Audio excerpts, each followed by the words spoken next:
Top of the morning to you, and welcome to Orillia Culture Days 2020. Orillia Culture Days is sponsored by the Orillia and District Arts Council and Creative Nomad Studios. My name is John Manier, and I'm going to be your host through a day of seminars, videos, presentations, and other exciting cultural events.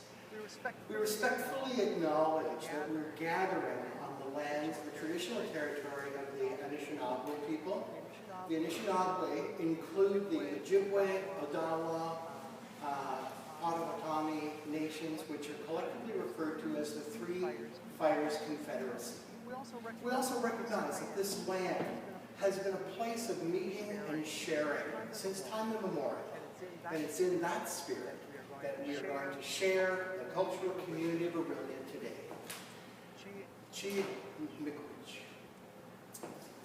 We're live streaming today from Creative Nomad Studios in downtown Orillia. Creative Nomad Studios is, I hesitate to say that it's just a renovated space. It was a derelict building on Main Street in Orillia for 20 years. And I would say first the building had to be resuscitated, and then renovated and refurbished by Anitta. It's located across from the Opera House at Mississauga and West Street, and hopefully within a week or two it'll be open to the public. We have a really exciting day for you today. We have live and recorded music. We have Jacob Pierce, Angie Nussey, Aiden Gable, and Grayson Martin to entertain you. We have art, a variety of art. We're going to be interviewing Craig Mainprize, he's a well-known Orillia artist. He's created a whole new body of work and has a show downstairs at Creative Nomad Studios on the main floor, and we're going to have the opportunity to interview Craig. Lindsay McDougall is going to be doing special effects makeup throughout the day, and we're going to touch in with her 3 or 4 times to take a look at some of the special features that she's going to show you how to do. And we're going to have storytelling with Sue. Sue's a well-known storyteller in Orillia, and with Bob Graham and Tim Greenwood. Mariposa Arts Theatre is going to be doing a video clip on some of their work. We're going to have news from the Leacock Home on how you can visit the Leacock Home during the COVID times, and an interview with Ronnie Lee from the Orillia Fine Arts Association, so you can learn how to get involved in the Fine Arts Association and some of the artistic endeavors that are happening in Orillia. Sawbones Video Productions will have a clip as well. Sawbones Video works in conjunction with the Coldwater Steampunk Festival, and they have other videos on the Coldwater Steampunk site if you wanted to view those. And of course, because this is Orillia, we're going to have a few music video clips from Gordon Lightfoot, our favorite son. And with that said about our exciting day today, I'm going to introduce Jacob Pierce, who's one of our local musicians, to entertain you for the morning. Thank you.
School hall.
you. Good morning, folks. Thanks for starting your day with me. It's a pleasure to be here.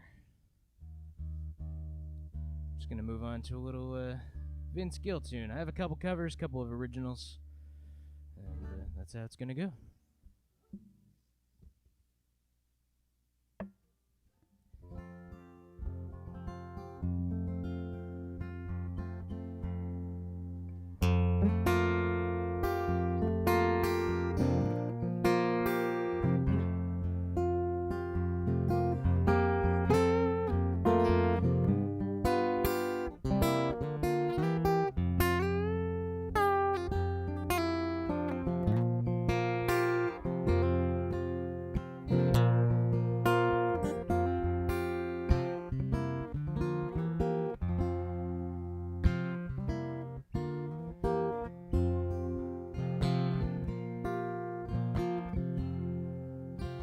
Get home from work like I always do. Spend my whole day just thinking of you. When I walk through the front door, my whole life was changed. Nobody answered when I call your name.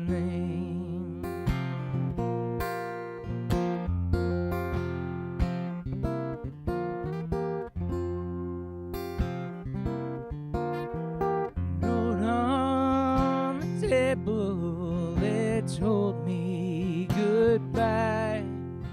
It said you'd grown weary of living a lie. Your love has ended, but mine still remains. Nobody answers when I call your name. Oh, the lonely sound of my voice calling, driving me insane. And just like rain, the tears keep falling. Nobody answers when I call your name.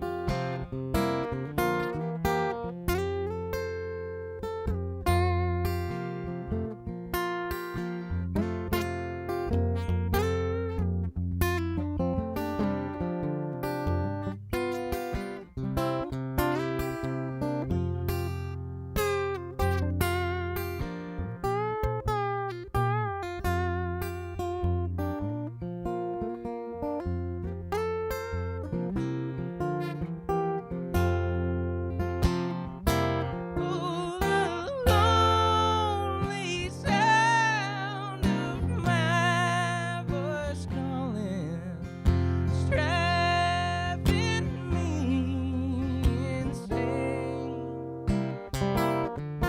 And just like rain, the tears keep falling.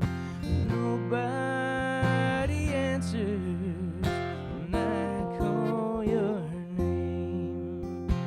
Nobody answers when I call your name.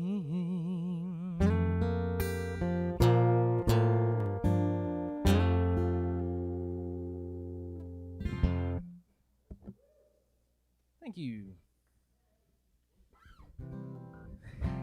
Yes, once again, my name is Jacob Pierce. Thanks for joining us. I perform a mix of covers in the bars around here. That's my main gig, but there will be some original content coming up. But one more cover before then. This is a little Elton John.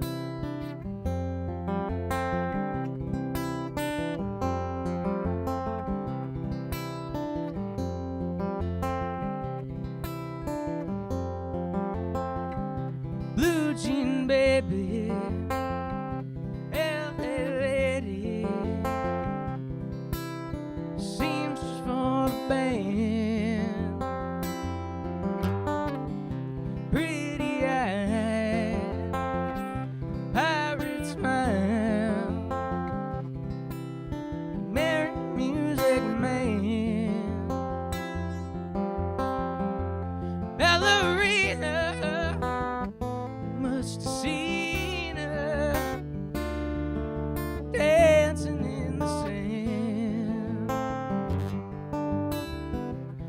she's in me, always with me, tiny dancer in my hand.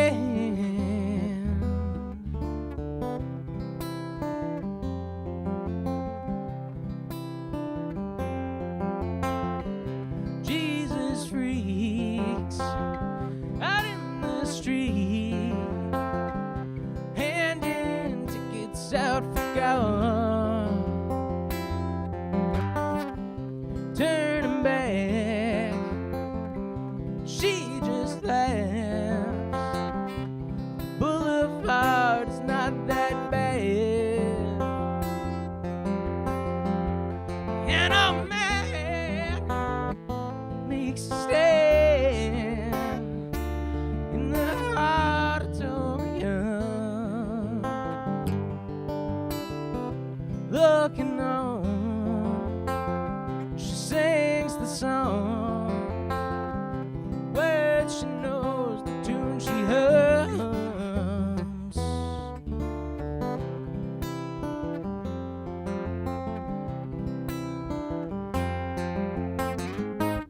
Oh, I feel so real lying here with no one near, only you. But you can't hear me when I say softly, slowly. Hold closer, tiny dancer. Count the headlights on the highway. Lay me down in sheets of linen. Had a busy day today.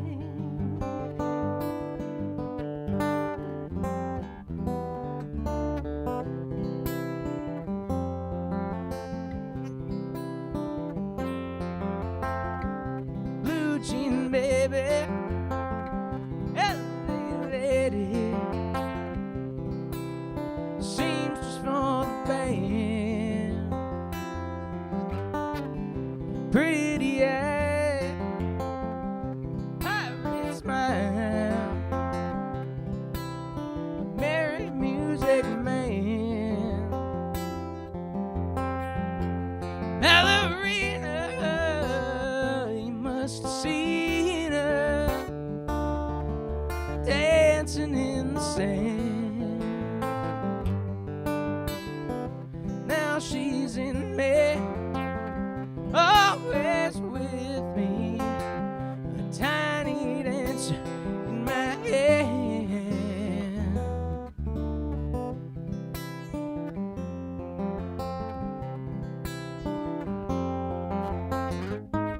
The world feels so real lying here, no one near, only you. But you can't hear me when I say softly, slowly.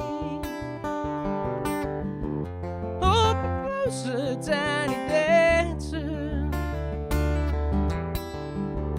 Count the headlights on the highway. Lay me down in sheets of linen. Had a busy day today.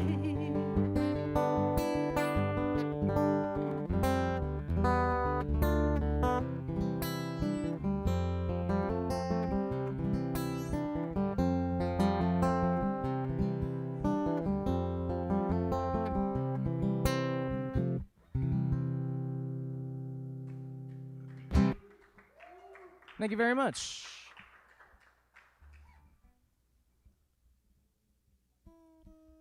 Alrighty, well, here's the first original I have for you this morning. This is one I just finished up this week, actually. It's a little instrumental, and it's called A Ramble Down Lonely Autumn Trails.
I want to point out that the photography behind me and some of the other photography here at Creative Nomad Studios is by Jeff Buchanan from Angus. And we also have some pieces hanging from Gord Darlington of Perry Sound. And we are extremely lucky to have Peter Strengths with us.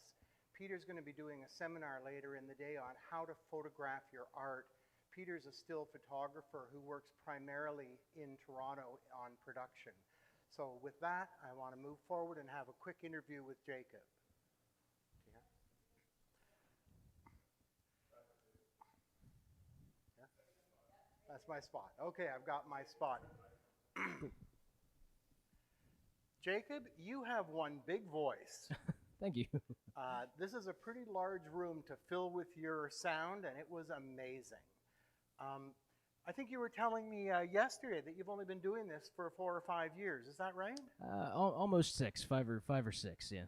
And that started where? How did you start this career? Well, I was lucky enough to play with a pretty cool high school band called Electric Salmon, and from there did a couple of musicals at the school, and with Mariposa Arts Theater as well, and from there the love of performing just kept me going. And that was high school right here in Orillia? It was, yeah. I grew up here. It was Twin Lakes. At Twin Lakes. That's, I was really impressed with your voice and your music. So what do you do now to further your musical career? You were saying you were playing in some bar gigs and... Yeah, I've been playing for most of my time in music around here. In Orillia and in a number of venues, and Barrie, Midland, what have you. So I'm pretty sure you would have picked up some new fans just from what you've done this morning. Where can they find you? They can find me on Facebook, and hopefully that information is around on all this interweb stuff. I think I saw it. So yeah, you can find me on Facebook, Instagram, all that jazz. Couple YouTube videos, you know. That's great. And are you going to go forward and get a CD out there, or what are your plans? I certainly hope so. That, like I said, I'm still writing at the moment. That the last song was from this week, no less. So working up to it. Great. I did just premiere a brand new song on awesome. here. It is Culture Days, so trying to culture it up. You're a singer-songwriter. I try. I try to be. Thank you very, very much for being involved with Culture Days at Creative Nomad Studios, and let's have another song. Alrighty. Well, and thanks so much to you guys, Mike and Anitta and John. I appreciate it all. It's been a fun morning already, and I'm sure the rest of the day is going to be great. So please indulge me with another original here. This is a tune I wrote pre-pandemic. Just so you know, some of the lyrics might be a little bit reflective, but it was entirely unintentional.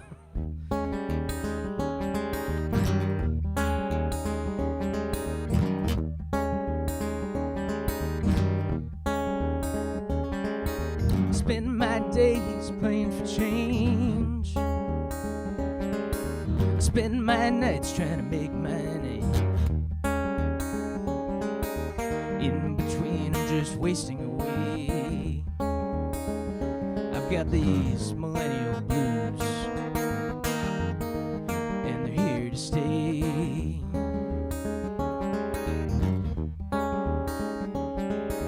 I haven't left home to do the cost of a living. Every rising gift that keeps on giving. I don't feel entitled to anything except the right to sing these millennial blues. It's hard to get past all the consumption, content overload without interruption. I play to escape the constant eruption of political bombshells and their looming destruction.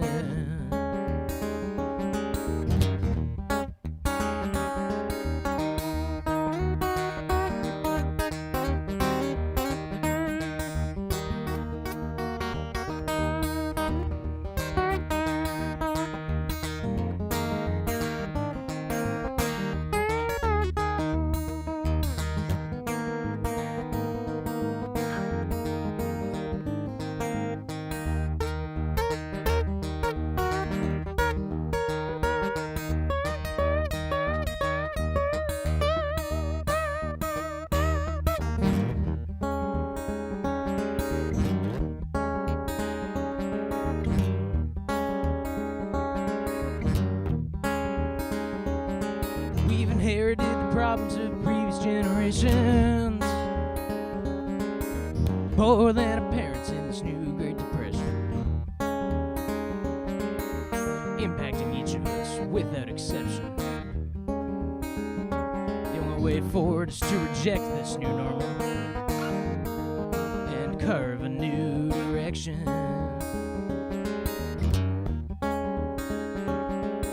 I haven't left home to do the cost of living, ever rising, the gift that keeps on giving. I don't feel entitled to anything except the right to sing.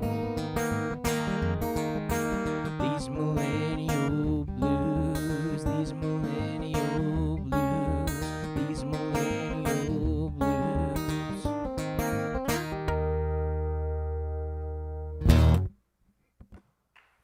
Thank you very much. Well, I've got another brief instrumental going into an old blues tune here. So the first part's original, the second part is not. I'm hoping I can sort of claim oldest song of the day today. This blues tune is an old standard from 1928.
Wake up, mama, turn your lamp down low. Wake up, mama, turn your lamp down low. And you get the nerve to drive by from the devil me door. Mama, daddy, Rex, daddy, daddy, let me well. Mama, daddy, let me Rex, daddy, daddy, let me well. I'm not good looking, I'm some sweet woman's angel child.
Thank you very much. that tuning was open D, just plain old open D. A very pretty common guitar tuning, especially for the old blues tunes like that.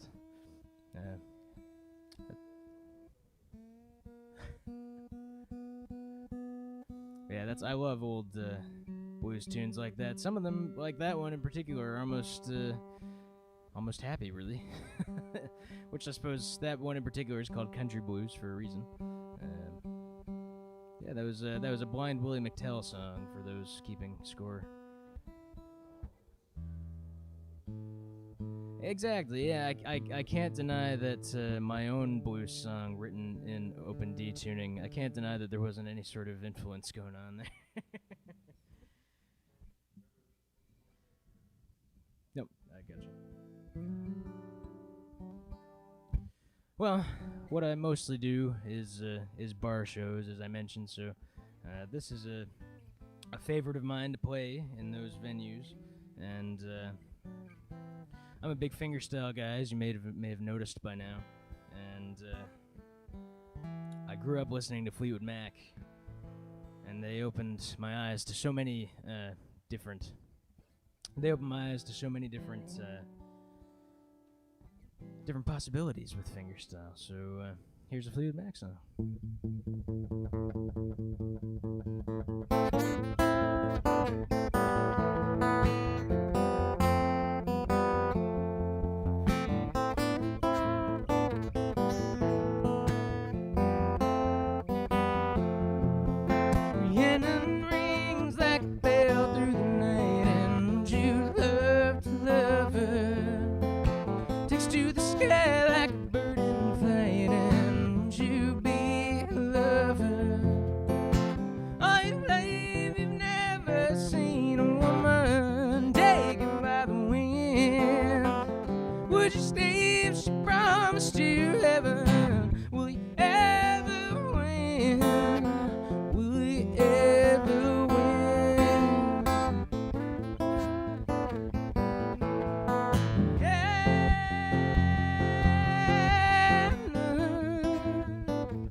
Thank you.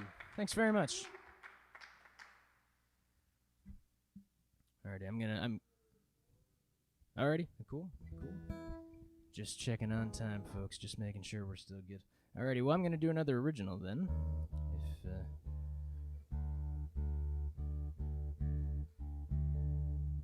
I'm getting cues from Mike here, very kindly. I'm sorry, I didn't catch that. Alrighty, alright. I appreciate it though. It's good to know a direction as we go here. So this was written a few years ago, way back in 2016. It was during the American presidential election, so it's kind of fun to play it now. It's not a political song so much, it's just more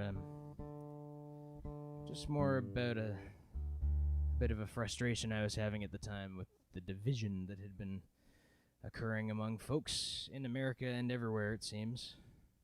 And unfortunately, for me anyway, the song hasn't really become any less relevant over the years. So this is called Regardless of You and Me.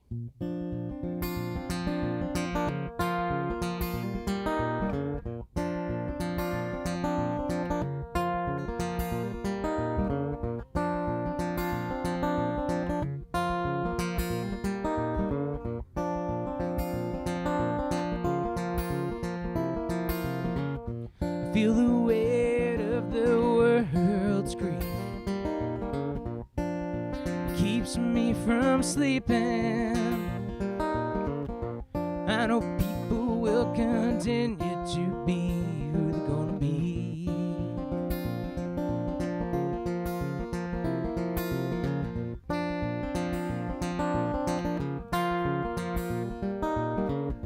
You give me peace in the dark of the night. In the moments I most need your light. The people of the world are fighting and they all think they're right.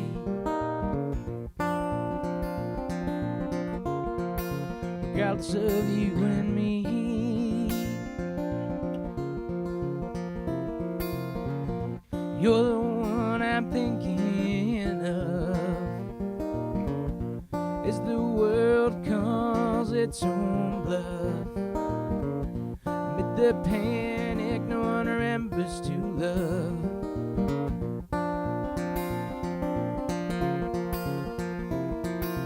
We'll fly away from the pain and the irony. How must we go to escape the fear?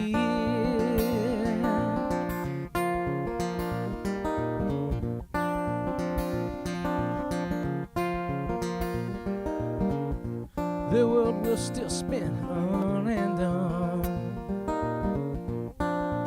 long after we're dust. Walls will be torn down and night will become dawn. Regardless of you and me, regardless of you and me.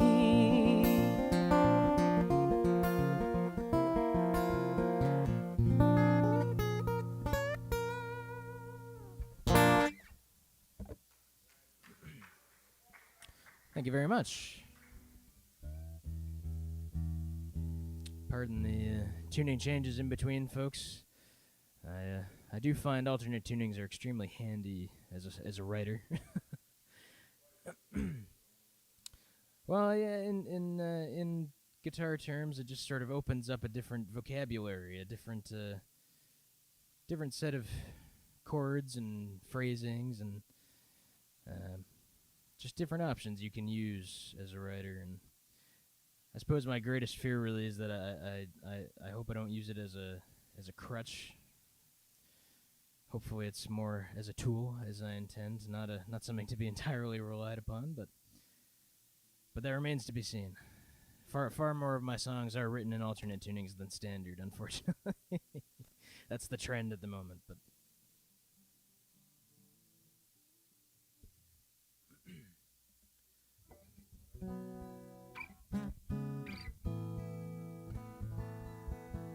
well, I'm a pretty big Bruce Cockburn fan. I was talking about fingerstyle earlier, and it's hard not to acknowledge his influence on my playing. So here's one of his that was pretty popular.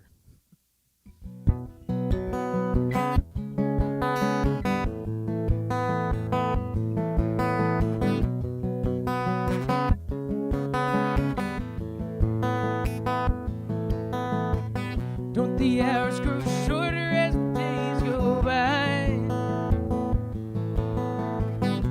You never get to stop and open your eyes. One day you're waiting for the sky to fall. Next you're dazzled by the beauty of it all. When you're lovers in a dangerous time.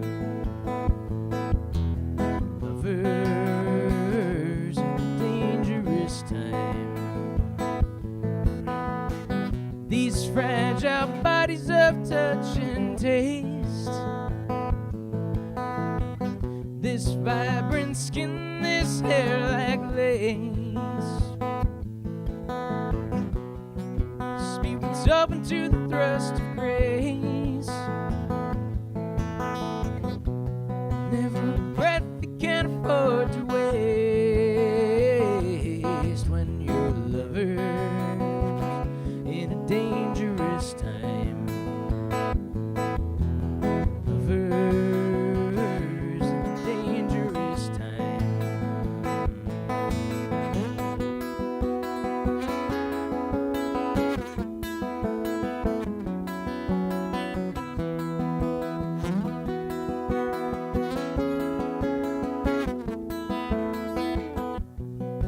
When your lover's in a dangerous time, sometimes you're made to feel as if your love's a crime. Nothing worth having comes without some kind of fight. You gotta kick the darkness till it bleeds daylight. When you're lovers in a dangerous time. Lovers in a dangerous time. Lovers in a dangerous time.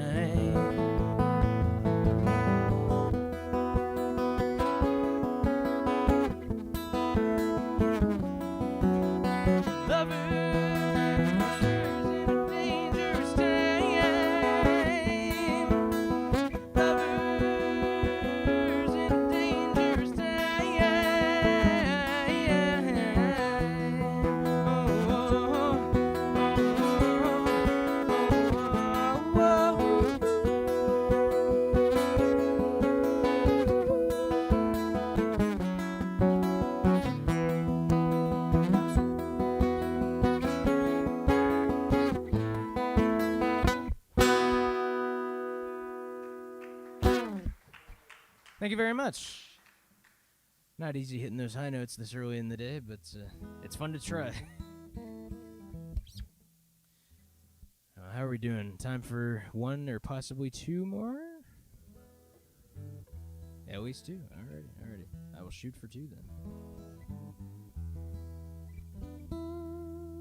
Well, I'm just trying to pick some tunes here that are timely, I hope, in some capacity. I mean, they're all older songs. I know I'm a younger fellow, but these are the songs that have always spoken to me. And this is a little song by Eric Clapton, but it's from later in his career. That's either the late 90s or the early 2000s, but it's one of my personal favorites.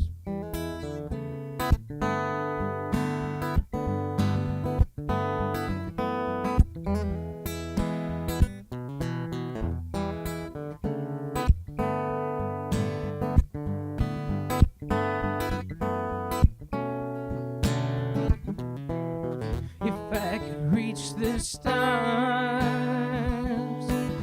pull one down for you, shine it on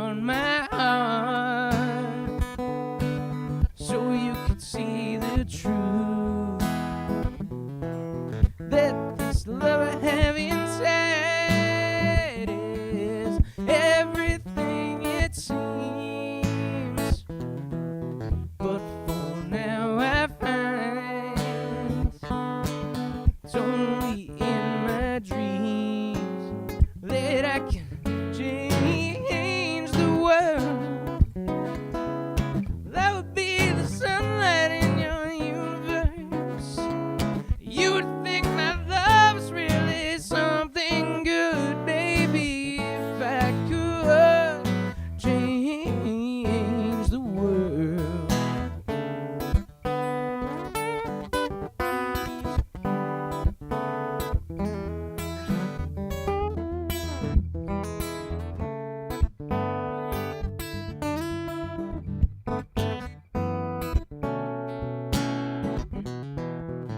If I could be king, even for a day, I'd take you as my queen. I'd have it no other way, and our love would rule this kingdom we have made. Till then I'd be a fool, wishing for the day that I can change the world. That would be the sunlight in your universe. You'd think my love's really something good, baby, if I could change the world, baby, if I could change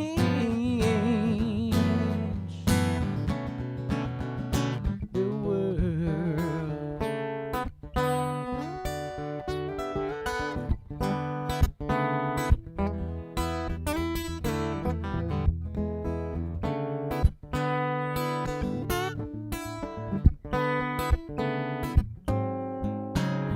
Oh, I can change the world. That would be the sunlight in your universe. You'd think my love's really something good, baby, if I could change the world, baby, if I could change the world, baby, if I could change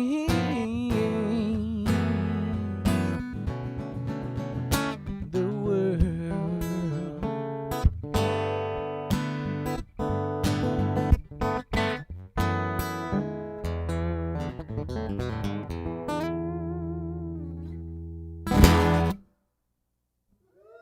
Thank you.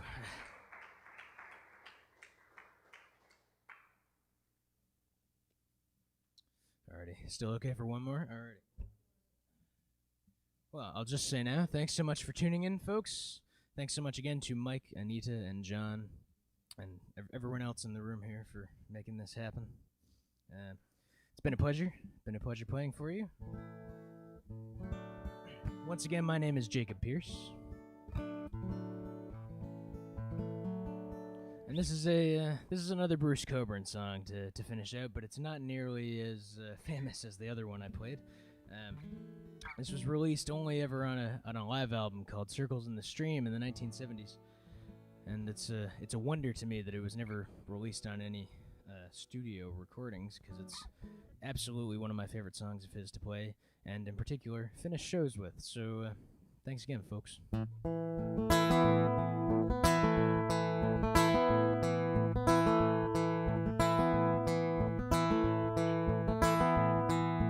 Got no social graces, never know my place. There's one thing I am sure of, can't judge a man by his race. Birth don't come easy, freedom doesn't come cheap.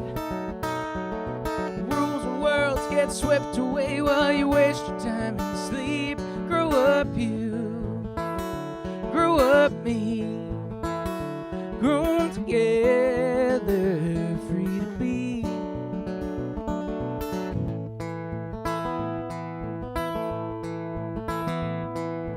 Music in the forest, children laugh in the schoolyard. On the skid row of the spirit, hear the ranting of the Western Guard. Why don't you cool off? Can it be so hard to love yourself without thinking someone else holds a lower card. Grow up, you. Grow up, me. Grown together, free to be. Grow up, you. Grow up, me. Grown together, free to be.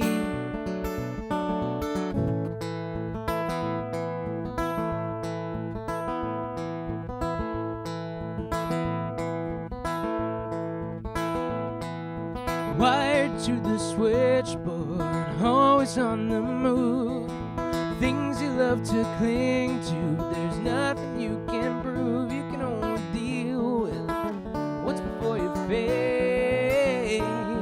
And the life you're giving's no use at all if you burn it up in hate. Grow up, you. Grow up, me. Grown together, free to be. Grow up, you. Grow up, me. Grown together, free to be.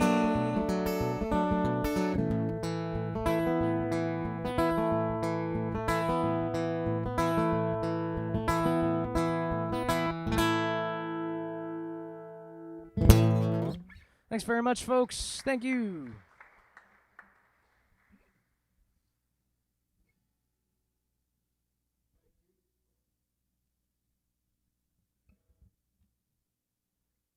Thank you very much, Jacob Pierce. That was fantastic. Thank you for filling Creative Nomad Studios with your music. You did say that you're on Facebook. Yes. And on Facebook, if people search Jacob Pierce, they'll find it. And it's Jacob with a K. Yes, that's right. Yeah, Jakob and Pearce. And do you post where you're playing, so if people want to come out and watch you? I do, yeah. I keep a running list updated as often as I can with the shows that are coming up. It's a little quiet at the moment, given the current circumstances, but yeah, any shows that I have, I announce there. Well, thank you again for coming out and being part of Orillia Cultures Day 2020. That was fantastic. We're going to break right now to an advertisement. Can I do that? We have these lovely stainless steel bottles. They're inscribed with ODAC and Creative Nomad Studios Culture Day. They're for sale for $16. They're stainless steel. The cap comes off. And interestingly, inside there are instructions on how to use a water bottle. Not entirely sure, but that's just an additional feature of the product. They're for sale at creativenomadstudios.ca for $16. So if someone wants an inexpensive stainless steel water bottle, please go to the site, creativenomadstudios.ca, and you'll have the delight of reading instructions on how to use a water bottle.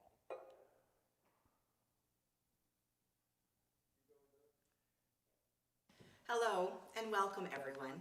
My name is Stacy Schatt and I'm the current VP of Mariposa Arts Theatre, otherwise known as MAT. And I am here today at the MAT Center. This building has been our workshop, our warehouse, and our rehearsal space for years, and just recently we have transformed it into a 42-seat up-close and personal performance space.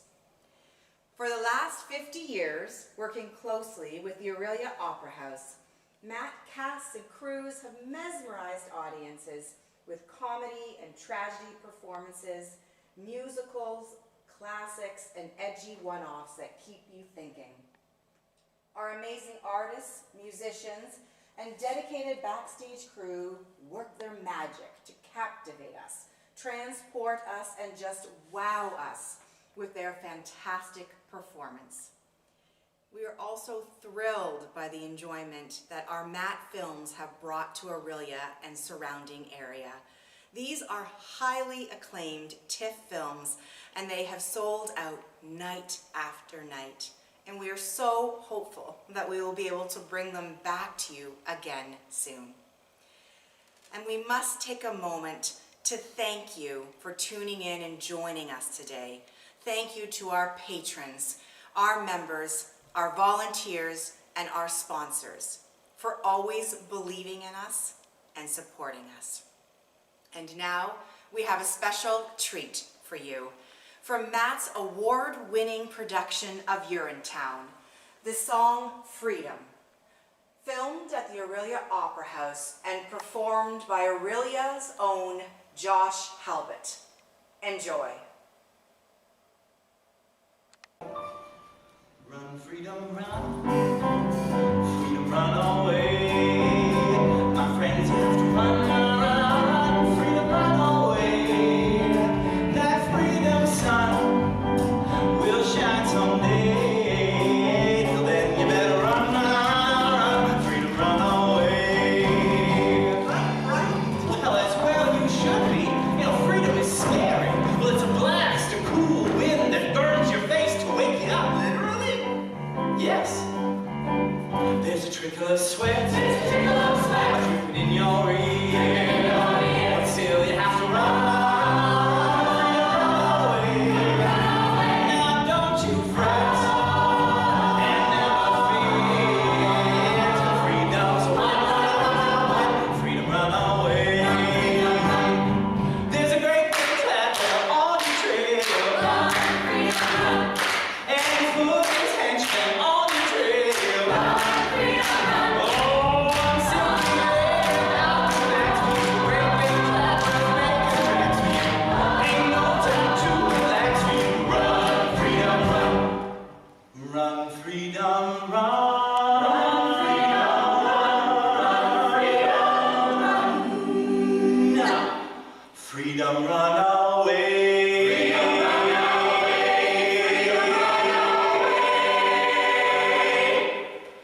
My friends, you have to run, freedom, run away.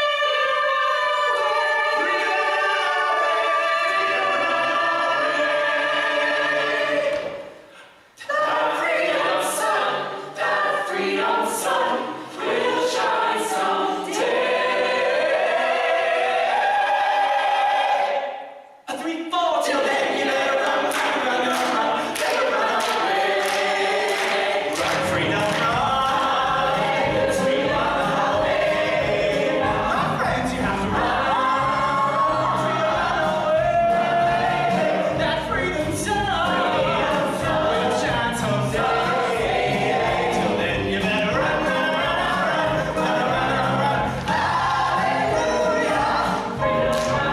Wind in your hair, you run to freedom's glory. Well, that freedom sun will shine all over your freedom story. Well, I said freedom. Well, I said freedom.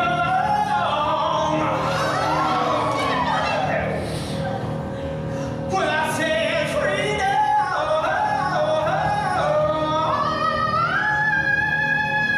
Freedom, run away.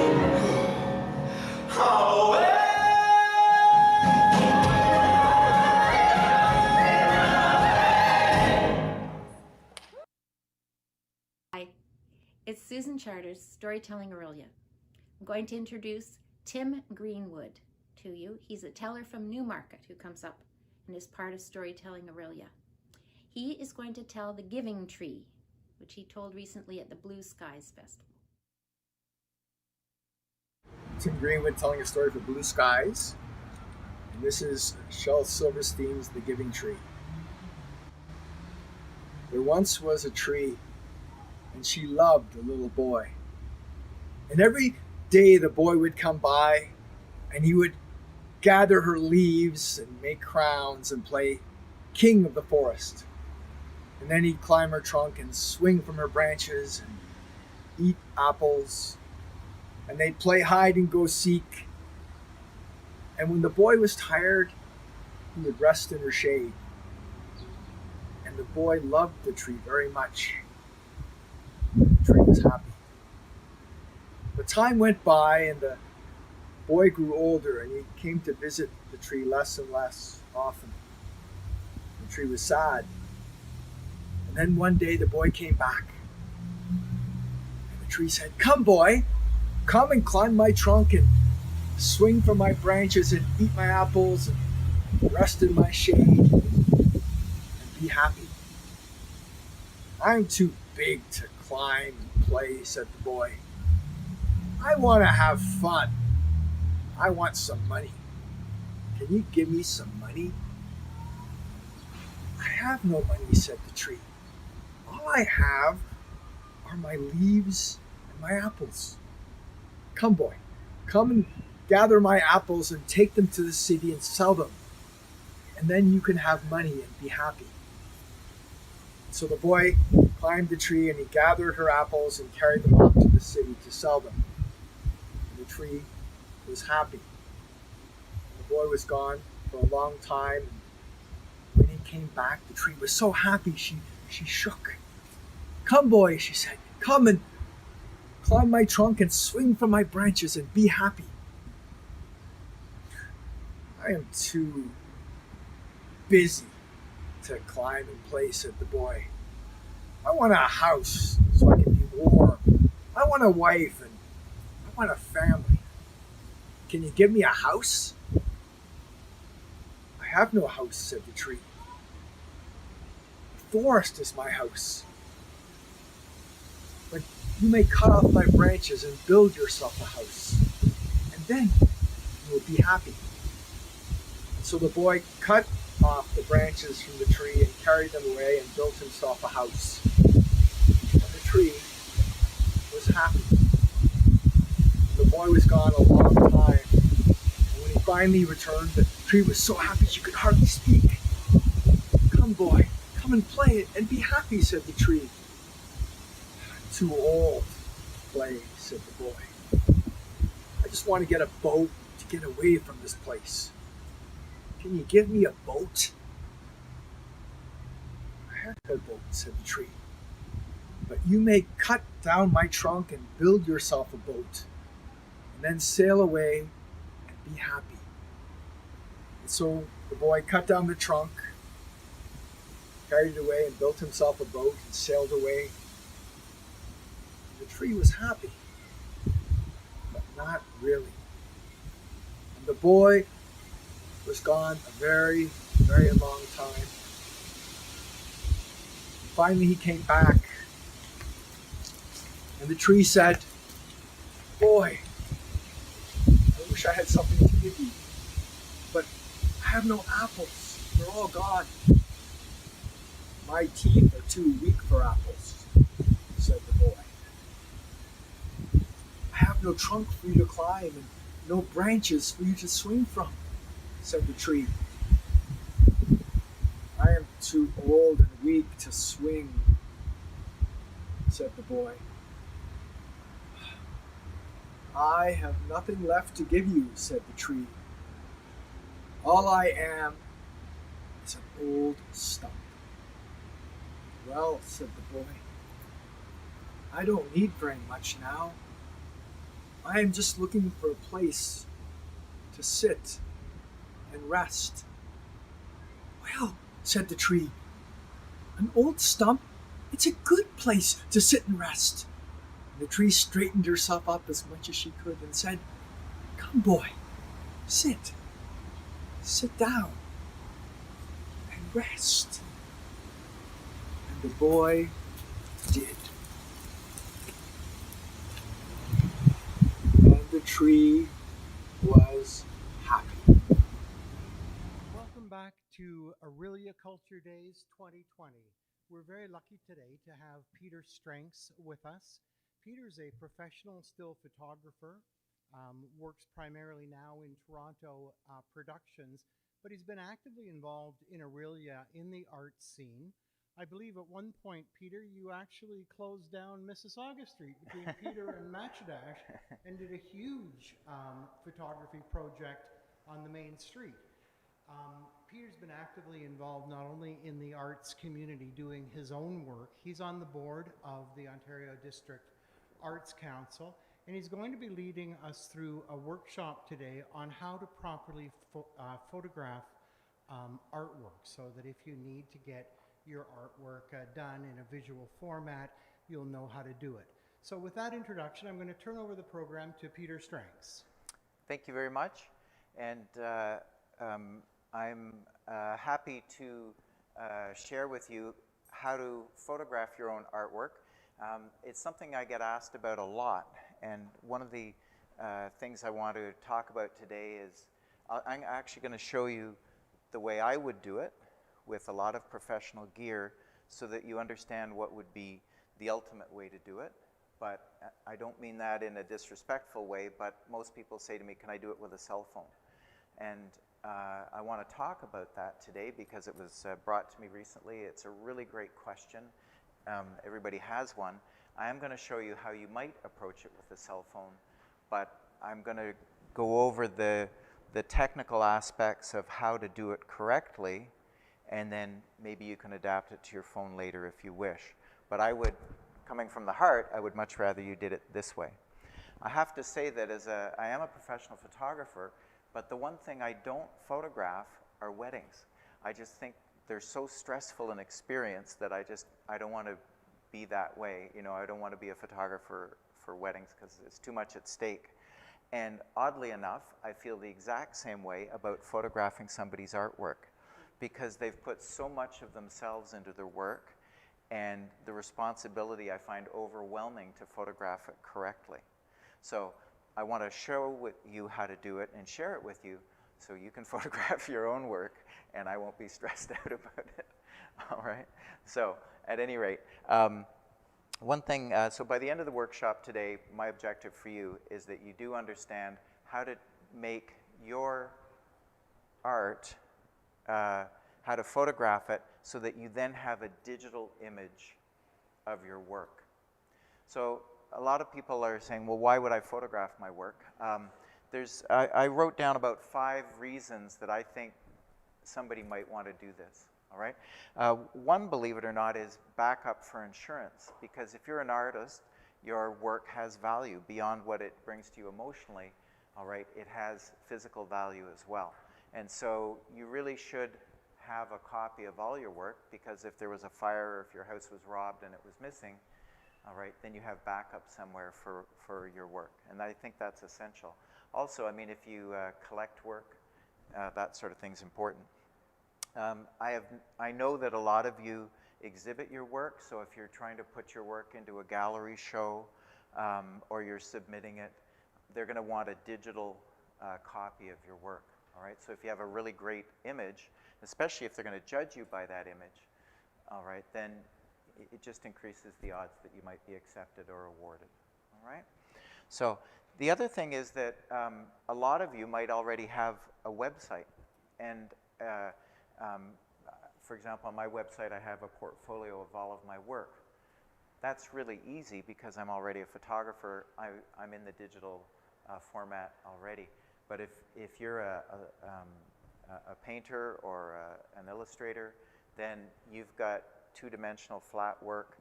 You need to make it digital. This is the way to do it. All right? So for your website, it's critical. Just as an archive, all right, it's just important as well for you to see how you've progressed over the years, where your work is. It's really great to reflect on past work, to look at old work that you've done and say, oh my goodness, I forgot that I had done that. Or, wow, you know what, why don't I do that anymore? And start asking yourself why.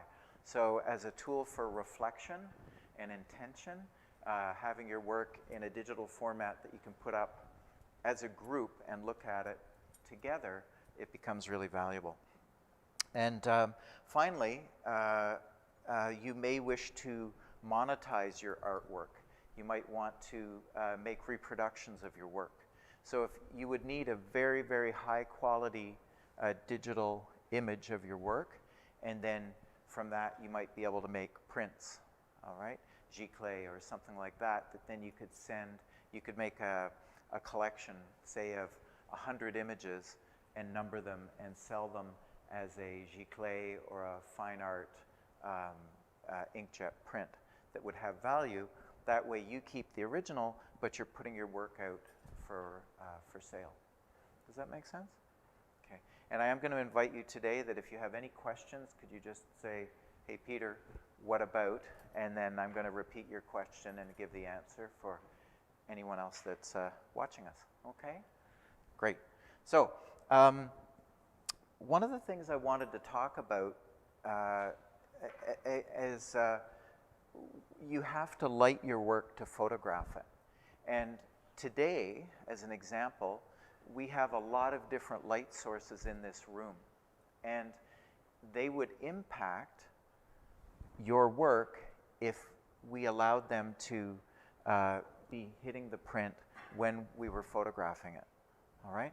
So if I'm going to make a digital copy of my artwork, I have to put a camera in front of it and photograph it. How am I going to light your work evenly so that I see the work with perfect color? The thing to think about would be, well, let's just look at daylight, all right? If it's a bright sunny day, you know, your eyes adjust to it and it looks warm and rich, the sky is blue. But if it's raining and cloudy, all right, and overcast, the light is very different. It becomes much softer and much more even. Shadows disappear, but the light becomes much bluer, all right? And if you think about when the sun sets, the light is very directional, and it tends to be warm, golden, orangey light. So natural light comes in many different colors, all right? And if you were to photograph your artwork under natural light, with the different colors that are into play, that would affect the colors of your art, all right? Now the same is true with artificial light sources, and that's what I'm going to use today to photograph this painting by Wilma Garvey. So I've hooked up a very simple demonstration. One of the things I know from teaching is people love visual demonstrations, so I'm going to try one for you here. It's very simple, but I want to show you. This is going to get bright. I hope I don't kill the video cameras. But what I want to do is I'm going to put these two light bulbs up against the white so that it's a little more apparent. This is a fluorescent bulb, and this is sort of an older-fashioned AC bulb. And do you see how this is sort of yellowy-greeny, whereas this is more yellow, all right? And then, oh, this is the talking ball. Ugh. You know, if you don't want to be hurt by something, you use a talking ball. So, hello, my name is Talking Ball. Anyway, that's the entertainment for today. So you just go to the dollar store, you get a tennis ball, you put a slit in it, and you put Talking Ball there. So there you go. So when I used to teach, there was one very popular one that had glasses and a little soul patch on the end. It was the Peter Talking Ball. But anyway, that's another story. So anyway, as you can see, you look at the color of this bulb, and you look at the color of this bulb, and they're very, very different. And I'll just have you, if you look at the white, right, look at the color of the white. See how it's quite warm and golden looking? And then, so keep imagining that golden sort of light. And do you see how the white now, it has a totally different color to it? All right? So something as simple as a light bulb has a different color. All right? So you have to think about that when you're shooting. And I'll explain to you how we're going to deal with that.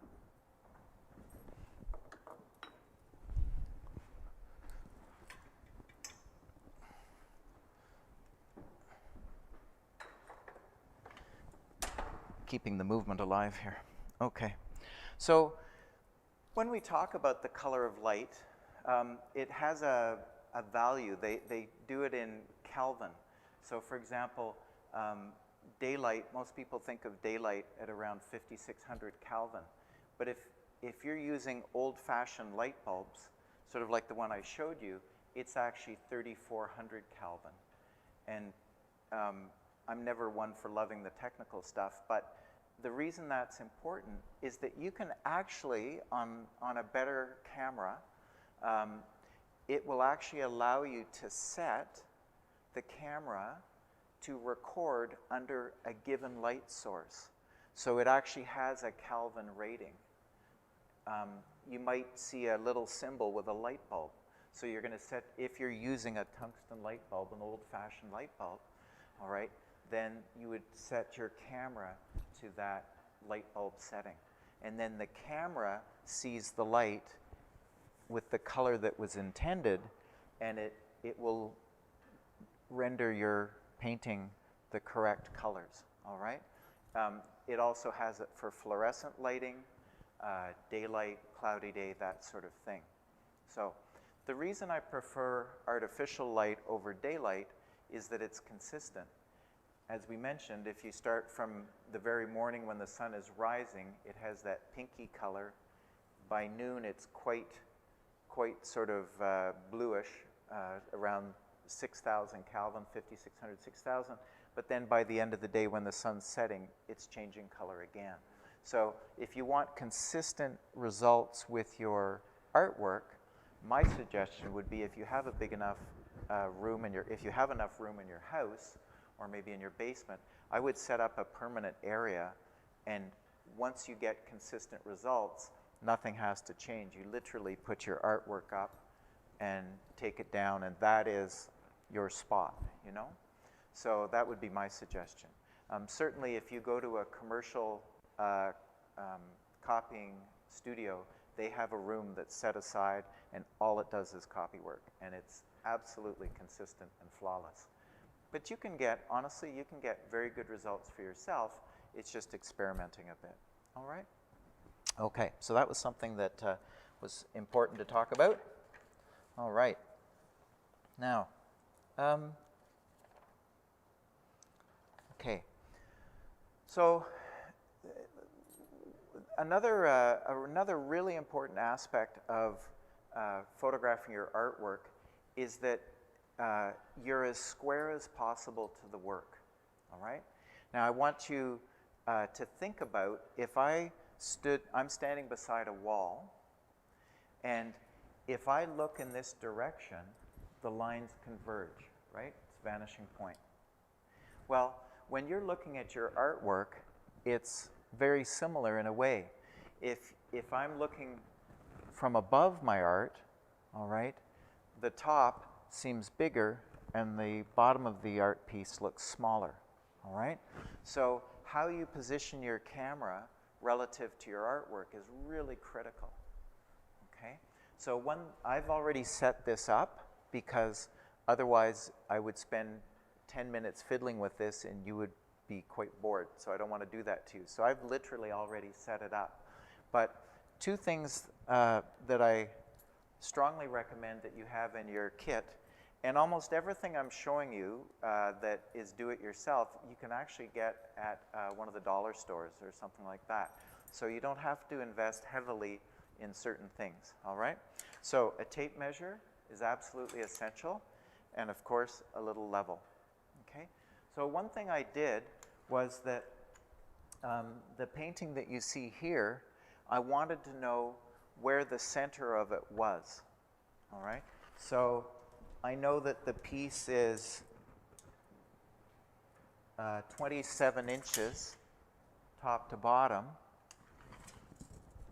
and then I just worked out it's 36 feet off the floor, so then I just figured out that the center of my painting was around 49.5 inches. So then I measured and I made sure that the center of my lens of my camera was in the exact same spot. Well, right away you've made a very dramatic adjustment, and it was quite straightforward. It was quite simple, okay? So that the piece is, your camera is aimed right at the middle, all right? Now, you will have to adjust your camera back and forth to put as much of the photograph in the frame as possible. There's no point in standing really far back so that the painting is small in your viewfinder, because then the file size, once you crop into your photograph, it's going to be really tiny. All right? So I want to get as much of the painting as possible on the viewfinder of my camera. All right? Now the other thing is, you'll notice that we've got it hanging from the wall. And what I want to make sure is that if it's apart from the wall, like it is here, that I measure the distance at the top and the bottom. And if the distance at the top away from the wall equals the distance at the bottom away from the wall, then I can be pretty certain that the painting is not tilted in any way. And again, the problem when it tilts is you're going to have keystoning of the image in your viewfinder. All right? Now, I do the best I can now to prevent me from doing more time later on in post-production, Photoshop or Lightroom or whatever. So now, so I've got my painting as square or as straight as I can. I've got it with my camera as straight as I can. So the only other thing I want to make sure is that I'm not one side or the other creating that keystoning. And that's where, if your camera has a flip-out screen, you can see fairly well, you know, the borders just above and below your painting. You want to make sure that if you've got that white border, that you don't see more of it here than over there, right? Otherwise, it means that you're not, again, you're just not dead center, okay? So it's a little bit finicky, but as I say, if you can set up and have everything as uniform as possible every time you're working, then you'll get consistent, great results. So Will McGarvey's a friend of mine, and he asked me, we traded favors. He made a beautiful sculpture for me for a photograph that I was working on, and I had to reciprocate by photographing his entire collection of work that he's done for the last 30 years. So I felt that I felt it was a good trade, but I don't want to do it again because my stress level was so high. But what we did is we set up in Will's studio, and we did it over, I think, about 4 days. But the tripod, I actually put a sandbag hanging from my tripod so that it wouldn't move. And all the lights, if you look at my lights, they all have sandbags on them. They're all very fixed into place, so nothing moves. The other thing you can do is put masking tape on the floor around the legs of the tripod. It's called spiking. So you spike your stands and everything so that you know that they're always in the same spot. Okay? So I just want to ask if there's any questions so far. Yeah? Some galleries don't want the frame in the photograph too, so you're considering that, I guess, too, right? Yes. So the question was, some galleries don't want to see a frame in your photograph, and what do you do? You know, do you consider that? And absolutely, if it's possible to take them out of the frame so that it's a plain piece, then you should. And the other thing is, and that's a great question, when you're lighting it, all right, your lights are going to put a shadow on the work. If I have, I don't know if I have a consistent light here, I can show you, sorry, not really, but if the lighting's very even in here, but anytime there's a light on, here we go.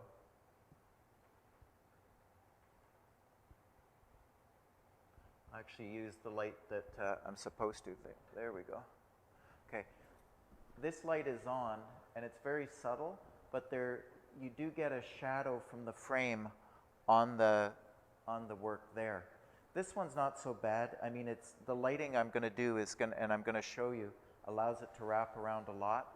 But I agree with you that if there's any concern at all that you're about having the frame in your final piece, I would absolutely remove it from the frame, and just shoot it bare. All right.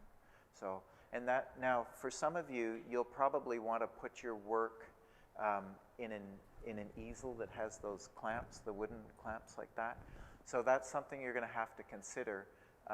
Is can you clamp it so that it's flush with the canvas? All right, so that your clamp is there, and put enough tension on it that clamp is actually not going to impart any shadow on your work. And the other thing with that easel, again, most easels are tilted back. So you're going to want to find a way to have the easel as straight up and down as possible. All right?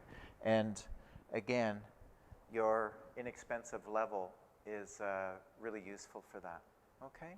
So, the beauty of the level is you'd be surprised at how great our human eye is. You can eyeball a print level pretty accurately. This is just sort of the final way that when the bubble is dead center, then the work is perfectly even. All right? So, okay. Well, I'm going to save my light here. But I do want to, I'm going to use my chart. Lots of visual excitement when you suddenly go to a whiteboard, I know. So anyway, the normal way that, like most people, when they want to photograph their work, copy work, they always suggest that you photograph it with your lighting at a 45-degree angle. All right? So let's pretend we're birds. We're going to do the bird's eye view looking down. All right? So if, say there's the wall, and your artwork is right there. See, I have double markers. It's to add to the visual excitement of today's talk. So there's your artwork. It's a blue piece, all right? It's your blue period. And there's the wall. So it's up against the wall. And my camera, if we're looking from above, there's my camera. And most people, when they talk about copy work, they say, put your lights, I'll make it look like a light of sorts. They want your lights at a 45-degree angle. And the reason is that it makes it even because this light doesn't travel so far, that one has to travel further, but this one balances it out because it doesn't travel very far here, but it travels further there. So you're getting a consistent light over your work. The other advantage is that, as you know, light reflects. So you don't want any glare coming off your artwork, especially if you do oil paintings, right? Which would naturally tend to have this beautiful reflection on it. That's part of the work. So, but you don't want to have hot spots on your work, all right? And that's another problem if you were to photograph on a bright sunny day. I'm almost certain you would see that you would get this highlight on a certain part of your work, okay? So they say do the 45-degree. Now, and you do get very even results for sure. But I'm going to give you my secret weapon way of doing it, okay? This is the... I've done it this way, but I have a way that I find I get even better results, and that's what I want to share with you. Okay? Okay. So,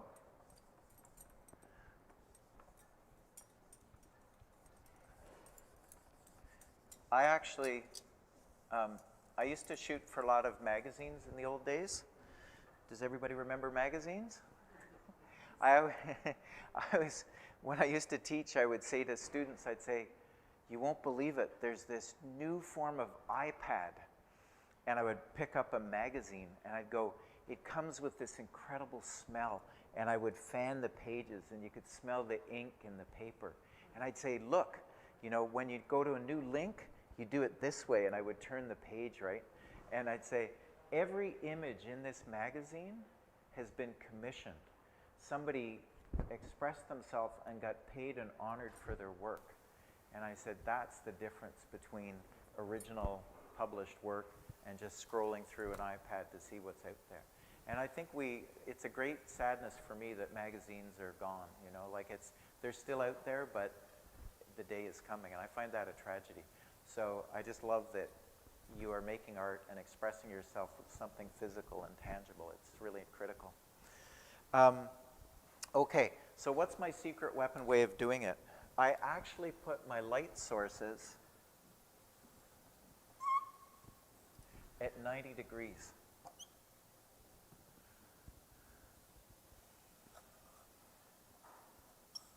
Now I'm telling you both ways, and you have to decide and experiment with your work what you find works well. But I have found that over time that this is, for me, the absolute best way. And what happens is the light comes out, and there's no light hitting your artwork directly. It's as if you just filled the room with light and your piece was there. And what I find, especially with oil paintings and so forth, is that it becomes almost three-dimensional, all right? That you actually see and sense the depth to the work, okay? So I mean, whether you're doing acrylic or you're doing illustration with pencil, it doesn't matter. But the point is that I find that it really shows texture well. So if you look at my lights that are here, all right, I've set them up as I've suggested at 90 degrees to the artwork. Okay? So this piece, rather than being hit directly as if they were on 45, the light is just around it everywhere. Okay? Now, I've not yet photographed this today, so you're looking at my my setup cold, with me looking at it cold as well. So I'm not promising instantly perfect results, so bear with me while we do it. And it is about experimenting with exposure and so forth. Okay? But let's go for it. Oh, I know what I wanted to say. You'll notice that the camera's on a tripod. And remember earlier I was talking about the keystoning and getting everything straight. You absolutely must use a tripod. You can't hand hold it, because even if you feel, no, I think I'm square, the minute you push your finger on the button or whatever, you're going to shift. And so tripods, you can buy very inexpensive tripods, and an inexpensive tripod is better than handheld. My wish for you is that you would use a real tripod, that like a really good quality one. But having said that, you can very often go to Value Village or the dollar store. They'll have a very inexpensive, cheap tripod. It's still better than handheld, all right? But my wish for you would be that you would go to a real camera store, get a proper tripod that's very well constructed, that will hold your work very, very steady. And they're much less frustrating. The tripods that have plastic bits and so forth, they fatigue over time and they will bother you. So there's something about value for dollar, right? Anyway, there you go. Okay. Okay. So the other thing is that when we create our work, we're going to make a digital image, as I said, and then you're going to have to figure out how to handle it from there. Now, I use a specialized program called Capture One, and most working pros, that's what they use. But there's Adobe also is out there. They make Photoshop, and they make a program called Lightroom, all right? Both of those are readily available to you, and they even have lighter versions of it, which would be less expensive, all right? As well, if you're on a Windows system, I do believe they have a media, I can't remember what it's called, but they do have a very basic photo editing program in the Windows world. And certainly there's a lot of programs you can download from the internet that allow you to do basic cropping. You know, if your angles aren't quite right, you can do some tweaking of angles and adjustments of color, all right? And there's just no way around it. You are going to have to do post-production work on your images, because as an example, this one we're photographing today is square. So you're going to want to crop that to a square once you've photographed it. All right? Are there any questions so far? No? Okay. Yes? You're going to have to crop it to a square. Doesn't it photograph as a square? So that's a great question. The question was, you're cropping it to a square, doesn't it photograph as a square already? And that's true. But if I look through, every camera has its own framing. So for example, this is a 35 millimeter camera, when I look through the viewfinder, I see a rectangle like that. But the artwork we're photographing is square. So this white wall, which will probably have shadows, we don't want that.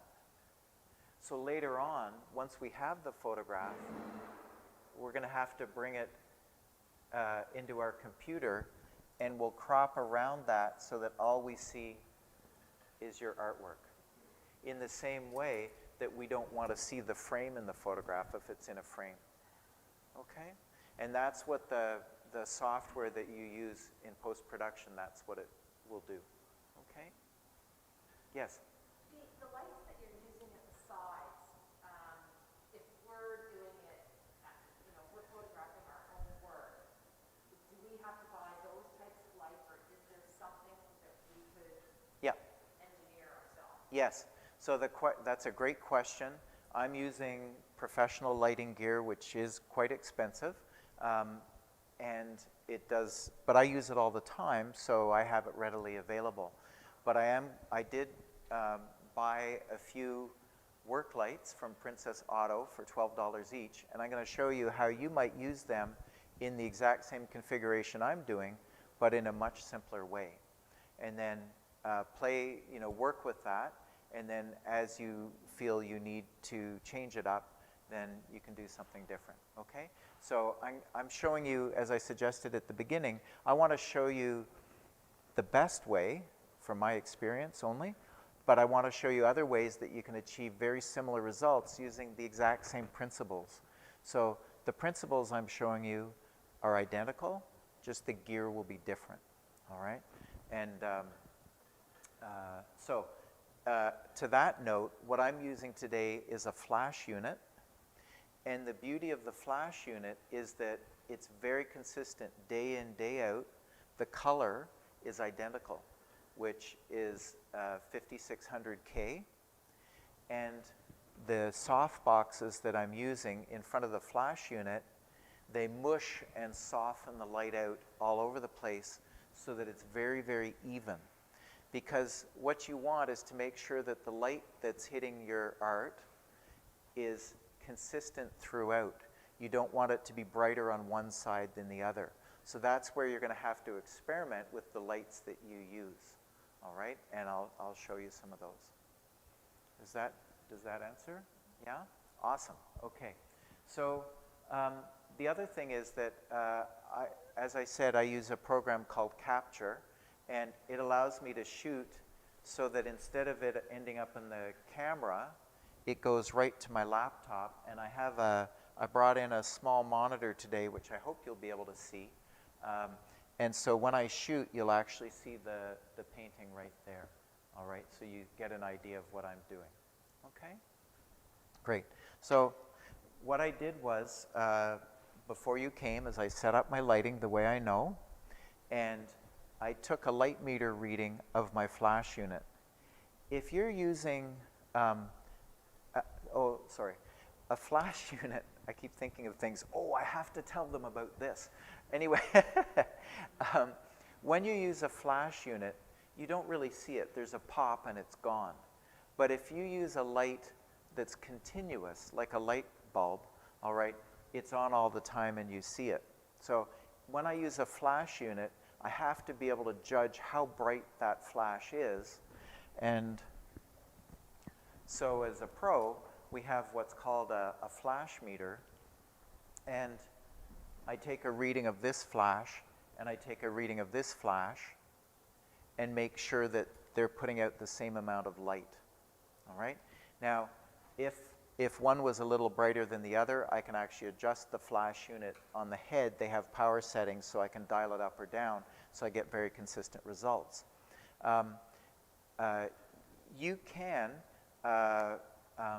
if you're using a continuous light source and you don't have a meter to judge that, again, I would use your measuring tape and make sure that you do the light source, if it's continuous, that the light source is an equal distance from the other at the same height.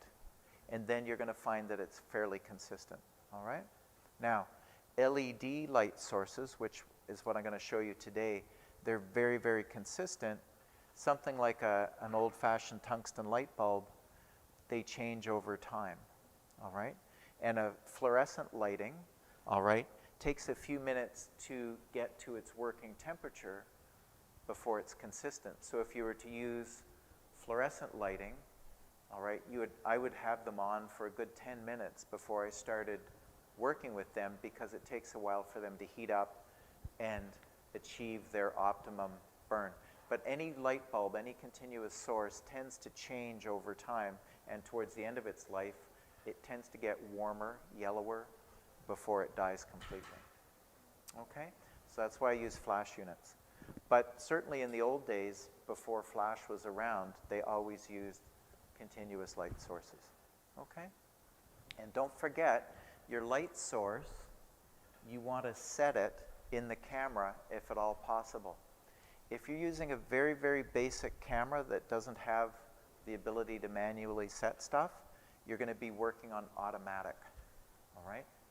I'm not a fan of automatic because, unfortunately, things change. All right? And there's another pickle about automatic that I wanted to share with you. If you've ever made a photograph on a winter's day and you look at the photograph, the snow tends to look quite blue and kind of gray. Okay, thank you. So the reason is that the camera is set up to photograph work. It's actually calibrated to something called neutral gray. All right? So your camera, no matter what it looks at, wants to make it the tonal range of neutral gray. So your snow looks gray. And if you were to photograph a bride, the dress would be a gray dress unless you compensated for it. If I almost always wear dark black, today I'm really going out on a limb for you and wearing a colorful shirt, but normally I wear all black so that I don't show up on film sets. And so if you were to photograph me, my black outfit would brighten up to about a gray. And it's just because your cameras are set, they have they're calibrated to a neutral tone. Why? Because blue sky is roughly neutral gray, green grass, neutral gray, old pavement, neutral gray. So it's a good average for cameras to set to. But if your artwork is a white on white piece, then if you shoot it on automatic, it'll probably look darker than what you expect. So that's where you would have to adjust the automatic setting. Sometimes they give you that control. If you shoot manually, then you can compensate. Okay? So what I'm going to do, okay, it's working. So I'm going to, what I'm going to do, there's the piece. I'm actually going to photograph the gray card, and I suggest that whenever you start a session, you photograph a gray card as well, because when you get into post, then you have something that's known. And a lot of the software that's out there today will let you calibrate according to the card, and I'll show you that. So I'm going to photograph the gray card. See my nice shirt that I wore for you today? Okay. So anyway, I'm going to, I can actually click on my gray card now. Did you see it change color? So I told the software, this is a gray card. That's how I want the color to look. And now all the colors will be accurate. So now when I do a proper photograph, and it's hard to see in this lighting, but I've rendered the colors properly. Now just to my earlier points, you'll notice the white line here, I'm not quite perfect because it's a little thinner there than there, and it's a little fatter here than there. So I'm not quite square, but I'm darn close, and I could certainly adjust that enough. The other thing is, and again, this is specialized software, but you'll see that there's red lines here, And my software actually lets me know if I've got highlights that are too bright to reproduce. And I can actually take down those highlights ever so slightly, just with a little adjustment.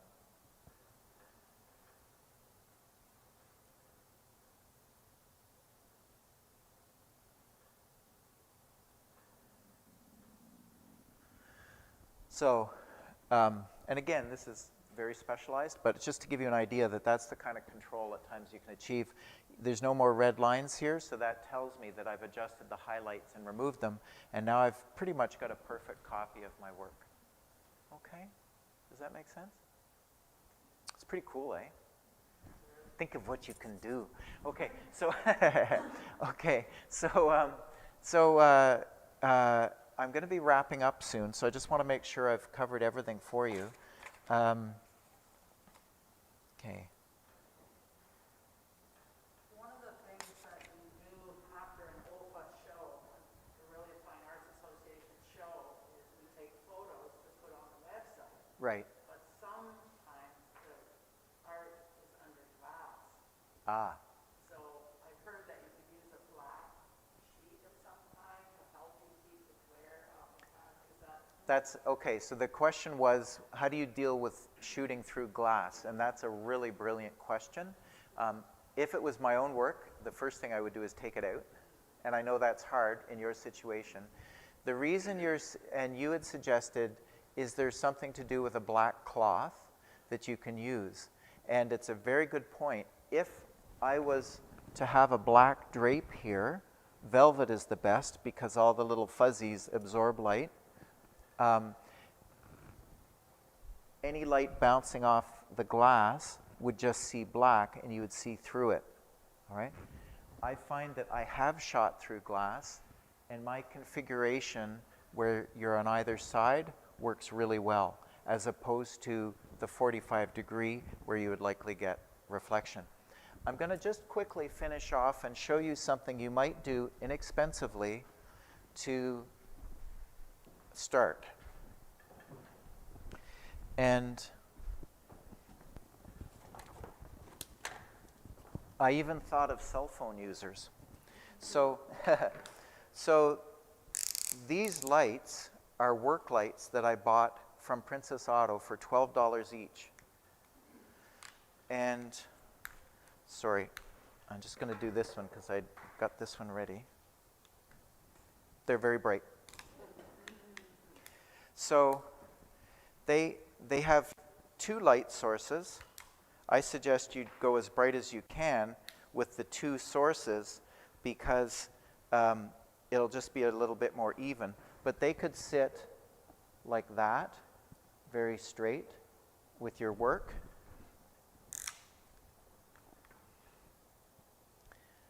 Oh, it's the other side. Sorry, they have a little...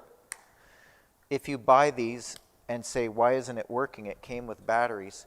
It's because they put a little piece of paper in there to protect your batteries till you get them home, which I think is very considerate of them. Because normally in the dollar store, everybody tries them out ahead of time.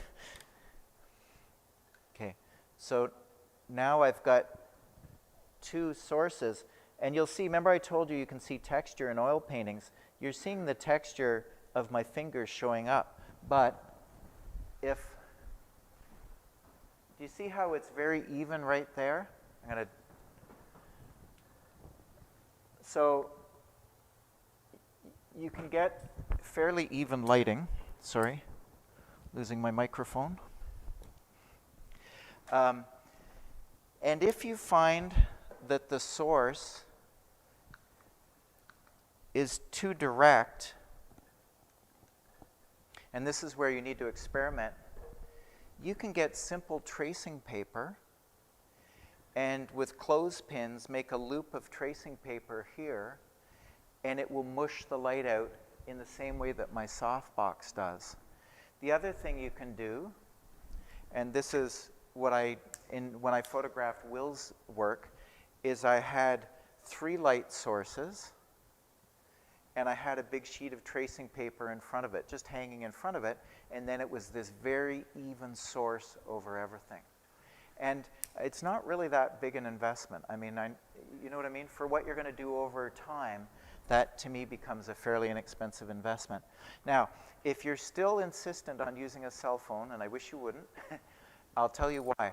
The sensor, the thing that captures the digital information in this camera is about this big.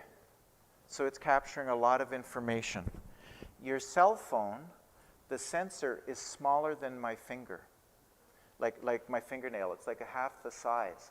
So as far as trying to capture the information of your work, you really get very little out of a cell phone. So you're better off with that kind of camera. Again, this tripod, $20. There's a little clamp from the dollar store to hold a cell phone. So if you really are wanting to do that, there are possibilities. But my suggestion would be that you do that. So, What about taking photos on your iPad? well, an iPad is a very similar situation, okay? They do make clamps for the iPad, but again, it's all automatic. So as far as having finite control over the end results, I would rather you worked manually with a regular camera. But it's now, once you've left my workshop, you can use your iPad if you want. I have a Canon Right. camera, and it's quite good. Yes.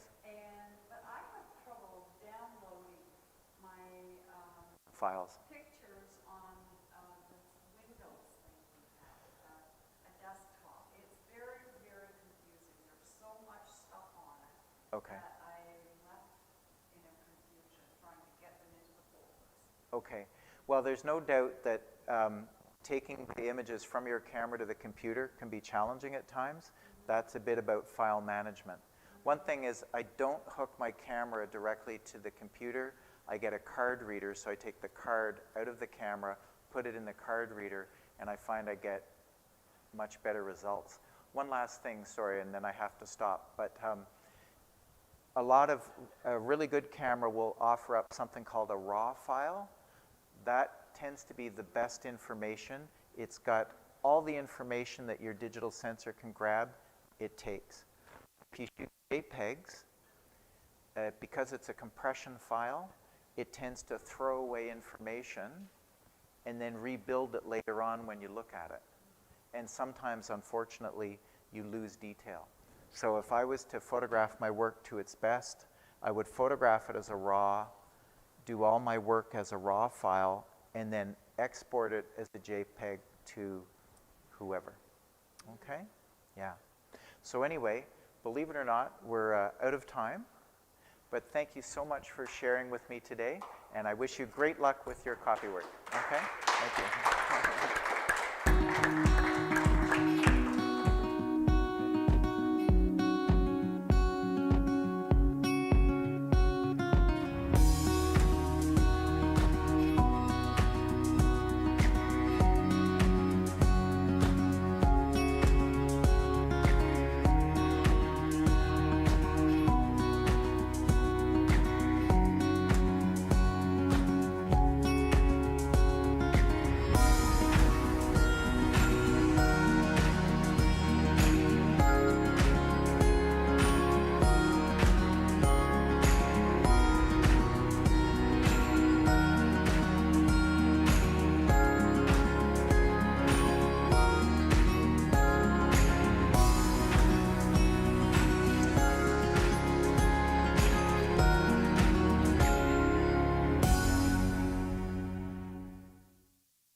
I've had one definite experience and another bunch of little sort of feelings, but you know, it's just one of those things that we work here many times. I've been here overnight, so you know, you're just sort of walking through and then you just feel a cold breeze and you just get that you know, creepy feeling go through you kind of thing. But other than that, one definite experience that I'll always remember. I was working about I don't know, it must have been 2 o'clock in the morning, and the house lights went out, and I was alone on stage, and I could sort of see a shadow at the back where the wheelchair ramp is. And I just sort of said off the top of my head, you know what, I'm trying to work here, turn the lights back on, and they came on. And I went, all right, good, I can finish what I can do. And then they went out again, and I said, come on, if you're going to turn them on, leave them on. If you're going to turn them off, turn them off. So they went back on. I worked for about 5 minutes. They went out again. I said, that's it. Leave them off. I'm going home. I started to walk out what we call the tech door. And as I'm coming down the stairs, I felt a cool breeze or some cool come across my neck. And then I felt something grab my leg, like a hand grabbing me to stop me. And I basically just kept going, went out that door, phoned my other guy that used to work for me and said, you go alarm because I'm not coming back till tomorrow. So I just kept on going, and then the next day I came in and he said all the doors were already locked and the alarm was on, which I know I didn't. So that was another part of that little creepy feeling about that. And that was it. I left in a hurry, let's just say. You know, you sort of always get that creepy feeling if you're hearing stuff in the middle of the night and you're actually you're working and you hear little creaks and, you know, and everyone keeps saying, oh, I hear this, I hear that. I've never heard it. I hear the building shift and move. You know what I mean? So to me, it's nothing major. But there was an incident when we were working a show.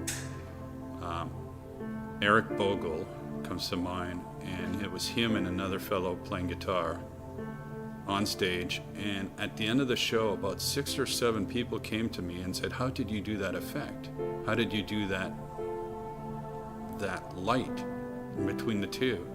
Sort of hologramish. And I was like, I don't know what you're talking about. And then I asked about 10 other people, and they all went, no, we don't know it. We don't know it.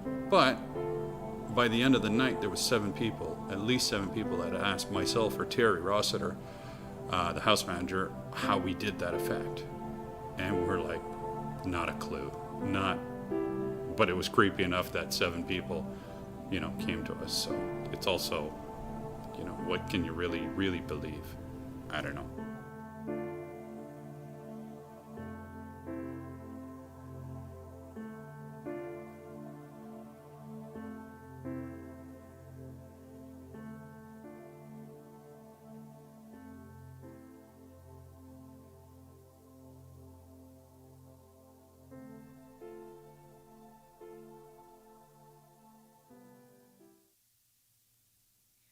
On behalf of Culture Days, Orillia Culture Days 2020, I'd like to thank Peter Strengths for that seminar. Peter has a wealth of knowledge in photography, and it was great for him to share that, or some of it, with us. I'm sure to share all of Peter's knowledge would take many, many days.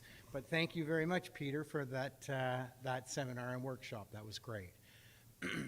We're really honored at Creative Nomad Studios to be hosting our first gallery show. The gallery show is called Wind, and it's being hosted on our main floor gallery space. Craig Mainprize is the artist who's hosting the gallery show. And Craig, his reputation in Orillia as an artist is increasing and increasing and increasing. And we've got him here today for a short interview. So welcome, Craig. Thank you. And thank you very much for participating in the first gallery show. It looks great down there. Oh, thank you very much. It's my pleasure. So you've got a background not just as an artist, but you've got some formal education in that area, don't you? I do. So I went to the University of Ottawa for a Bachelor of Fine Arts.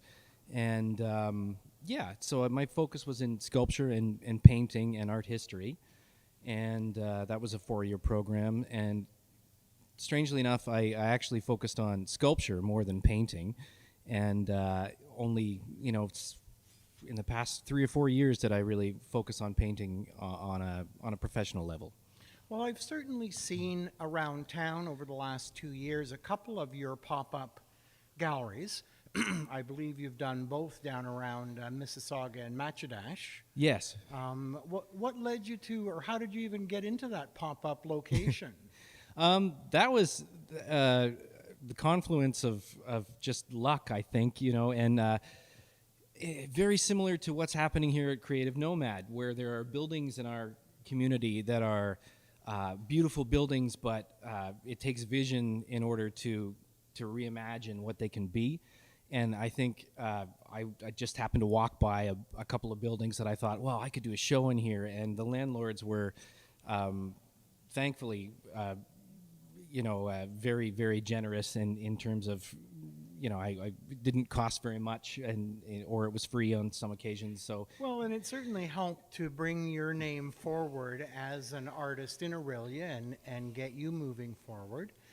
The new show that you've got, I understand that that's a new body of work for you that you've more or less just created within the last, couple of months? yeah, it's been some of the pieces are a little older than that, but it's been at least about 6 months, and it's a body of work that with COVID and things like that, it's been immersive. It's an immersive time for artists. So for me, it was a time to really focus on what I was doing with my work and try to find a common thread between the pieces I was making. And to me, it was movement, and that's why the show is called Wind, because it's nature, it's landscape, but the common factor is that there's this movement, and the wind is sort of moving through all of the pieces. And so that kind of came to me just not too long ago. After looking at all this stuff, I thought, okay, yeah, that's what's going on with it.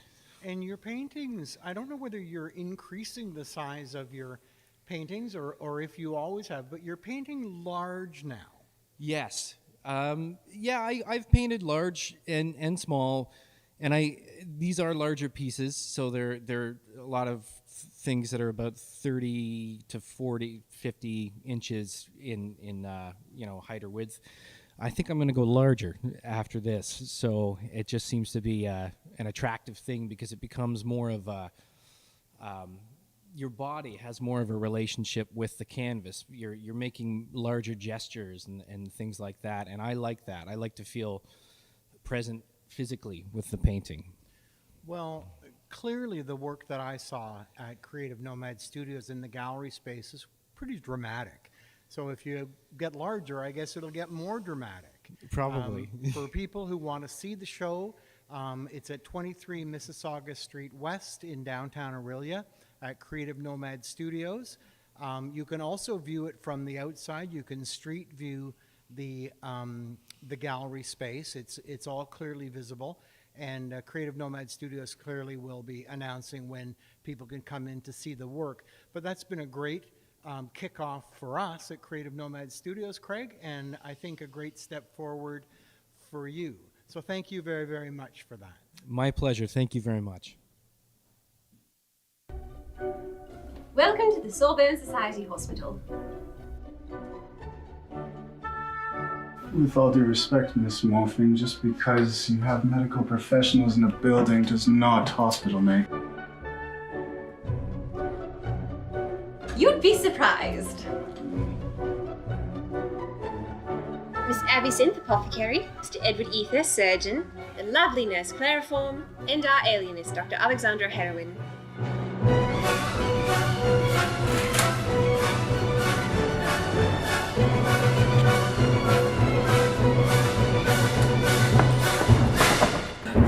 Frank!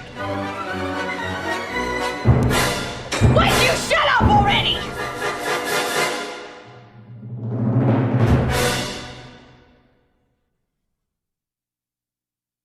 This is Orillia, Ontario. Last summer, 100 families joined in a special Gallup poll here. For 2 months, they used nothing but Anacin for bad headaches. Then each was asked a simple question: will you keep using it?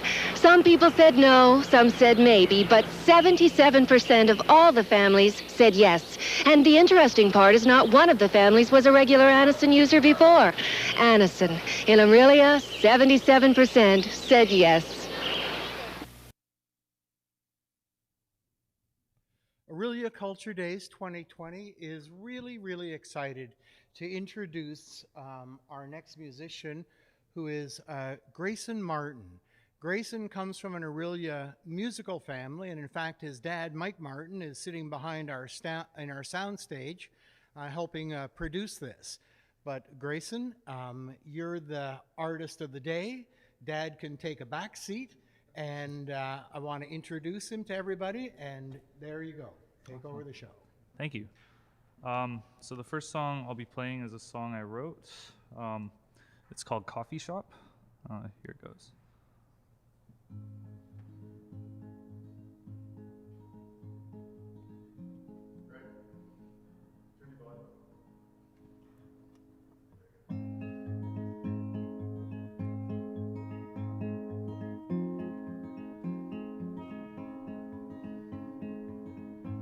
When I saw you in the coffee shop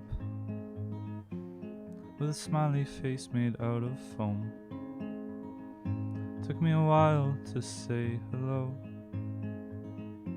When I did, I heard the voice of an angel.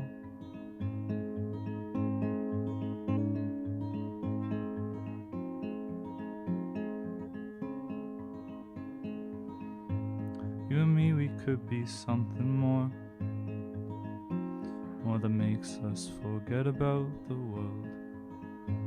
Can I take your hand and show you now? Or would that be too forward?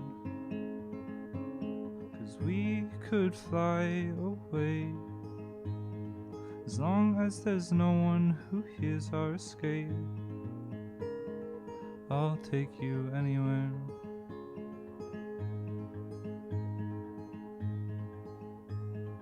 We could run away. We're only human and we make mistakes. I'll show you everything.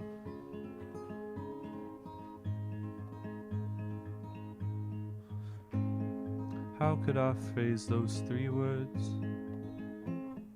Say them to you without a fear. Am I late or way too soon? There's only one way to tell.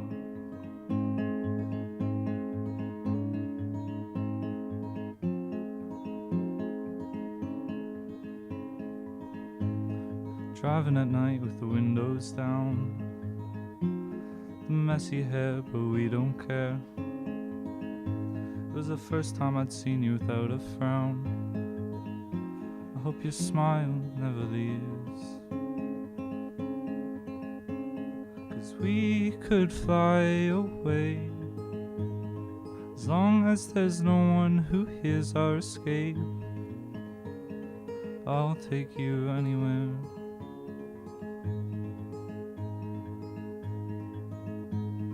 And we could run away, as long as we're human, we will make mistakes. I'll show you everything.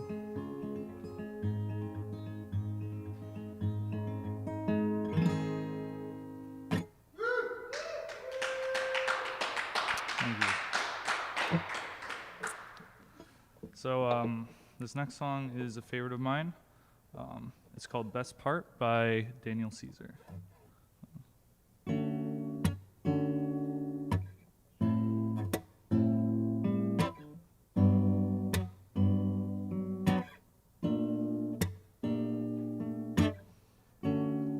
You don't know, babe, when you hold me and kiss me slowly, it's the sweetest thing,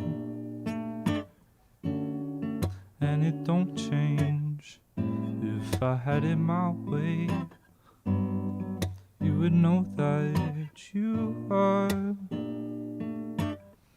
You're the coffee that I need in the morning. You're my sunshine in the rain when it's pouring. Won't you give yourself to me? Give it all. I just wanna see how beautiful you are. You know that I see it. I know you're a star. Where you go, I'll follow, no matter how far. If life is a movie, then you're the best part. Oh, oh, oh, oh, oh, you're the best part. Oh, oh, oh, oh, oh. It's the sunrise and those brown eyes. You're the one that I desire. When we wake up and then we make love, yeah. It makes me feel so nice. You're my water when I'm stuck in the desert. You're the Tylenol I take when my head hurts. You're the sunshine of my life.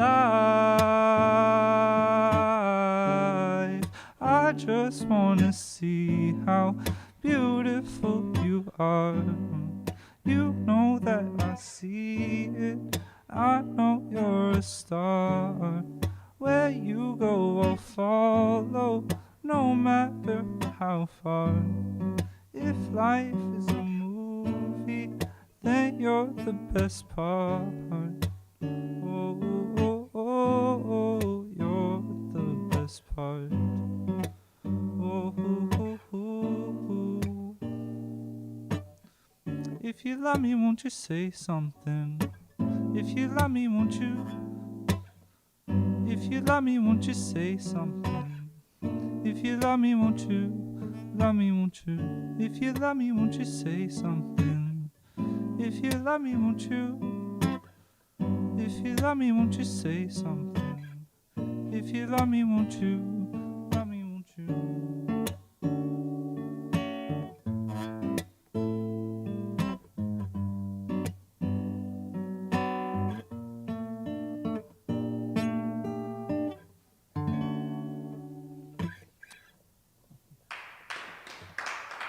Thank you. So this next song is by a favorite band of mine.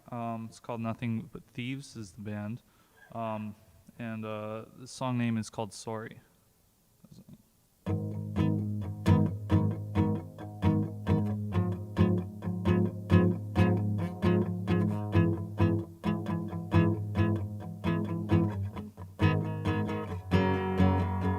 You might kill me with desire, want me tighter than a wire.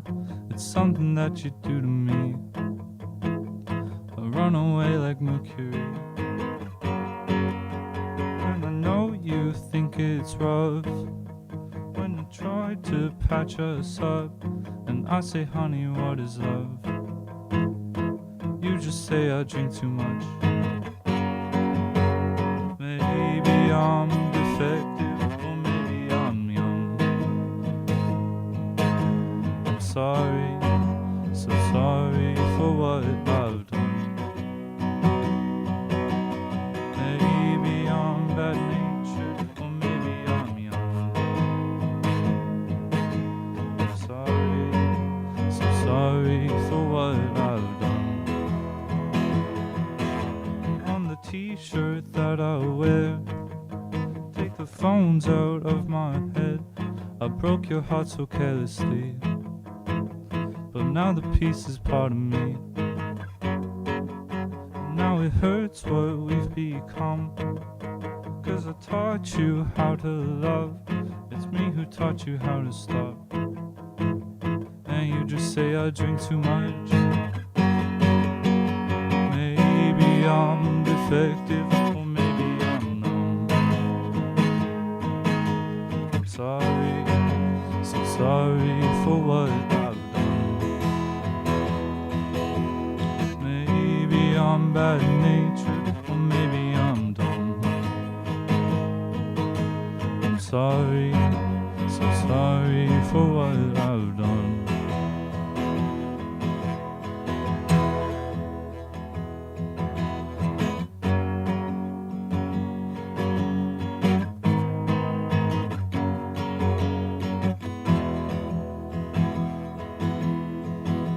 I've been waiting for this, I've been waiting for it. I I've been waiting for it. I've been waiting for this. I've been ready for it. I've been waiting for this. I've been ready for it. I've been waiting for it. Maybe I'm defective, or maybe I'm not. I'm sorry, so sorry for what I've done. Maybe I'm bad-natured, or maybe I'm young. I'm sorry, so sorry for what I've done.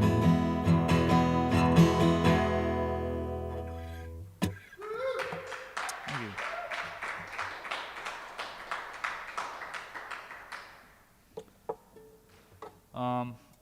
So this next song is a song I wrote not too long ago, so confidence in it is whiffy, but I like it a lot, and so it's called Everything.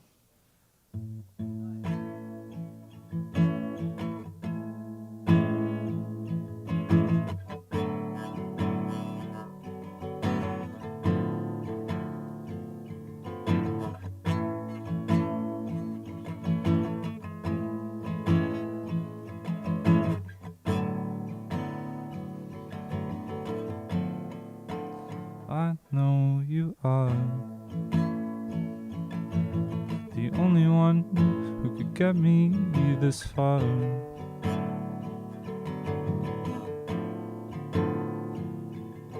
When you took my bitter hands and told me, let's run far away.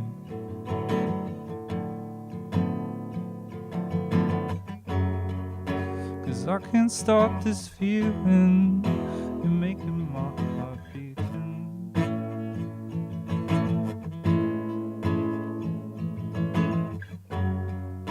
It's beat beneath my bones, and I hope it never slows.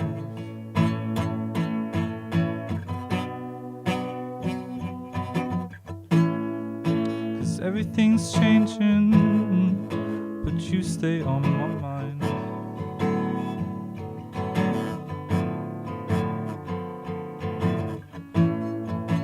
Lives are being wasted, but we don't have the time.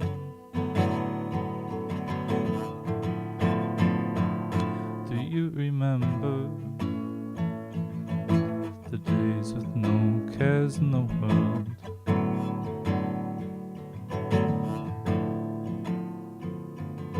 We talk about things we don't understand and lay in the grass and hand in hand, and I tell you how I feel.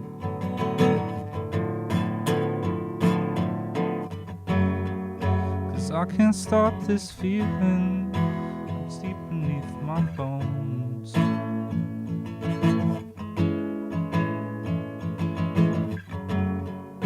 You're keeping my heart beating, I hope it never slows.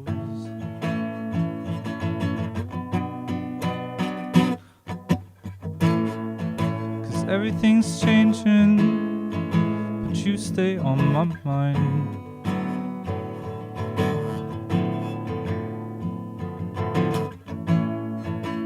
Lives are being wasted, but we don't have the time.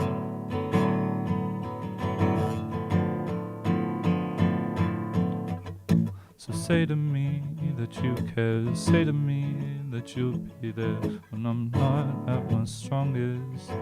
'Cause honey, we both know that I'm not. So say to me that you'll be, say to me that you'll be there when I'm at my lowest.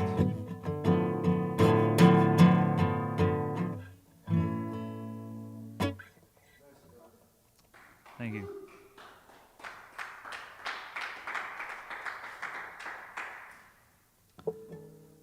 This next song is by the artist Hosier. He's got a lot of great songs, but this is one of my favorites. It's called Cherry Wine.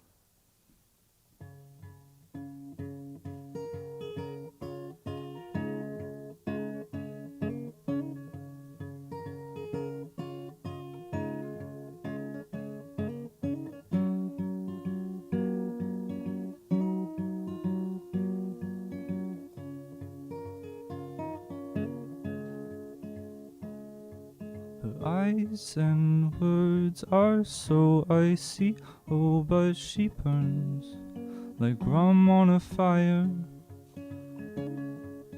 Hard and fast and angry as she can be, I walk my days on a wire.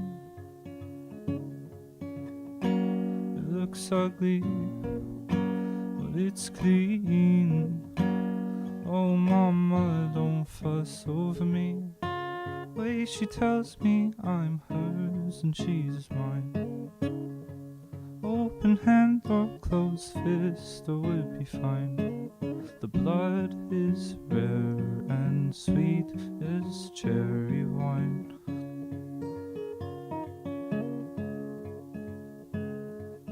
Calls of guilty thrown at me, all while she stains the sheets of some other. Come at me so powerfully, just like she throws with the arm of her brother. But I want it, it's a crime. I had this some other time. Way she tells me I'm hers and she's mine. Open hand or closed fist, or would be fine. The blood is rare and sweet as cherry wine.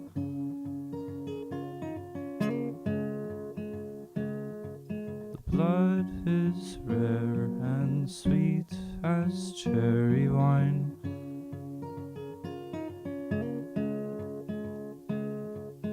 Blood is rare and sweet as cherry wine.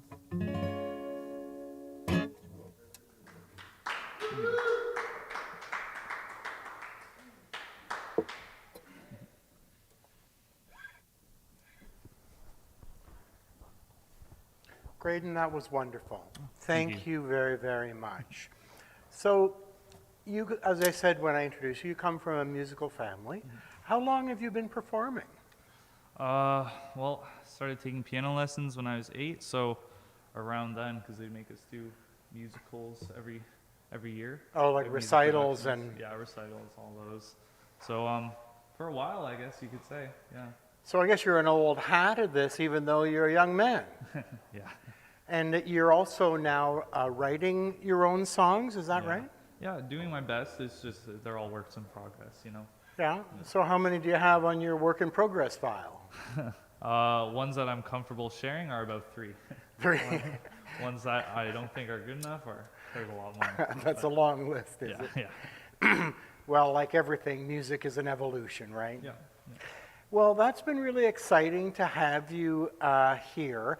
What else are you doing with your life? Are you still in school, or? Yeah, still in high school, so a full-time student, working a lot down at the grocery store down in Metro, and doing some stuff with some eco clubs around Orillia. Oh, good for you. Yeah, just trying to get involved in the community. What are those kinds of activities? So there's the Sustainable Orillia Council, and we've started a Sustainable Orillia Youth Council that I'm a part of. Oh, wonderful. It's a lot of fun with some friends. Well, Orillia certainly has all those concerns, and it's nice to see another generation getting involved in the sustainability issues that we're all facing. Anyway, thank you very much again on behalf of Culture Days 2020, Orillia Culture Days. It was wonderful to have you. Thank you. Thank you. Yeah, and so this next song is another song I wrote. This one is called Lines.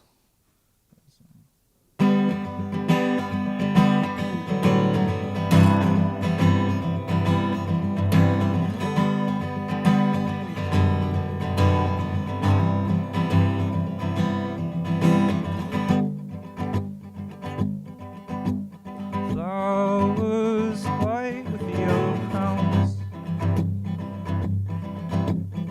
All these people don't make a sound. When you said there's no take backs, what do we do if something starts to crack? Do you remember when we danced in the rain? And all our troubles seem so far away.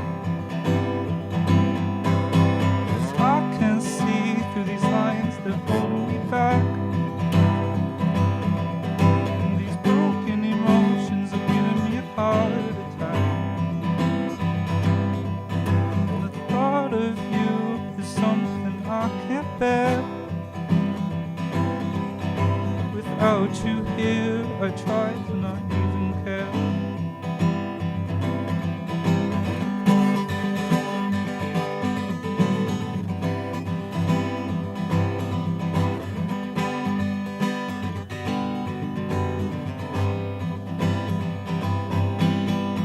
Sunset drives with purple skies. Look at the time and watch as it passes by. I miss those old days when we watched the world go by. But now I'm here alone in this empty room. Do you remember when we danced in the rain? And all our troubles seem so far away. 'Cause I can't see through these lines, they're holding me back.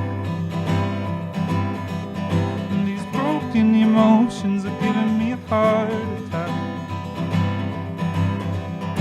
And the thought of you is something I can't bear. But without you here, I try to not even care.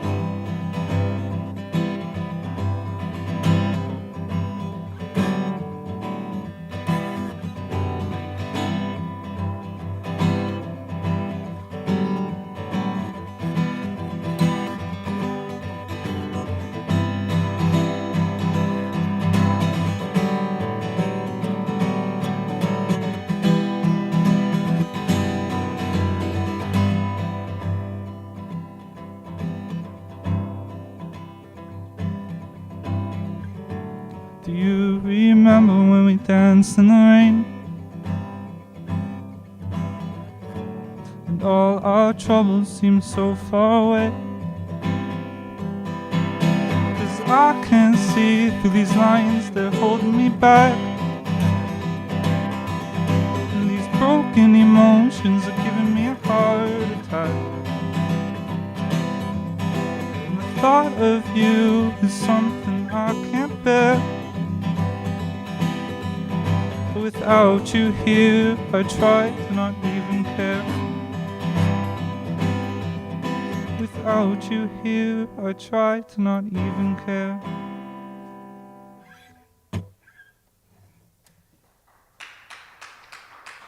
Thank you.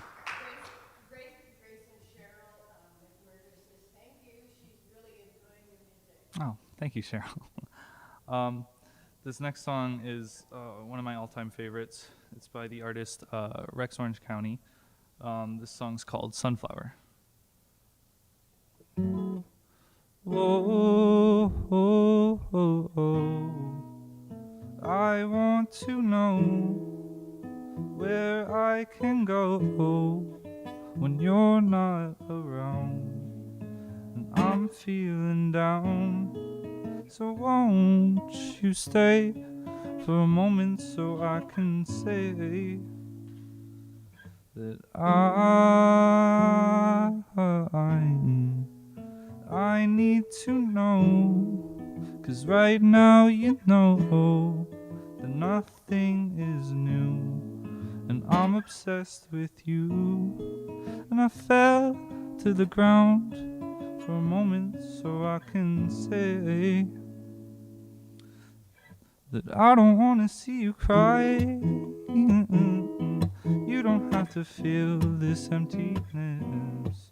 She said I'll love you till the day that I die. Well, maybe she's right, 'cause I don't wanna feel like I'm not me. To be honest, I don't even know why I let myself get down in the first place. Trying to keep my mind at bay. Sunflower still grows at night, waiting for a minute till the sun seen through my eyes. Get it down, down, down, down. Gotta get down, do, do, do, do. Waiting for a minute till the sun seen through my eyes. You know you need to get yourself to sleep and dream a dream of you and I. There's no need to keep an open eye. I'll promise I'm the one for you. Just let me hold you in these arms tonight. I'm lucky to be me, you can see it in my face.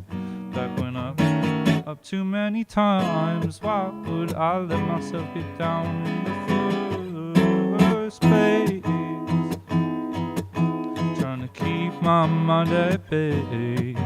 Sunflower still grows at night, waiting for a minute till the sun seen through my eyes. Get it down, down, down, down. Gotta get down, do, do, do, do. Waiting for a minute till the sun seen through my eyes.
My mind at bay.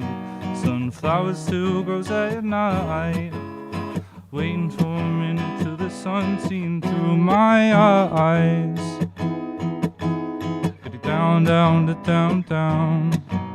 Gotta get down, do, do, do, yo. Waiting for a minute till the sun seen through my eyes. Thank you. This next song is called Sweet Creature. It's by Harry Styles.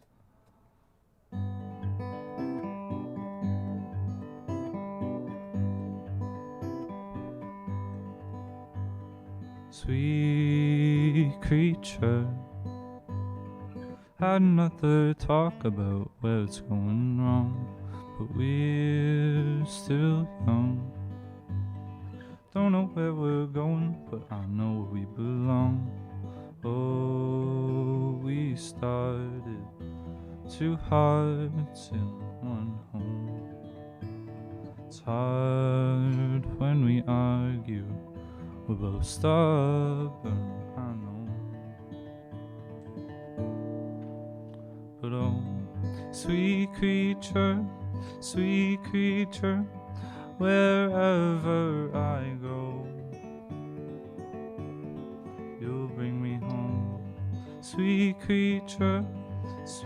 creature, when I run out of road, you'll bring me home.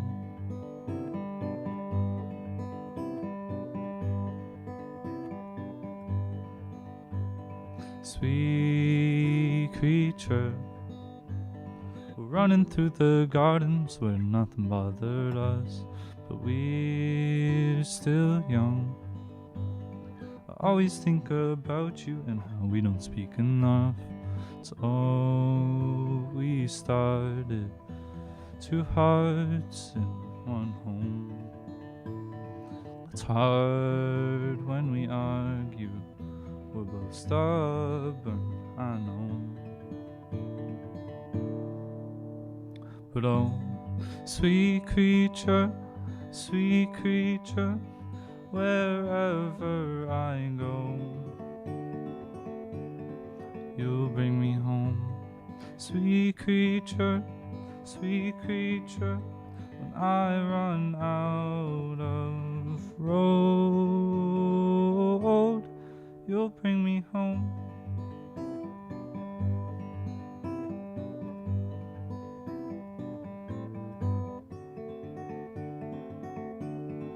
You'll bring me home. Thank you.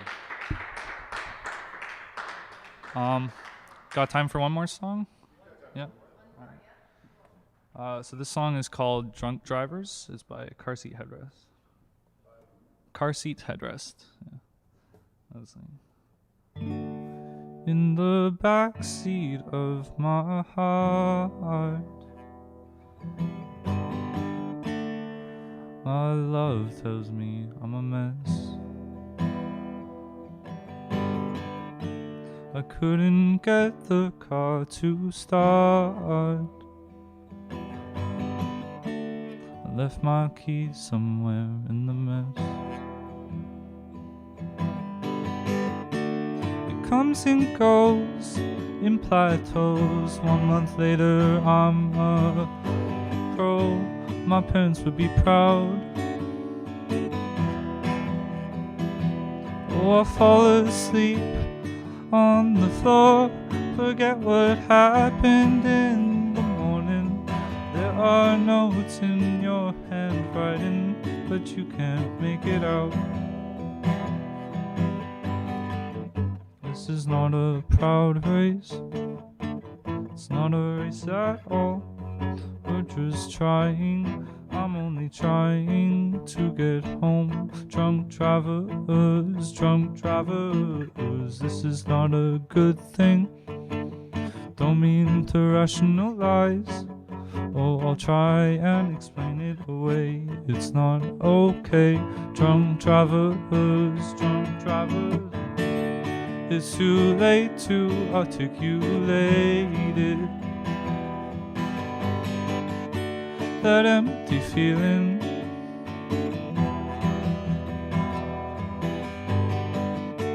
you shouldn't have said that of the people you hate. Built yourself up against others' feelings, and it left you feeling empty as a car coasting downhill. I have become such a negative person. It was all just an act, it was all so easily stripped away. But if we learn how to live like this, maybe we can learn how to start again. Like a child who's never done wrong, who hasn't taken that first step. This is not a proud race, it's not a race at all. We're just trying, I'm only trying to get home. Drunk drivers, this is not a good thing. Don't mean to rationalize, oh, I'll try and explain it away. It's not okay. Drunk drivers, doesn't have to be like this. It doesn't have to be like this. It doesn't have to be like this. Killer whales, killer whales. It doesn't have to be like this. It doesn't have to be like this. It doesn't have to be like this. Killer whales, killer whales. Please listen to him. It's not too late.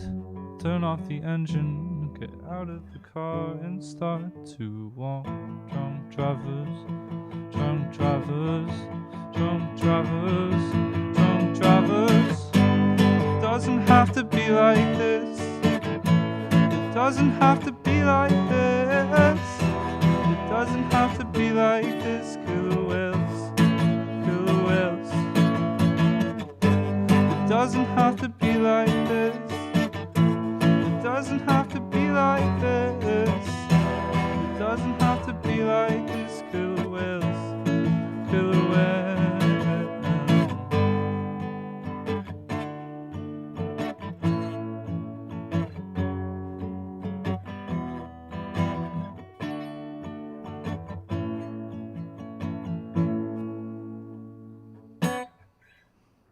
Awesome. Thank you. Yeah, thanks a lot to Nomad Studios for having me. This has been a great experience. And yeah, I hope you enjoyed. Thank you. Hello, my name is Susan Charters, and I'm a member of Storytelling Orillia. I have a story today that's a history of this area, a story that I know because I know Mark Douglas. Mark is an elder of the Chippewas of Rama First Nation. You may know Mark, you may know this story, but it's a story I want to tell from my perspective and not try and take the point of view of the people to whom this story really belongs. And those people are the Anishinaabe people and the Wendat people who have lived on this land for thousands and thousands of years. They have told stories here, so many stories, that I feel grateful to be able to tell a story standing on this land as well. I'll start with a story from Mark. Now, if you've heard Mark tell a story, it always sounds as if he was standing right there when it happened. Mark says, when the first Europeans came and stood at the mouth of the Humber River on the shores of Lake Ontario, they had questions. Where are we? What are we supposed to see? What's going on around here? And the Haudenosaunee people who met them pointed up the Humber River to the most important place they knew of. And they said, to Toronto. And Mark says, well, there was some confusion with language. And eventually, the Europeans thought they were referring to where they were standing, and the place sooner or later became called Toronto. But that's not what they were pointing to. They weren't talking about where they were standing. They were talking about a place of ancient gatherings and healing and great power that was known across Turtle Island, across North America. They were pointing up the Humber River towards Lake Simcoe, to the narrows between Simcoe and Couchiching, where trees stood in the water. Toronto in the Haudenosaunee language they were using means trees standing in the water. They were pointing to the fish weirs. In Ojibwe, the word is minjikaning, or fish fence. Now, Mark says that was such a sacred place that if you were traveling to Minjikaning, you could pass even through warring nations. They would give you free passage if your destination was Minjikaning. The Narrows at that time was so full of stakes and fish weirs for the abundance of fish that were going through and the number of people who came to gather and meet together there, that no boats could pass from Simcoe to Couchiching. People used to portage between Simcoe and Couch by crossing over that narrow neck of land where Moose Beach is right now. And the stakes extended on both sides of the mouth of the Narrows for a quarter mile in each direction. Now, when my husband Anderson and I came to Orillia in 1982, we had questions too. Where are we? What are we supposed to see? What's going on around here? No one pointed to the fish weirs. In 1982, the federal government designated Minjikaning as a National Historic Site. No one spoke about it. We had a newspaper at the time, and we didn't put a story in the paper to that effect. Well, why? Because it was part of the human history of this area that was swept aside and lost and ignored. Because the people were facing assimilation and hardship and residential schooling and the loss of their language and their culture and their stories. They even lost the word Minjikaning. And Mark can tell you the story of how his people recovered that word and an understanding of how they were the keepers of the fish fence. And that happened not very long ago at all. In 1993, people from the First Nation at Rama and people from Orillia joined to form the Minjikaning Fish Fence Circle. And one of the circle's publications notes that Minjickaning is probably the oldest human construction in North America. At the time that the blocks of the Great Pyramid at Giza were being laid, the stakes for the fish fence were already in place, and they were renewed over the centuries. There's been carbon dating done of stakes that remain now in the silt of the Narrows, and they date more than 4,000 years old.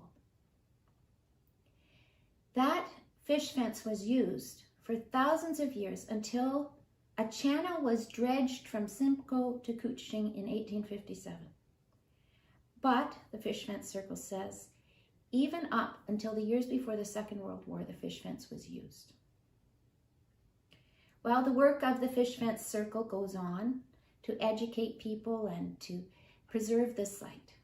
And the fish, well, the fish still gather the way they were asked to do by the Creator at the time of the creation of the world.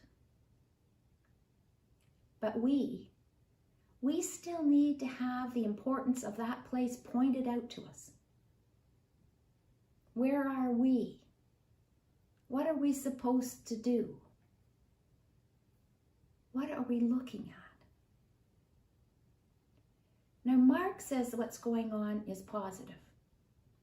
He says that there are people talking, people from his community, Orillia, neighboring townships, and working on building an interpretive center and a footbridge across the Narrows to honor the memory of Minjickaning. He says that it might seem small, but it's big. He said, because we have been shut out for so long. He said that this is a time, it's understandable to him that there's the talking going on, because that's what we always used to do at Minjickaning, he says. We would meet and we would gather and we would have ceremonies and we would talk.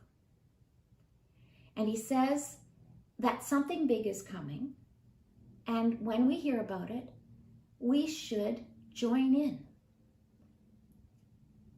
Because, I think, know it or not, the ancient power of that gathering place informs life in Orillia.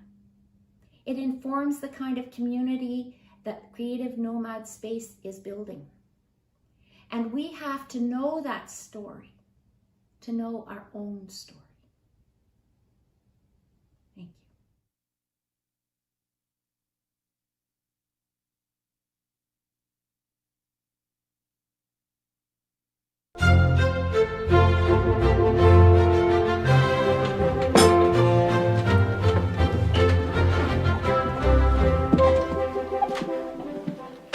Alright, Sawbones. We only get one shot at making a good first impression on Dr. Hausen, so I want to see everyone on their best behaviour. And that means no rambling tirades, no sulking, no body stories, and no drugs. Oi! We're going to have a lovely tea party. We're going to get lots of funding for our hospital, yes. Or we're not. Or I'm going to become very difficult to deal with from now on. There's not much difference then, eh?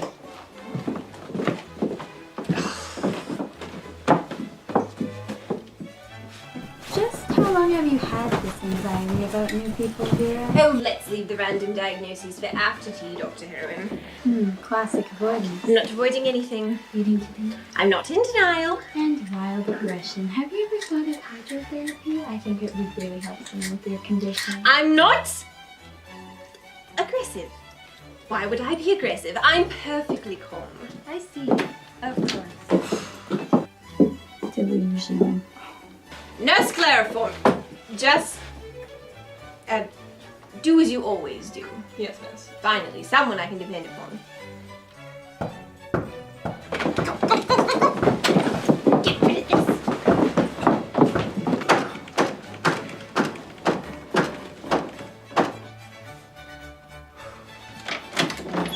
Dr. Hausen, please do come in. It's such an honor.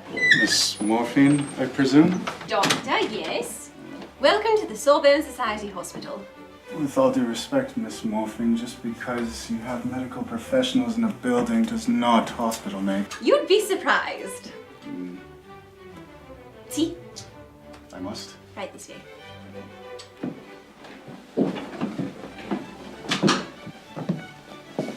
everyone. This is Dr. Munchausen. He's considering becoming the patron of our lovely hospital. Isn't that wonderful? Wonderful. Dr. Hausen, allow me to introduce my colleague. Orillia Culture Days 2020, we are extremely happy to have a demonstration today from Lindsay McDougall. Lindsay McDougall has been trained in theatrical makeup and cosmetics, and what she's going to be doing today for a couple of hours actually, and we're going to try to touch base with her a few times in the next 2 or 3 hours. She's going to be doing special effects makeup, so you can see what kinds of creative things you can do with makeup, which is commonly used more in the theatrical world than in our possible dating lives, but maybe there's an opportunity there to bedazzle after you learn something from Lindsay. Thank you.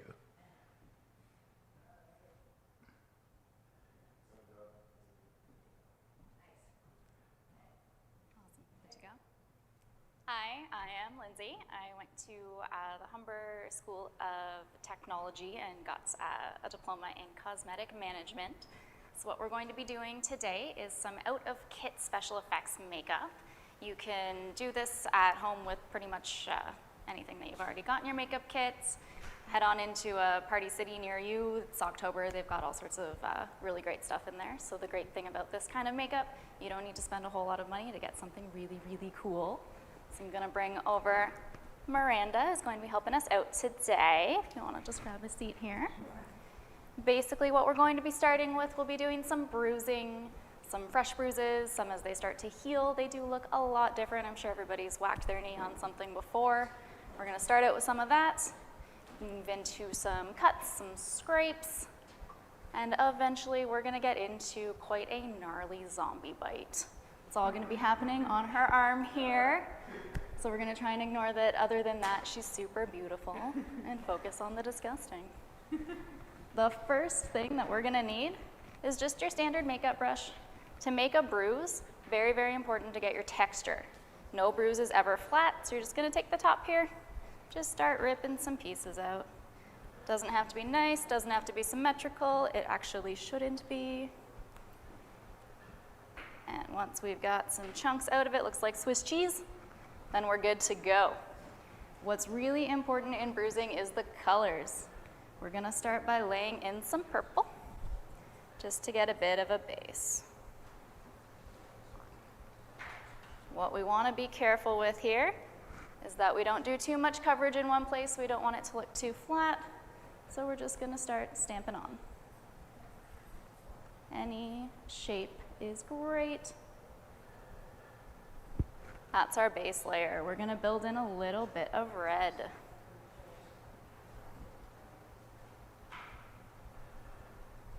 Just keep going with the same brush. Gives us a really cool, buildable look here.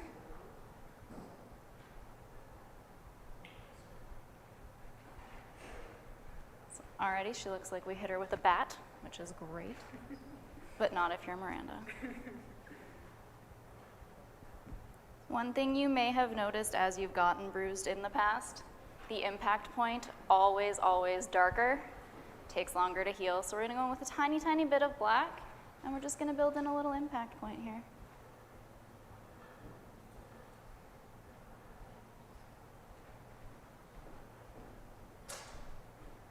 Perfect. If you're not sure how it looks, always take a step back.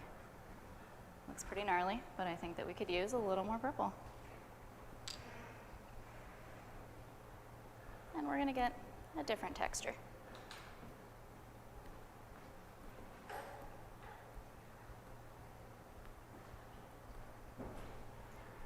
As you're deciding on your placement for your bruises, if you want them to be a little bit more medically correct, bruising typically happens where you have a bone. So you're not gonna see as much bruising here or on that part of your arm unless you're whacked really, really good. So good placements for your bruises is your shoulder. You can put them near your elbow, under your eye is a classic spot. And try not to make them too round.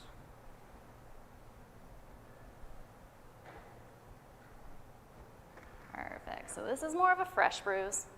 She probably got injured, yesterday, the day before. As bruises heal and the blood kind of disperses, It tends to go that icky green, yellow, gets a lot bigger, different color. We're going to put an older bruise a little bit lower down near her elbow. Miranda's a little bit of an accident-prone person today. This is true. Hopefully not this bad every day. So for our healing bruise, our base color is going to be green. Scrape some green out here. As your bruises heal, they tend to take up more space. They are much less symmetrical, even if you got hit with a baseball, if you walked into a corner of a table, which I did not too long ago. All of a sudden, it seems like your whole area is covered in green. So we're gonna lay down that base.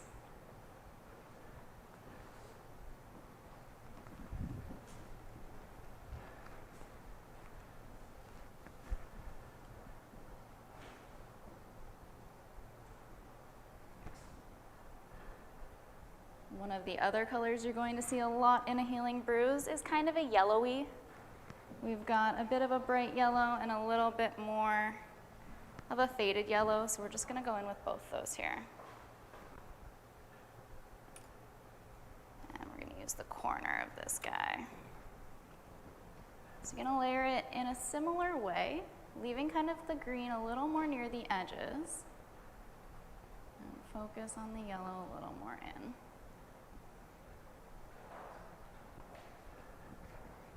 We are still going in with a bit of that purple because that impact point is always the last thing to heal.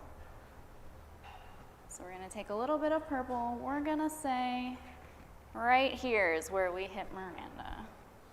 We're going to get a little bit of that purple.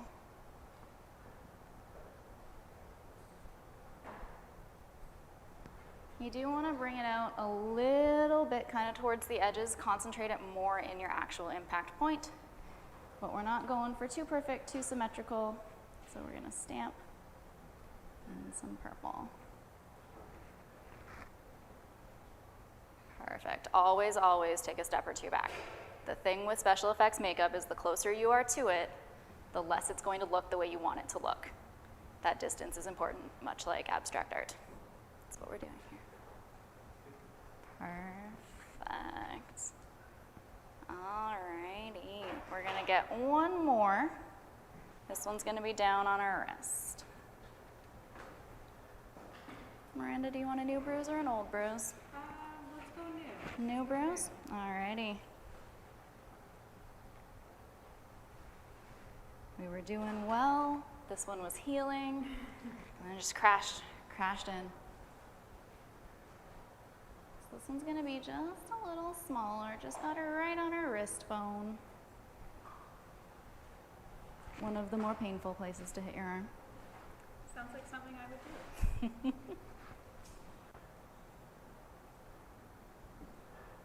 Perfect, same technique. If your sponge starts to get too gross, you can always make a new one. Switch up that texture. Super important when you're ripping these off is try and get the corners off. Otherwise they get a little bit too perfect.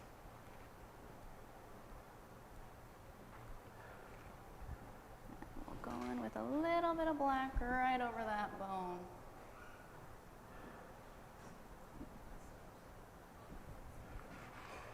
One of the things that we can do as well, just to add a little bit of extra drama on our large bruise there. What if when we hit Miranda with that baseball bat, we cracked her skin just a little bit, got a bit of a cut going? We're gonna go in with a black flat edge brush. And we're just gonna draw in a little bit of a split there.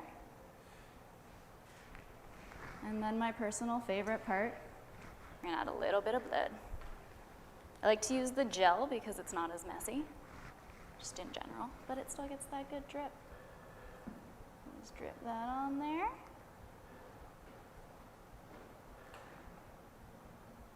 And let it ooze. The gel is great because it keeps that shape but it still very slowly moves a little bit, so we're not static with our effect. Roll these sleeves up a little bit. Let's get into an actual cut. I actually bought this at a party store. It's just some fake skin. If you don't want to actually buy anything, if you have liquid latex and toilet paper, the toilet paper makes really great fake skin. I've also made some before mixing Vaseline with flour. Gets the same kind of texture as this guy here. We're just going to grab a little bit and kind of mold. Make a little Play-Doh style worm. This stuff is great because it sticks to your skin without having to attach it with a liquid latex. Some people have allergies to latex, so I like to work with this. I'm just going to use the heat from your finger to mold it in. Don't worry too much about the edges. We will blend it, but we will also be getting some blood on there.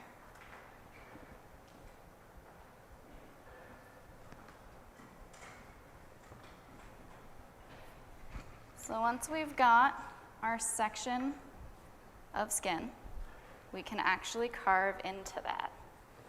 So we're just going to carve a slice. And you're going to separate it a little bit. This is just a nail tool. Butter knives work really well. I've used forks on the edge of a spoon, really anything that can get you a nice line. And just pull up the edges a little bit. We're going for a bit of a deep gash here. Keep those edges blended.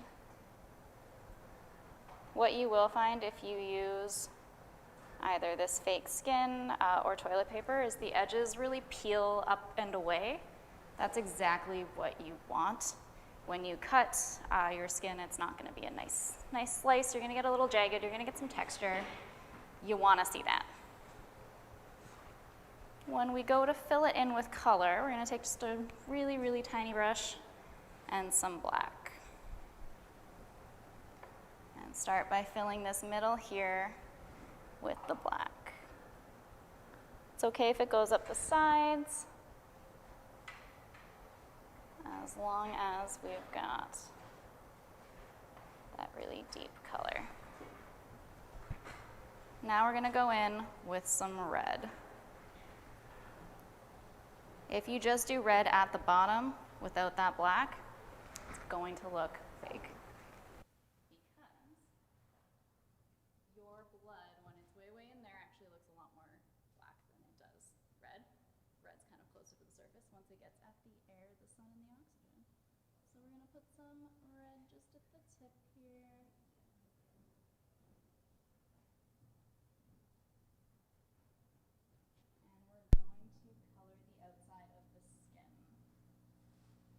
Doesn't need to perfectly match your skin tone. In fact, it's better if it's a little bit lighter, because once we get a cut, I'm sure most of us have seen this, the edges tend to get a little bit of a different color. I did have a cut on my finger. I was going to try and show, but it's healed. So we're just going to dab over that with a skin adjacent color. You don't want to use white, but you don't want to necessarily use the perfect foundation match either.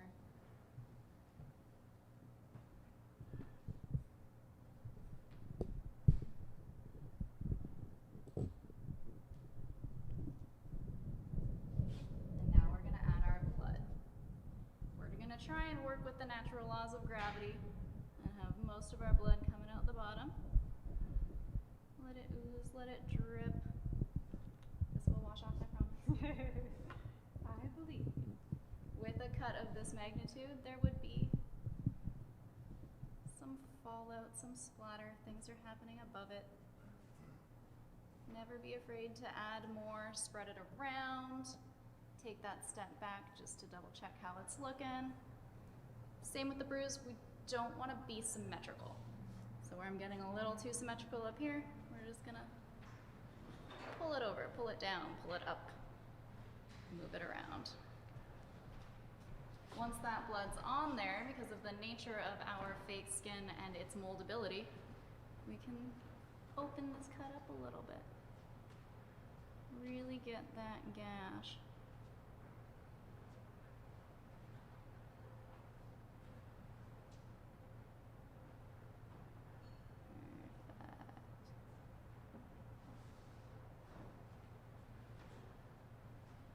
Love how it drips. Nice and gooey. Yes.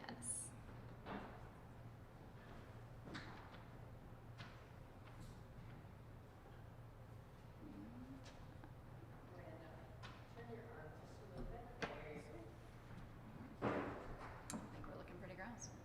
Well done.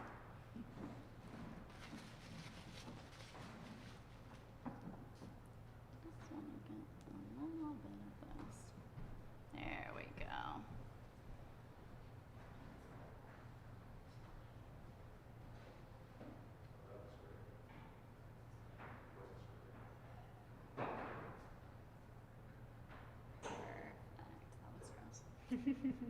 Back in school, this was the only class where you could walk up to someone and say, "That looks disgusting." And they would say, "Oh my gosh, thank you."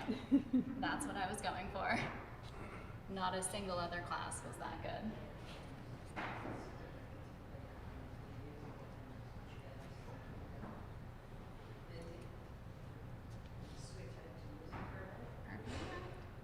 We're gonna keep building on some cuts here.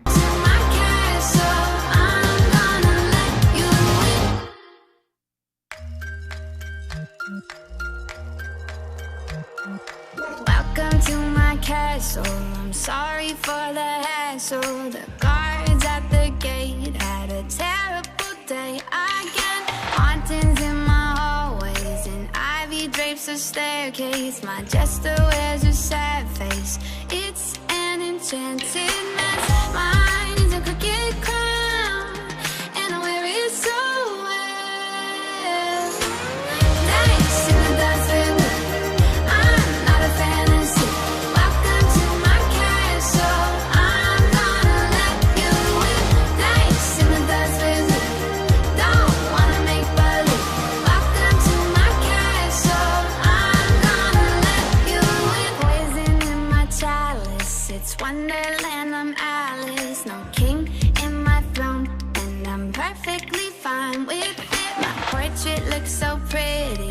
The way she looks down on me, the lady that I should be, is faded and paper thin. Mine is a crooked crown, and I wear it so well.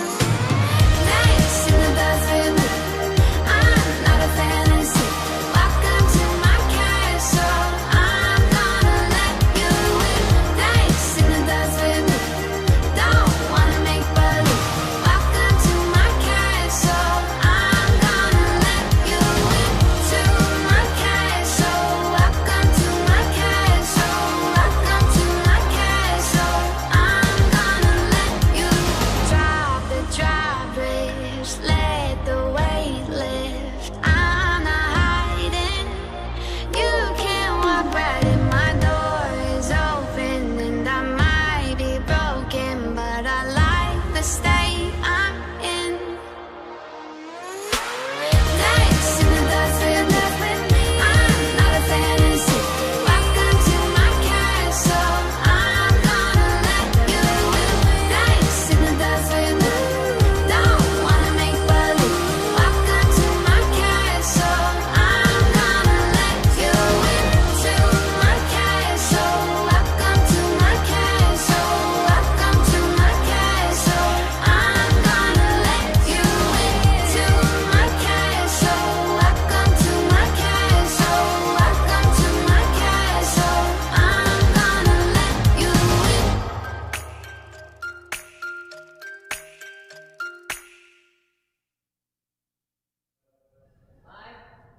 Alrighty. So what we are going to do now is a bit of a zombie bite. It's really the only reasonable explanation for why Miranda's walking around looking like this. It's obviously the apocalypse.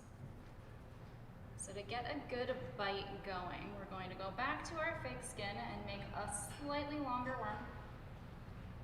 Curve it into, you know, a smile, a frown, however your zombie was feeling that day.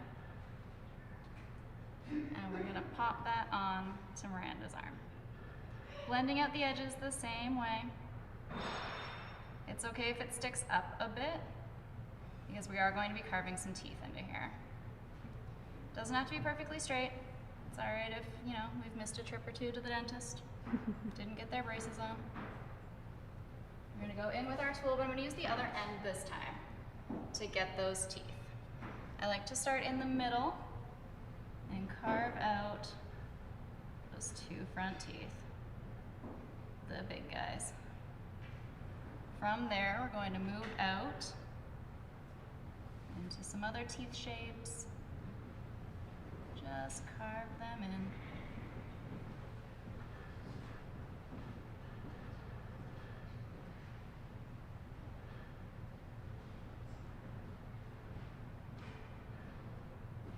Blend that down.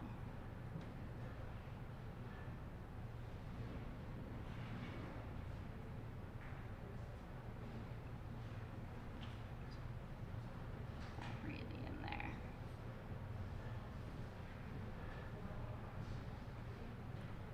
One of our main colors that we're going to work with when we're doing zombies is going to be green. They're obviously infected. It's gross. Greens, purples, reds. Slightly brighter tones than the purples that we were doing with our bruising here. And this, we can just use our sponge. It's okay if for our zombie infection spreading, we're a little bit more of a flat, because we're more of an infection than we are an injury. So we're gonna start layering on some colors. Really getting in there.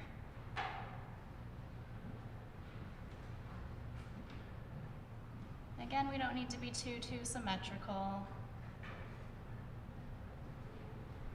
Just really spread that out. Now we'll go in with our purple.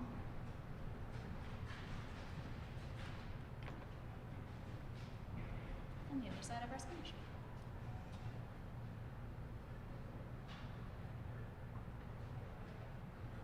Blend them together a bit. This is again just our base layer, so we will be adding in a bit of texture on top, but our base layer is totally cool to be flat.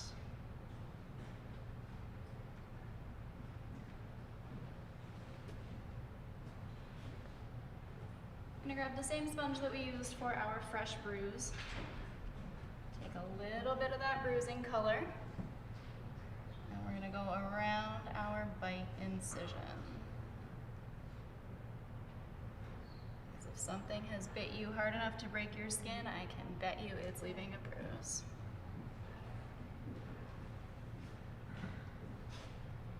And similar to our first cut, we're gonna go into our teeth indentations with a little bit of black. Just to really define where those incisions were.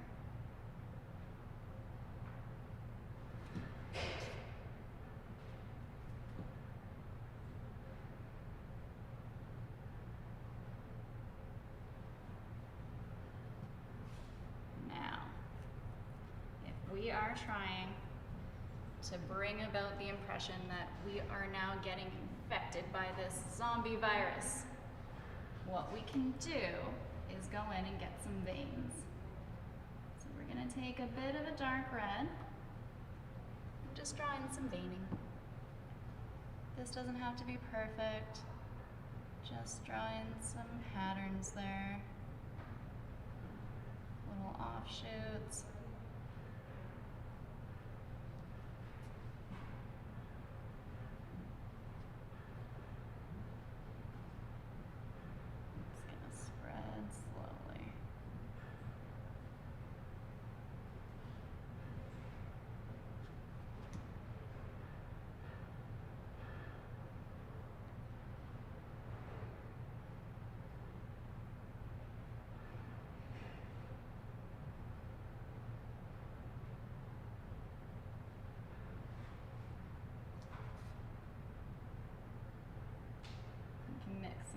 here too and get some purple.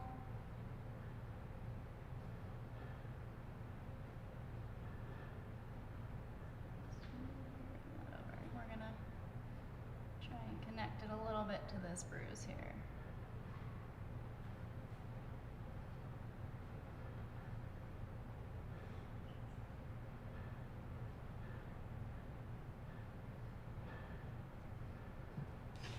And now that we've gone kind of close to this bruise, we can try and bring it all in together.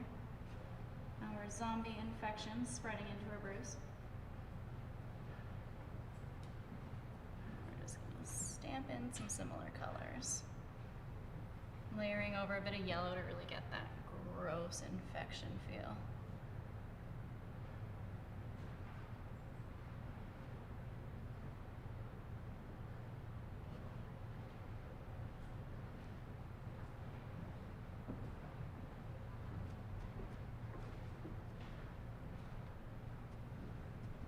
Pull that down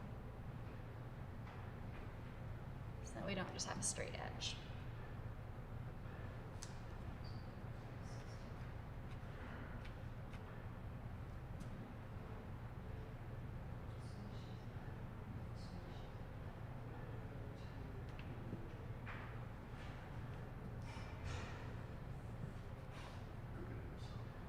And for my favorite moment, we're going to drip a little bit of blood into each tooth indentation. And then take our stipple brush and just pull it down and around. Delightful. It looks bad. Yeah.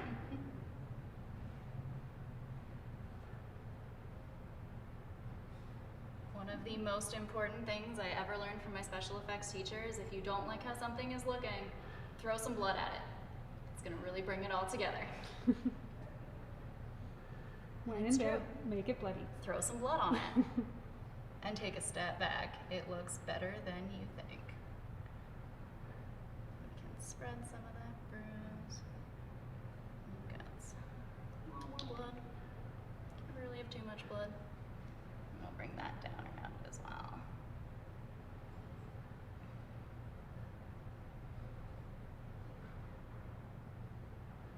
There we go.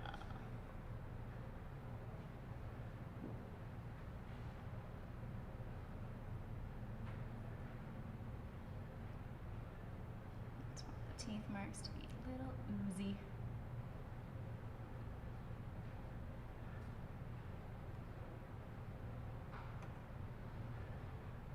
That's the stuff.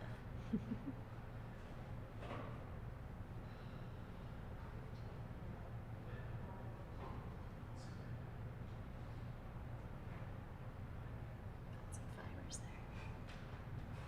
Alrighty, can we do this just to take a peek? Oh yeah. Now that's a bite. I feel like a zombie already. Start craving brain soon. Just gonna smooth this down a little bit more to really get that effect.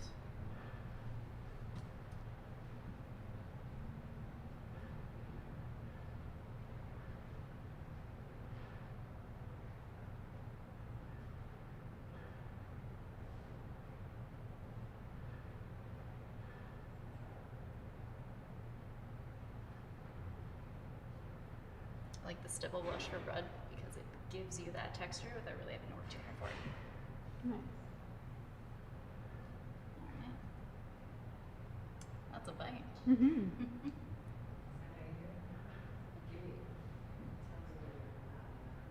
Perfect. So we're just gonna show that guy off there. I think we've damaged this arm quite a bit. We can get some claw marks going on the other arm. Yeah, so while we get ourselves set up to damage Miranda's other side, we're gonna take a quick break, come back with us, and we're gonna do some werewolf claws. We'll be back. Stevie and the Goat by Cecil George, as told to Isabel Brillinger. Many members of the Historical Society will remember Wilbur Cramp, another colorful Orillian who served as Reeve and then mayor. He and young Stevie Leacock, the son and namesake of the writer, were good friends. One night, when they had been bending the elbow too much, Stevie decided that what his house needed was a goat. Wib said that he knew a farmer who would sell them a goat, so they called a taxi and drove out to Seabright. They got the goat, put it in the taxi, and took it to Stevie's house, which is now the Leacock Museum at Brewery Bay. Wilbur was in the kitchen mixing up some more libations when he heard an explosion in the living room. Stevie was standing on the couch, and the goat was dead on the floor.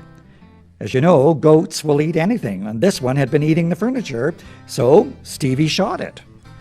Well, now, they didn't want to lose value for their money, taxi, and goat, so they took it to Doc Price's freezer and locker business, which was behind Al Orr's Standard Garage at the northwest corner of West Street and Market Street. And there, they had the goat butchered, wrapped, and frozen for later consumption.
Alright, Sawbones. We only get one shot at making a good first impression on Dr. Housen, so I want to see everyone on their best behaviour. And that means no rambling tirades, no sulking, no body stories, and no drugs. Oi!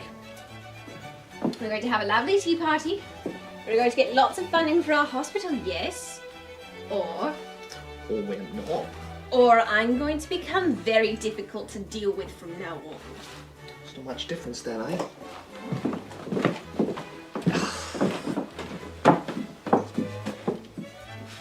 Just how long have you had this anxiety about new people, Vera? Oh, let's leave the random diagnoses for after tea, Dr. Heroin. Classic avoidance. I'm not avoiding anything. Eating today. I'm not in denial. And wild aggression. Have you ever thought of hydrotherapy? I think it would really help someone with your condition. I'm not aggressive. Why would I be aggressive? I'm perfectly calm. I see. Of course. Delusion. No scleroform. Just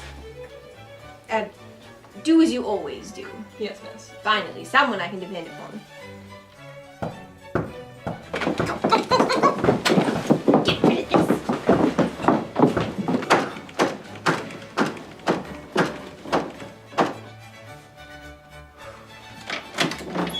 Dr. Housen, please do come in. It's such an honor. Miss Morphine, I presume? Doctor, yes. Welcome to the Sawbones Society Hospital. With all due respect, Miss Morphine, just because you have medical professionals in a building does not hospital make. You'd be surprised. Tea? I must. Right this way.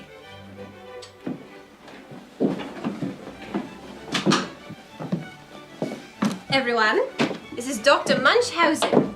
He's considering becoming the patron of our lovely hospital. Isn't that wonderful? Wonderful. Dr. Housen, allow me to introduce my colleagues. This is Miss Abby Synth, apothecary. Hello, love. Mr. Edward Ether, surgeon. Charmed, mate. The lovely nurse Chloroform. And our alienist, Dr. Alexandra Heroin. My sister isn't here at the moment, but she's thrilled you're considering funding the hospital. May I ask why? Well, you see, when I came into my inheritance, I figured it'd be good to give back to the medical community. I see. And why is that? Well, you could say I have a commitment to seeing the furtherment of medical advancements. Now, could this be due to the displaced guilt you feel over your own failures as a doctor? Ahem. 1 lump or 2, Dr. Hausen. I have not actually had any tea yet. Well, don't bother, the pot's gone off.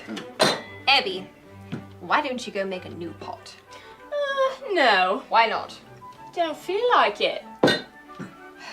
So, Dr. Hausen? Hausen, alright. What's your record for sawing off a leg?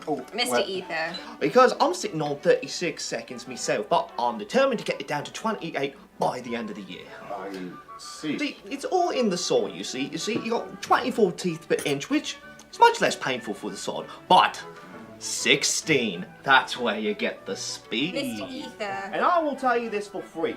You can get through the bone pretty quickly if you get yourself the big pair of edge clippers. Edward! What, Vera? I just remembered the answer to a very interesting question that you asked me yesterday about venereal disease. Could I see you in the other room really quickly? Won't take but a moment, Dr. Hausen. Look, if this is about the rash, I told in you! the other room! 1 moment. Classic cases of male and female hysteria. Personally, I think she's suppressing her manic rage by living vicariously through the violence inherent in this profession. It allows her to project a composed facade, which really is one of the main contributors to her superiority complex. Try the sugar. No, thank you. The use of sugar reflects a person in need of sweetening. So by that logic, you should only associate with people who add bourbon to their tea. Well, no. So sorry, Dr. Hausen! You were saying... I wasn't. Why not? I hadn't had the chance yet, I suppose. Yes, you're right. Please go on. Well, as I said, I am committed to the furtherment of medical advancements. From the displaced guilt, yes. Well, no, I believe that any hospital I sponsor should be committed to being on the forefront of medical advancement. Yes, and on that point, I completely agree with you, Dr. Hausen. The Sawbones Society is 100% dedicated to the innovation of modern medicine. In fact, our own nurse Clariform is a world expert on exploding face disease. What? You know, exploding face disease, it's a tragic, barely understood disease. 1 moment you're perfectly fine, and the next, your entire face explodes. We can't figure out what the common factor is. Patients have presented with everything from measles to appendicitis. Poor Nurse Clariform's lost dozens, if not hundreds, of patients to it over her career, haven't you? Tragic. Oh, but she's such a love, aren't you? I love my work. She's very dedicated to the cause. The thing that I would like to convey to you, Dr. Hausen, The thing about exploding is that you face and I are disease perfectly aligned in our is goals the bloody in messy terms of the race. hospital that you wish to I fund, mean, and I think bloody's one thing, but have you ever tried getting brains out of wallpaper? that you and I It will ruin your best trousers, I'll tell you can that. work together. And the stench! Don't get me started with that smell. Would you shut up already?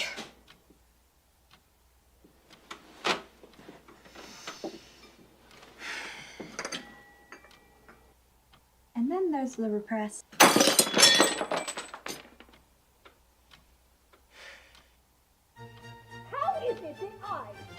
So, are you and Miss Morphine sisters? You just look alike is all. And so help me God, if that doesn't make you wish you were dead, I will do it backwards! Like, what was that you were saying about the chipmunks drugs? I'm not sure. I've already repressed it. Okay. Oh, what does it even matter? We've already lost our funding. We're all going to have to go back to the usual work. Mail order drugs? Correspondence therapy. Prostitution. Honestly, I should have stayed, Miss Morphine. Being an underqualified nurse seems so much easier in comparison to dealing with all of you.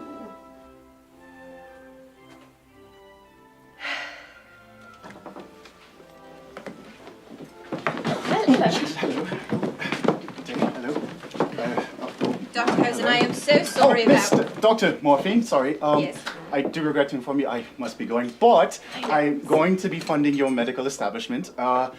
Unfortunately, I do have to depart immediately. I'm sorry, you're funding us. Yes, I am. Delightfully, in fact. But again, I do apologize. I must go. Are you sure? I'm very sure, but so much so wrong. But I do have to go. Apologies. Well, can I ask why? List is far too long to put into one specific thing. However, I'm going to write you a list and mail that to you. In fact, actually, I'm leaving right now to go and do that. So, Can't good day. you stay for tea? Oh, no. I must go. I must go right now, actually. Good day. Bye, Dr. Housen. That was odd. Did you say something to him?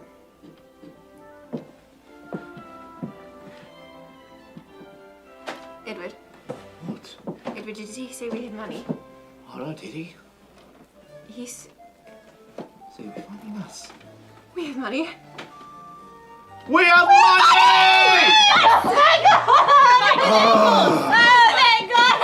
so much ether for all of us. We're not gonna die, Paul! Thank you, thank you, God! Thank you! More ether for me! Oh, thank you, God!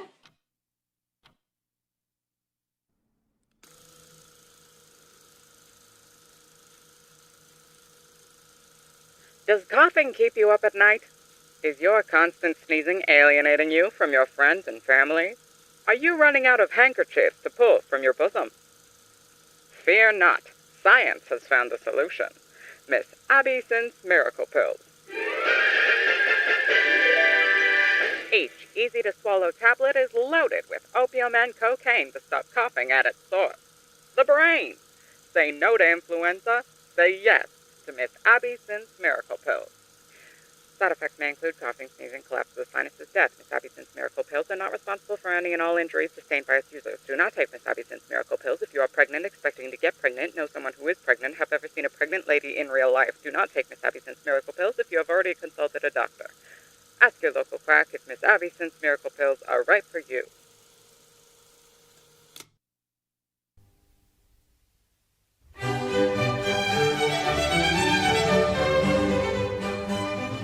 And breathe in and out. Well, Mrs. Burton, that crackling in your lungs is finally gone. And there's been no more incidents of coughing up blood. Isn't that nice? Well, thank goodness. I was starting to get worried. Yes, but there's no need for that. Consumption is very common. We're just going to have Nurse Clariform take you through some discharge paper for our records. Now, I've also prescribed you a bottle of Miss Abby Sinth's Miracle Pills. You're to take them with breakfast and dinner for 2 weeks. Not that I think they'll really do anything. You want this? I'm starting to get concerned. Oh, don't be. I completely understand. You do? Yes, and we're going to visit you once a day to make sure that you haven't relapsed. Doctor? Doctor? Oh. Yes, I see what you mean. It is rather dusty, isn't it? Nurse Clariform, when you're finished with this patient, could you give the room a good scrubbing? It's gonna need it. Yes, see her out, nurse.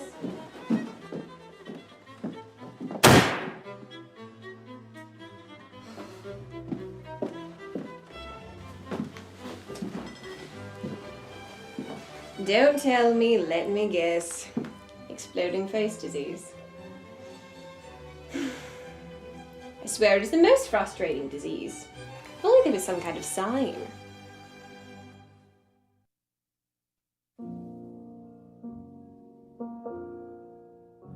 Hi, my name is Sarah Pickard and I play Dr. Vera Morphine on the Sawbones Society. So morphine is a drug derived from opiates, from poppies, from opioids, which is why Dr. Vera Morphine's real name is Poppy Bright.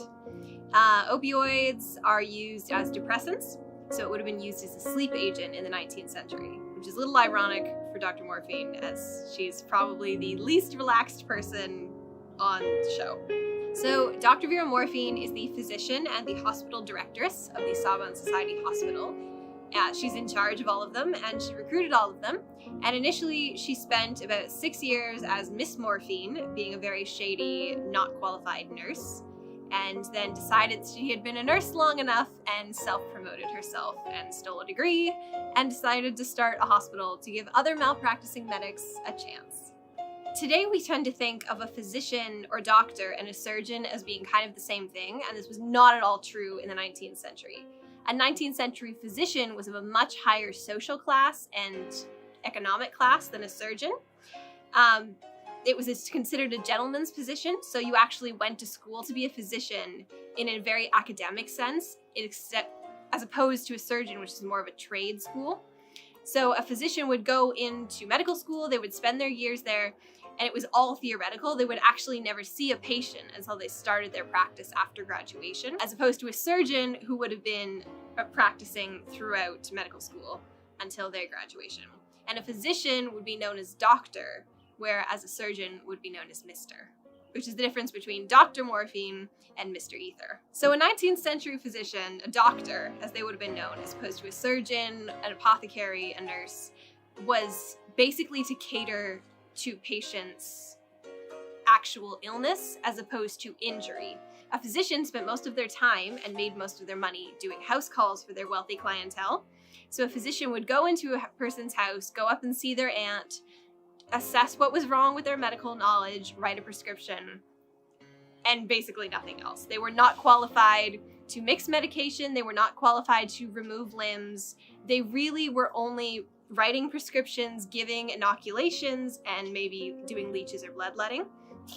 And because a physician is a gentleman's position and a surgeon is more down to earth, it was considered sort of improper for them to accept pay the way that a laborer would. Like, obviously they had to get paid, and so because it would be an insult to pay them outright as if they were a servant, what people used to do is the doctor would come up and see to their patient, and then the family would leave the money on the front hall and invite the doctor into dinner, like a member of the family, and then they would have dinner and they would pick it up very discreetly on their way out. We also tend to think of doctors as working in hospitals today, and while 19th century hospitals were staffed by doctors, hospitals were not for the wealthy, because the wealthy could afford to have the physician come to their home. So hospitals, like the hospital that the Sawbones Society runs, would have catered to the poorer clientele that couldn't afford a physician. And so because of that, doctors who worked in hospitals did not actually get paid to work there. In fact, most of the time they were not hired on the way that we think of a doctor today. They would have volunteered their time at a hospital, and usually only a couple hours a month, in order to gain experience that they would then take to their private practice. So since Vera is so concerned with making money, it's very weird that she's decided to running a hospital is the way to get it. Because if she were a proper doctor, which she very much is not, she would be donating her time instead of trying to make all of her money there. But maybe the practice will be good for her. So the Sawbones Society run what is known as a cottage hospital, which is a small rural hospital catering to a local community as opposed to a big city hospital. The benefits to that is that the physicians who work at these hospitals begin to know the community and their medical history, because you've been dealing with these people for, decades, and so you begin to know the ailments they've had in a way that before formal records was very valuable. So the benefits of going to a cottage hospital as opposed to a city hospital is that not only do cottage hospitals have your records in a way that a big city hospital would not, and so if you transferred, all of that knowledge would be gone, but because a cottage hospital is local, they also deal with more emergencies such as farming accidents, labor, things that, really serious illnesses, the sort of things that you can't afford to spend hours or days even in a cart heading to the hospital. And so we see a lot of that in the Sawbones, in that the types of people they're getting are, they have burns on their hands or they have leg injuries, and it's not sort of these life-threatening, slow-building illnesses like cholera. It's things that need direct medical attention right away. Cottage hospitals were also generally government funded or locally funded by the town, which is another sign that they are not very good at their hospital, because not only do they have a private patron, but they also charge their patients, which is a little sketchy of them.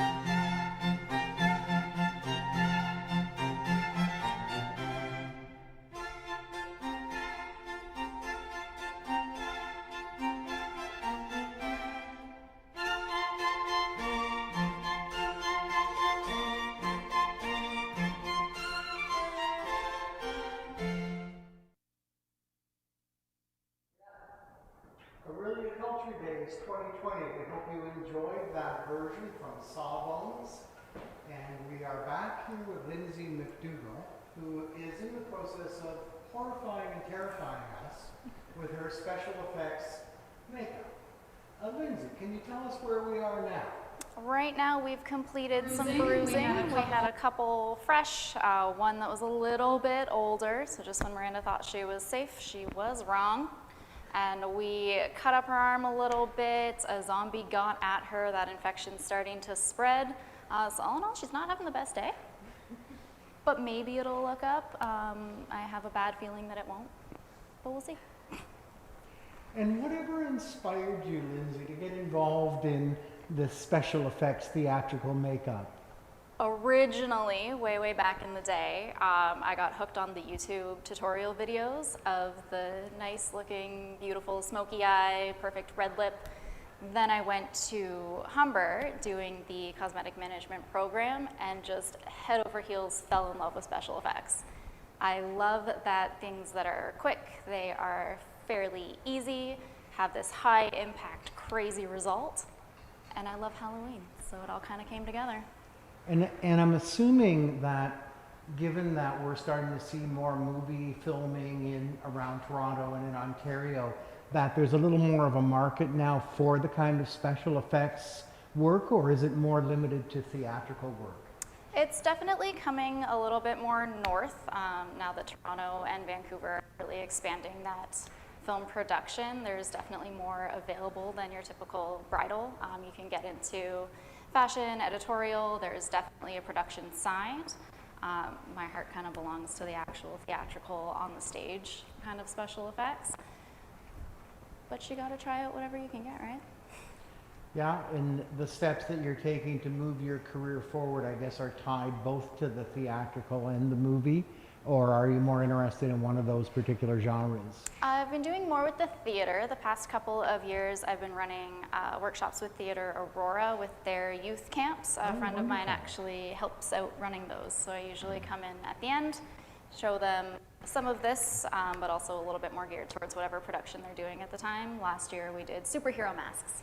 So we taught them how to draw on their outlines and then fill them in with whatever their powers were that year. That's great. Well, listen, carry on with your brutalizing of your model. And I believe that I'm going to be introducing Aiden Gable. Come on, Aiden. Aiden is a grade 12 student from our, Aiden is a grade 12 student from our Twin Lakes High School, who has had quite a varied history in music already. In grade 4, he started with the violin. In grade 6, he moved to guitar. By the time he got into high school, he was doing clarinet and bass clarinet. And then just for good measure, because he doesn't want to miss anything, he also plays piano and drums. So I'm going to turn over the mic to Aiden and entertain us.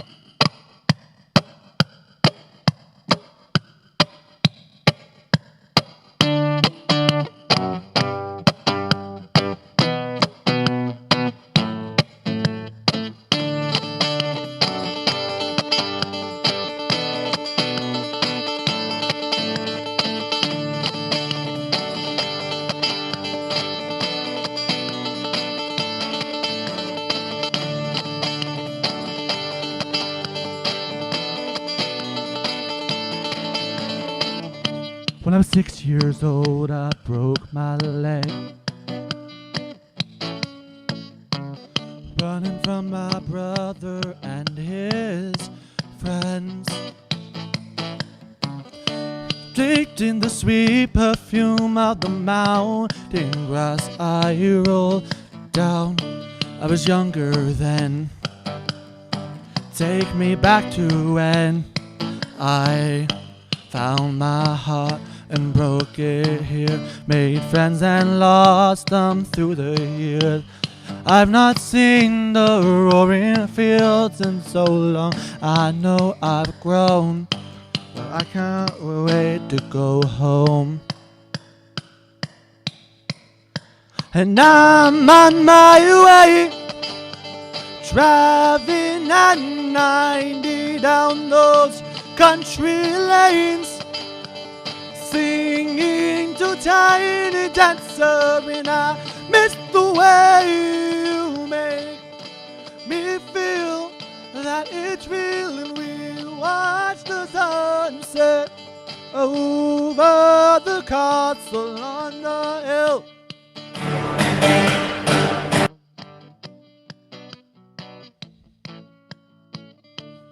Years old and smoking hand-rolled cigarettes. Run from the law through the backfield and getting drunk with my friends. Had my first kiss on a Friday night. I don't reckon that I did it right. I was younger then. Take me back to when I found my heart and broke it here. Made friends and lost them through the years.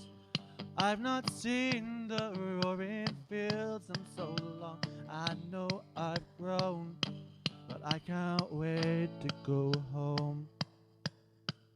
And I'm on my way, driving at 90 down those country lanes, singing to Tiny Dancer, and I miss the way you make me feel that it's real. And we'll watch the sunset over the castle on the hill, over the castle on the hill.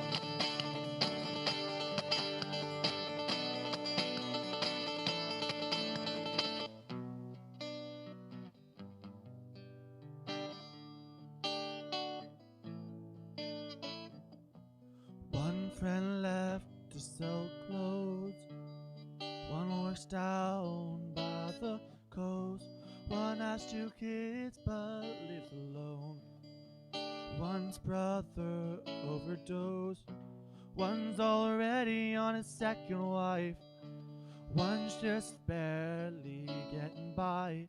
These people raised me, I can't wait to go home. And I'm on my way, I still remember those old country lanes when we did not know the answer. And I miss the way you make me feel that it's real. And we watch the sunset over the castle on the hill, over the castle on the hill.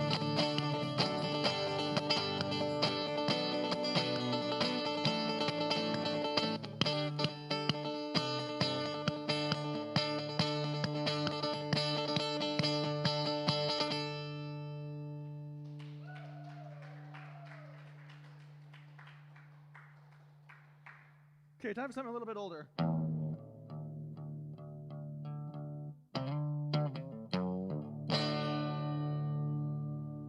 Are you gonna take me home tonight? Down beside the red firelight. Are you gonna let it all hang out? Fat bottom girls, you make the rocking world go round. Fat bottom girls, you make the rocking world go round.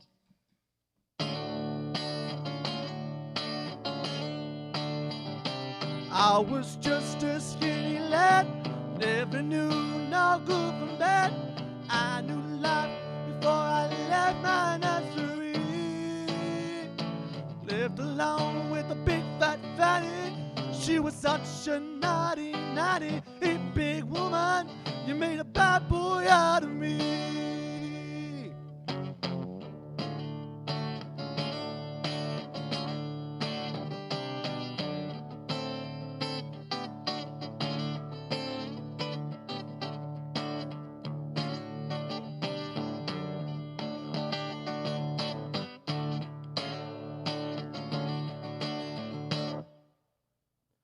I've been singing with my band, across the wire, across the land.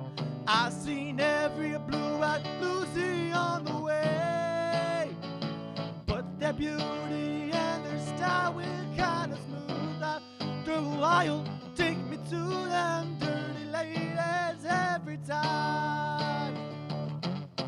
Are you gonna take me home tonight? Oh, down beside the red firelight. Are you gonna let it all hang out? Yeah, you make the rockin' world go round.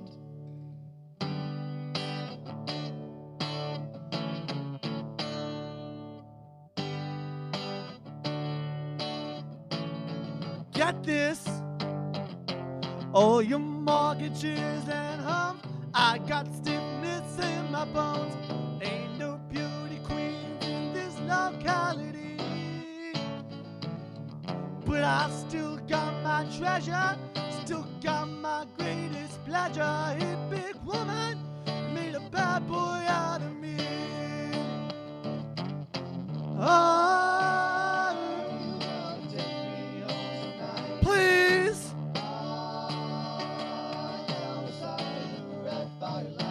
Oh yeah, you're gonna let it all hang out. That bottom girls, you make the rockin' world go round. Yeah. That bottom girls, you make the rockin' world go round.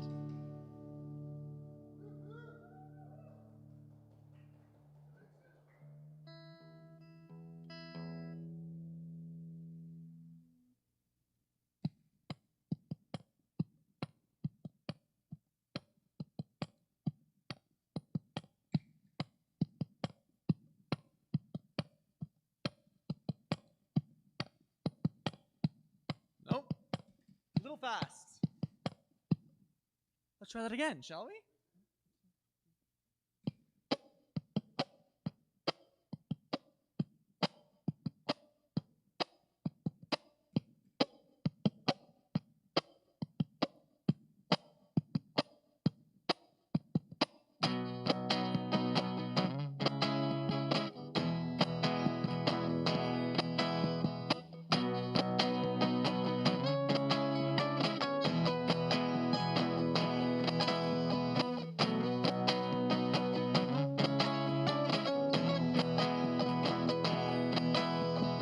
Run and tell all of the angels this could take all night. Think I need a devil to help me get things right. Hook me up a new evolution, 'cause this one is a lie. We sat around laughing and watched the last one die. And I'm looking to the sky to save me, looking 'cause I'm tired of life, looking for something to help me burn out bright. I'm looking for a complication, looking 'cause I'm tired of lying. Make my way back home when I learn to fly.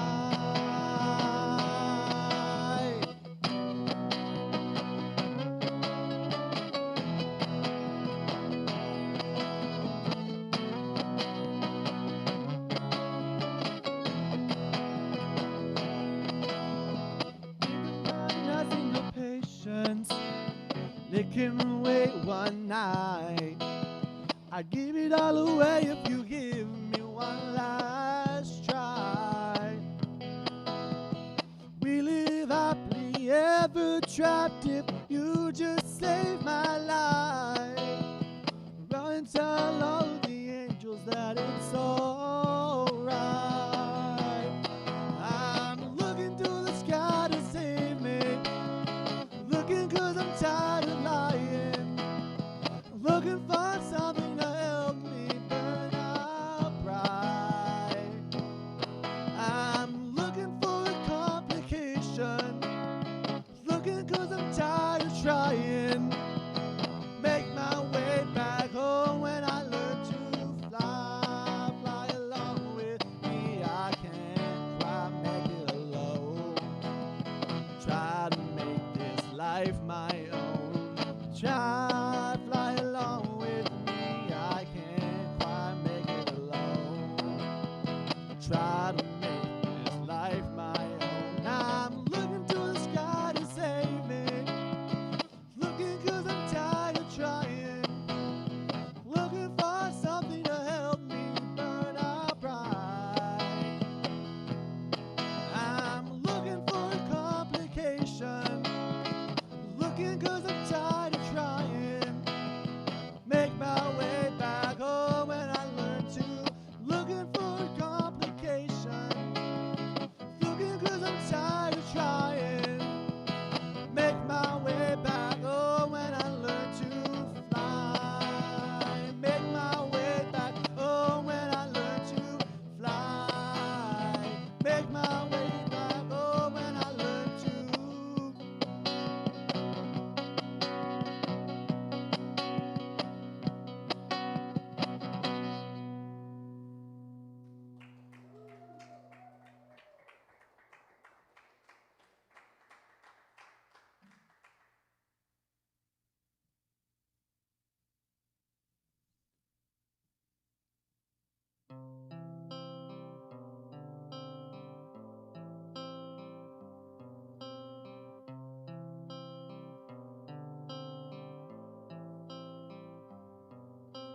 Try your best, you don't succeed.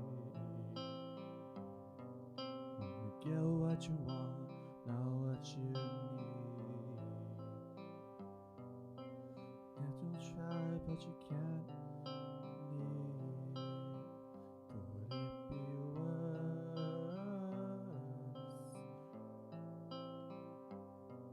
With the tears come streaming down your face. Lose something you can't replace. Got someone, but it goes to waste. Could it be worse?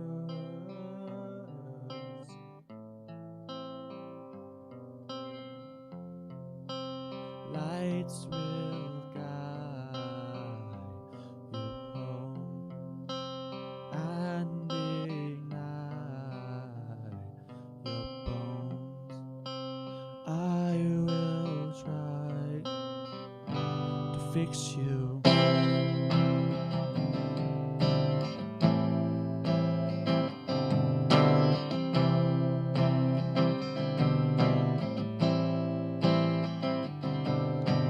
High up above or down below. When you're too in love to let go. Never try, then you'll never know.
Tears stream down your face when you lose something you cannot replace. Tears stream down your face, and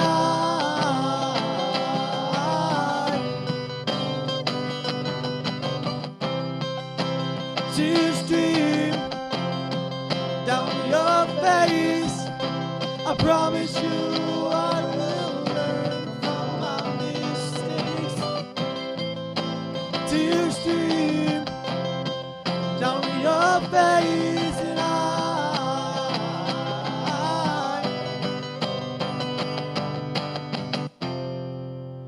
lights will guide you home and ignite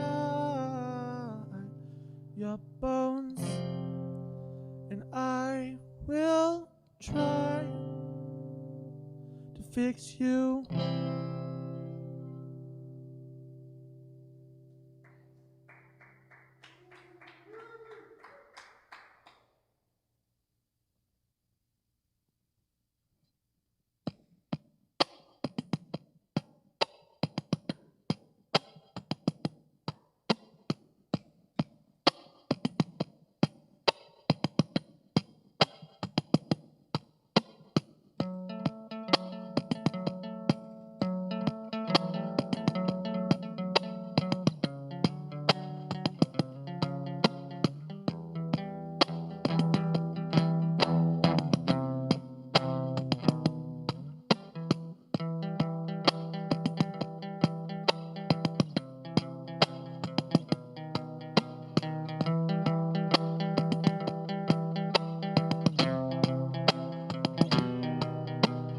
First things first, time I say all the words inside my head. I'm fired up and tired of the way the things have been, oh, the way the things have been, oh. Second thing second, don't you tell me what you think that I should be. I'm the one at the sail, I'm the master of my sea, oh, the master of my sea, oh. I was broken from a young age, taking my stocking to the master, riding my bow arms for the few. Look at me, talk to me, shook to me, feeling my singing from my heartache, from the pain, speaking my message from the veins, speaking my lesson from the brain, from the feelings to the pain. You made me a believer, believer. Pain, you break me down, you build me up, believer, believer. Pain, I let the bullets fly, I let them rain. My life, my love, my God, they came from pain. You made me a believer, believer. Third things third, send a prayer to the ones up above. Oh, the hate that you've heard us, turn your spirit to a dove, oh, your spirit up above, oh. Second,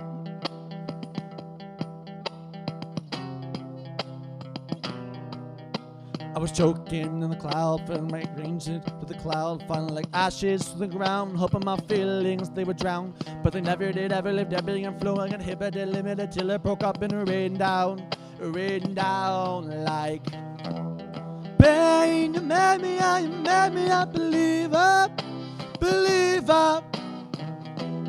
Pain, you break me down, you build me up, believer, believer. Pain, I let the bullets fly, I let them rain. My life, my love, my God, they came from pain. You made me a believer, believer. Last things last, by the grace of the fire and the flames. You're the face of the future, the blood in my veins, oh, the blood in my veins, oh. But they never did, ever lived, ebbing and flowing, uninhibited, limited, till it broke up and rained down like pain. You made me a believer, believer. Pain, you break me down, you build me up, believer, believer. Pain, I I let the bullets fly, I let them rain. My life, my love, my God, I came from pain. You made me a believer, believer.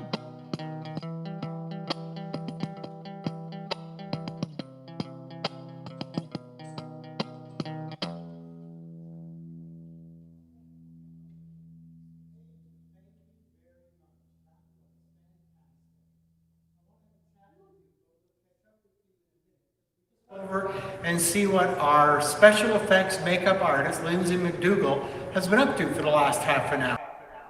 Lindsay, where are you with your makeup project? We are surviving quite a vicious animal attack over here. The good news is Miranda seems to have made it. This one, we made our own skin. So you get kind of a really cool texture here if now, you was take... that using that material that you No. This was with toilet paper. with the toilet paper? Yeah. So if you have anything that's not one ply, you need to make it one ply. But then you just rip it up into little bits, squares, strips, whatever you need, and you get these really cool areas where it's actually 3D. It's very, very fun. And it moves when she moves. It's a very, very cool technique. That is very cool. Anybody, can people reach out to you to learn about this? Absolutely. Yes. So if anyone's interested in learning about special effects makeup, how would they find you? Best way is my Instagram. My Instagram handle is @LyndzMcD, LYNDZMCD, or email, I'm lmcdougall007@gmail.com. Awesome. Thank you very much for coming out to Orillia Culture Days at Creative Nomad Studios today and bedazzling us with your ability to make a normal person look quite brutalized. Well, thank you for having me, and thanks to Miranda, who didn't mind ending the day looking like this. Thanks. Happy Halloween! So we're going to go back to Aiden, who just finished his first set. Aiden, you were telling me that you just started doing songwriting.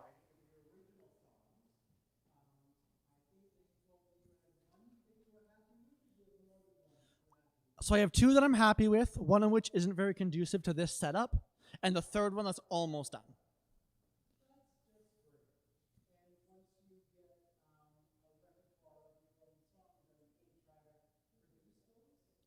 I'm actually debating on working on a very interesting album idea I have in mind. Half originals, half covers. I have general ideas for all of them. Hopefully I can have that done before I graduate, but I don't know. Well, that's an ambitious goal. Explain to me how your sound system works, because I noticed there were times that you had music, but you weren't actually strumming on your guitar. Okay, so behind me I have a Spider V30 Line 6, just on a very simple acoustic setting. At my foot here I have a Loop Station RC3, very basic, allows for some very rudimentary looping, that's about it. So it's your music though, but it's capturing it and playing it back? Yes, most of it is being looped today, right here in front of you, but there is some songs like earlier doing Fix You by Coldplay, some of that was pre-done, as well as the vocals for Fat That's Bob. great. So as you play live today at Creative Nomad Studios, it picks up what you play and then you could replay it? Yes. Fantastic. Would you like to do another song for us? I would. Okay, so this is actually the original in question, with a nice little intro by one of my current favorite bands, the Beatles. Is there anybody going to listen to my story? All about the girl who came to stay.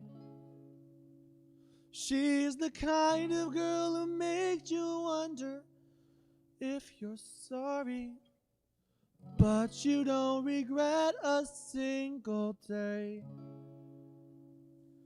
A girl. Girl.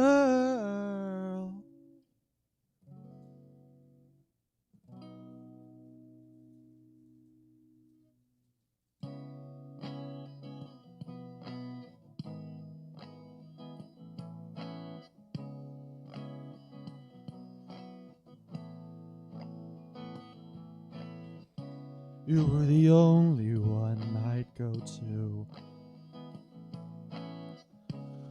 Where I'd go when I was down.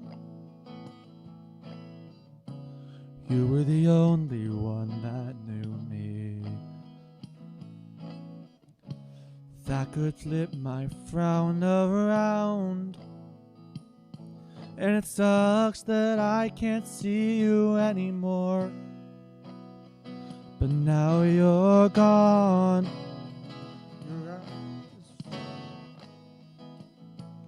Okay then, that's very interesting. That's not supposed to happen. Try this again. But now you're gone. Okay, we're killing the looper because that doesn't like me. But now you're gone. You're out of this world. You're at a place where I can't see you anymore. 'Cause now you're free. You've got all you need. You've got a list of endless possibilities. It's now you're off to another galaxy. It's now you're gone.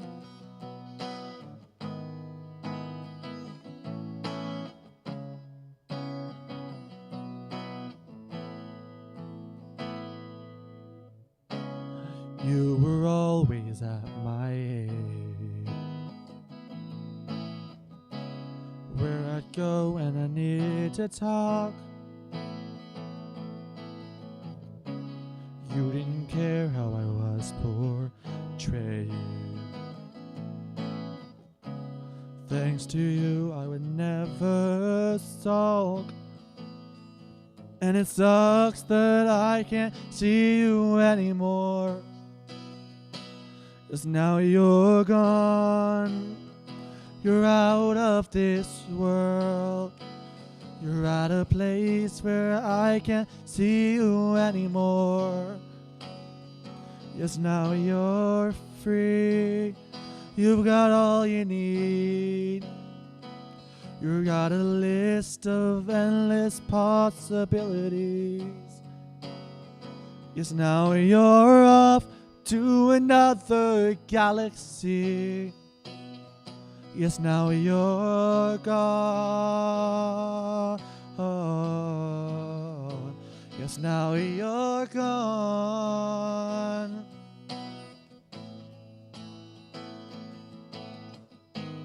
You were always there for me. Yeah, you never let me down. Yeah, you're always there for me. Yeah, you never let me down. Now you're gone. You're out of this world. You're at a place where I can't see you anymore. But now you're free. You've got all you need. You've got a list of endless possibilities. But now you're gone. You're out of this world. You got a place where I can't see you anymore. 'Cause now you're free. You got all you need. You got a list of endless possibilities. Yes, now you're off to another galaxy. But now you're gone.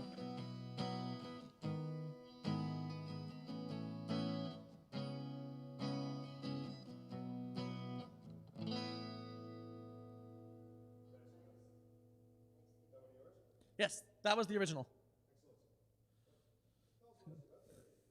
So a few years, actually probably 3 or 4 years ago now, a very good friend of mine moved out of town. I told me why, I can't quite remember why, but we were very close. They were like a little sister.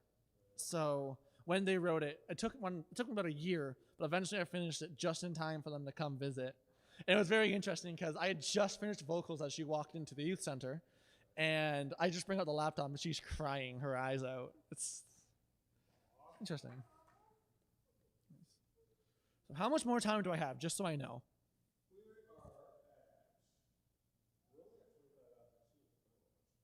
Okay. Another 20 minutes? Okay, so eventually, after this next one, I'm improvising. Because I only had 2 more songs prepared, a bunch more memorized that I can do, and a book here. Just holler at me when I need to be done.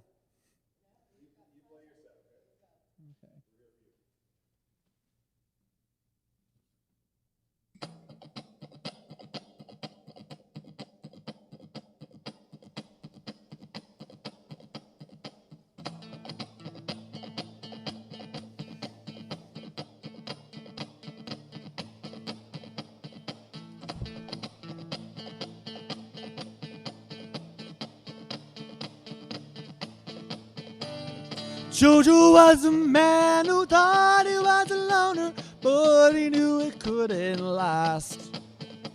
Jojo left his home in Tucson, Arizona, for some California grass. Get back, back to where you once belonged. Get back, back to where you once belonged.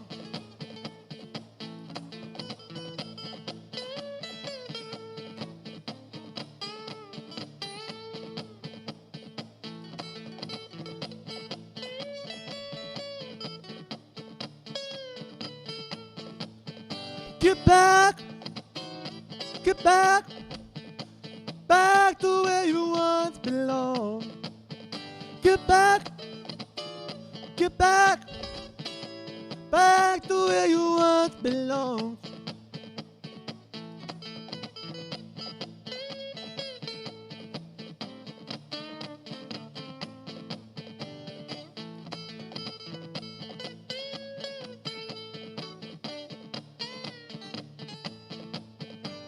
Sweet Loretta Martin thought she was a woman, but she was another man. All the girls around her said she's got it coming, but she gets it while she can. Get back,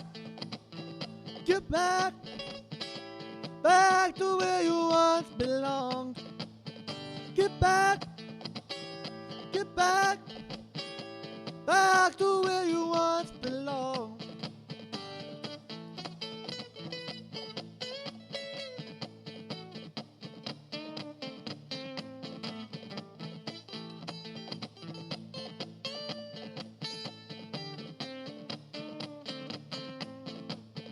Get back, back to where you once belonged. Get back, back to where you once belonged.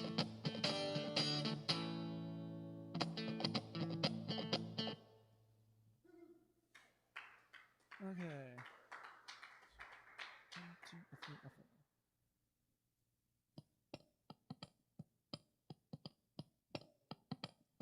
Close your eyes and I'll kiss you. Tomorrow I'll miss you. Remember, I'll always be true. And then while I'm away, I'll write home every day, and I'll send all my loving to you. I'll pretend that I'm kissing the lips I am missing, and oh, that my dreams will come true. And then while I'm away, I'll write home every day. I'll send all my loving to you. All my loving, darling, I'll be true. All my loving, darling, I'll be true.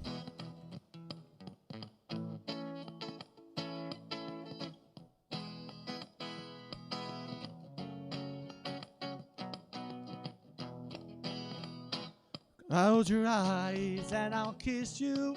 Tomorrow I'll miss you and hope that my dreams will come true. And then while I'm away, I'll write home every day. I'll send all my loving to you. All my loving, darling, I'll be true. All my loving, darling, I'll be true.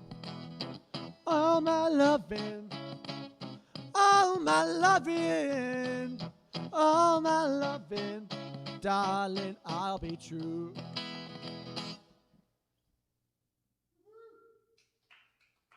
Okay.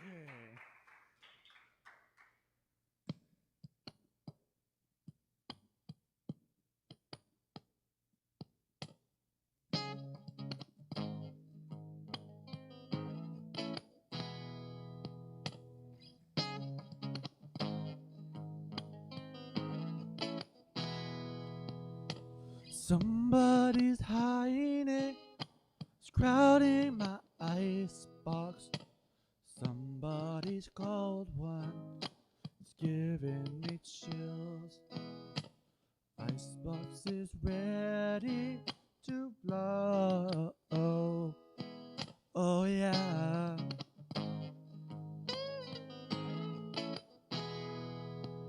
Alright.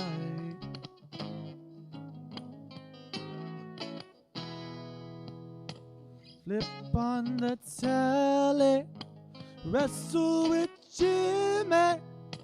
Something is bubbling behind my back. Icebox is ready to blow.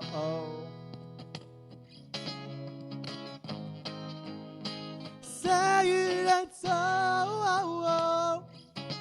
Your drug is a heartbreaker.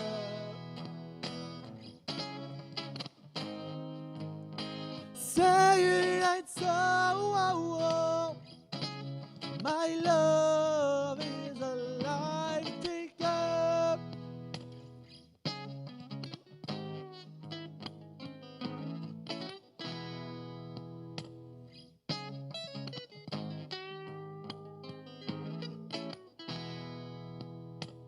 I never could do that which might hurt you, that which might hurt you. So try and be cool. This way is what it's like to wait for me to change it fuller every day. Hey, so be cool. Say it ain't so. Your love drug is a heartbreaker. Say it ain't so. My love is a life taker.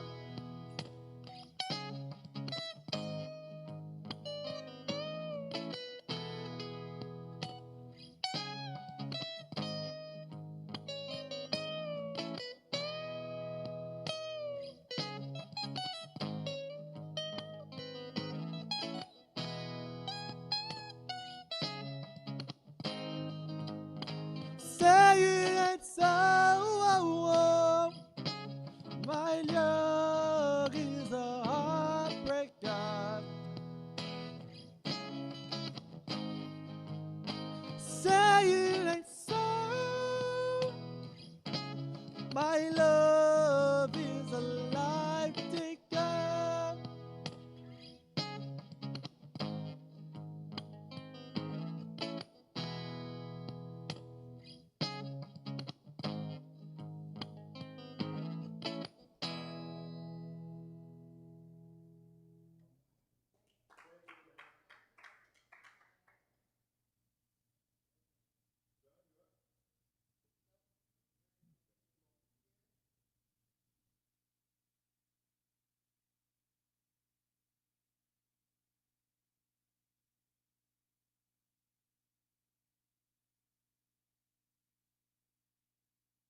lemon drop girl into my world. Spit our sweets all over. I'm searching for my lemon drop girl, because she's the one that makes me feel fine.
Says he used to drive a wagon, used to sleep in the back.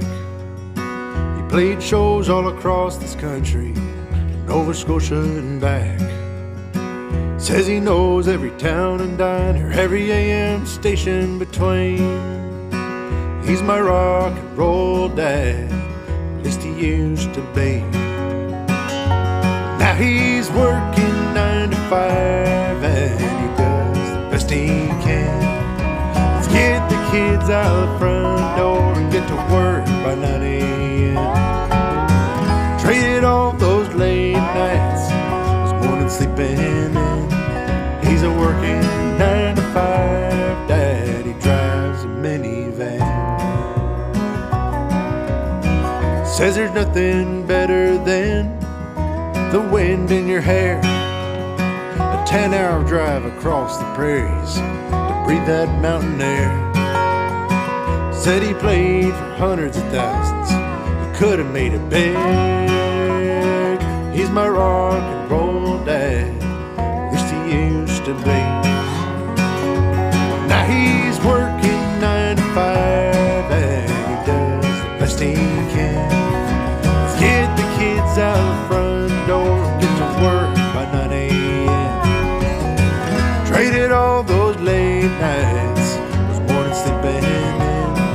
He's a working 9 to 5 dad, he drives a minivan.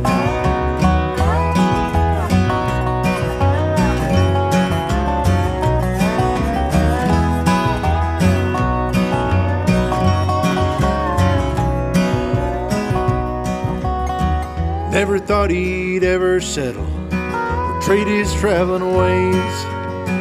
Now let's get dinner on the table and get to bed by 8. You can call it giving in or you can call it fate. Life will give you what you need, there's something you can't change. Well, now he's working 9 to 5 and he does the best he can. Let's get the kids out the front door and get to work by 9 a.m. Traded Traded all those late nights, those mornings sleeping in. He's a working 9-to-5 dad. While he's working 9-to-5, and he does the best he can. Let's get the kids out the front door and get to work by 9 a.m. Traded all those late nights, those mornings sleeping in. He's a working 9-to-5 dad. He drives a minivan.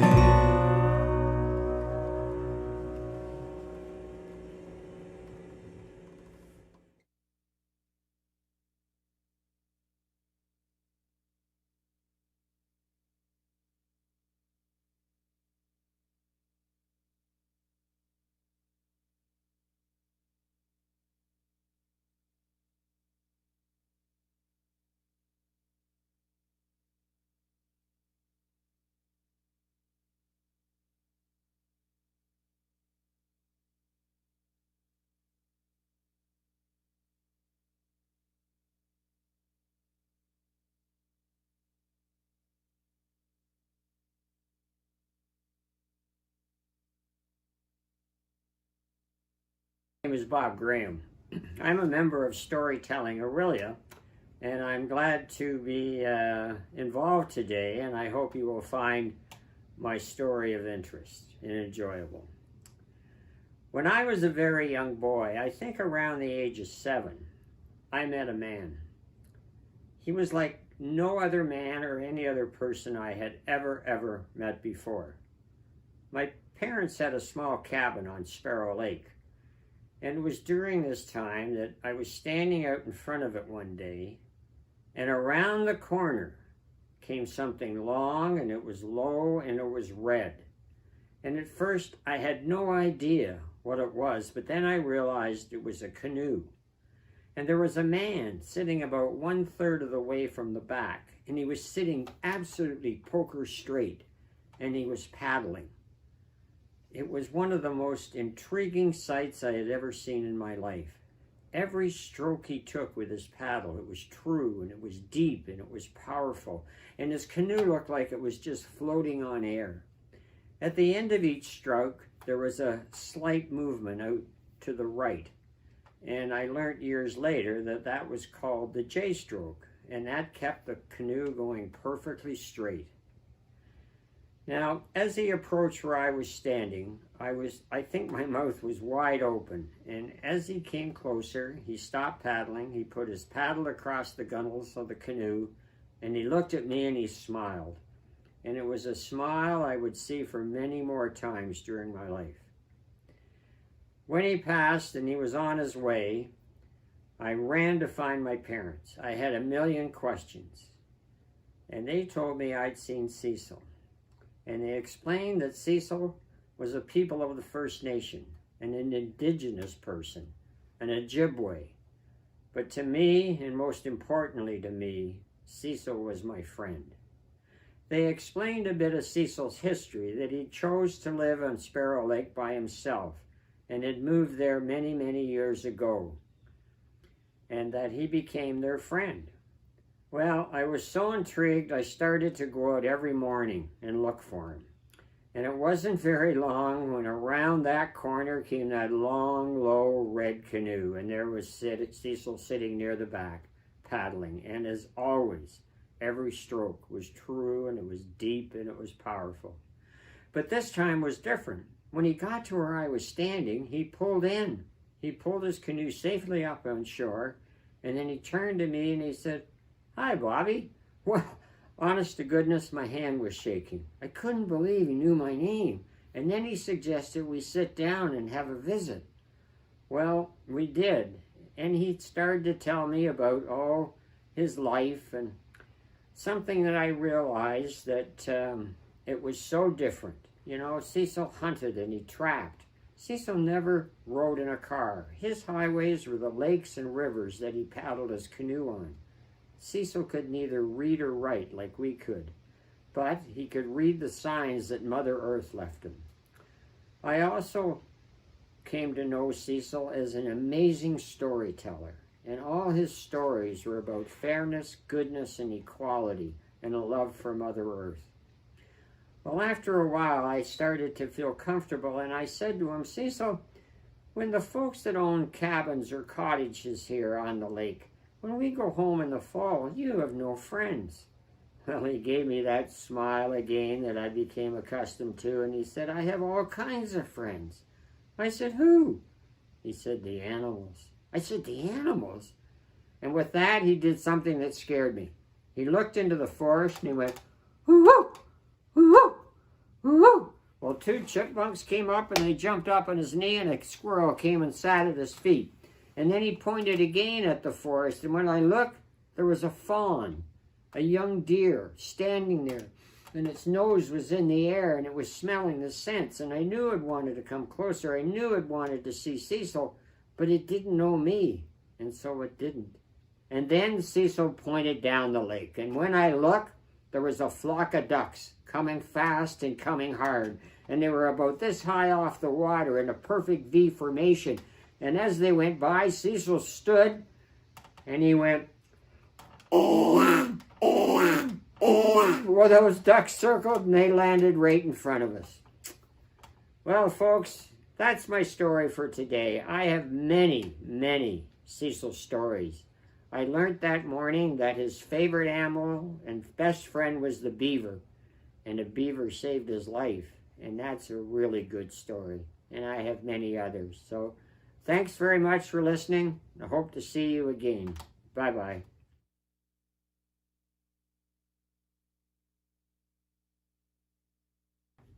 My name is Susan Charters. I'm a member of Storytelling Orillia.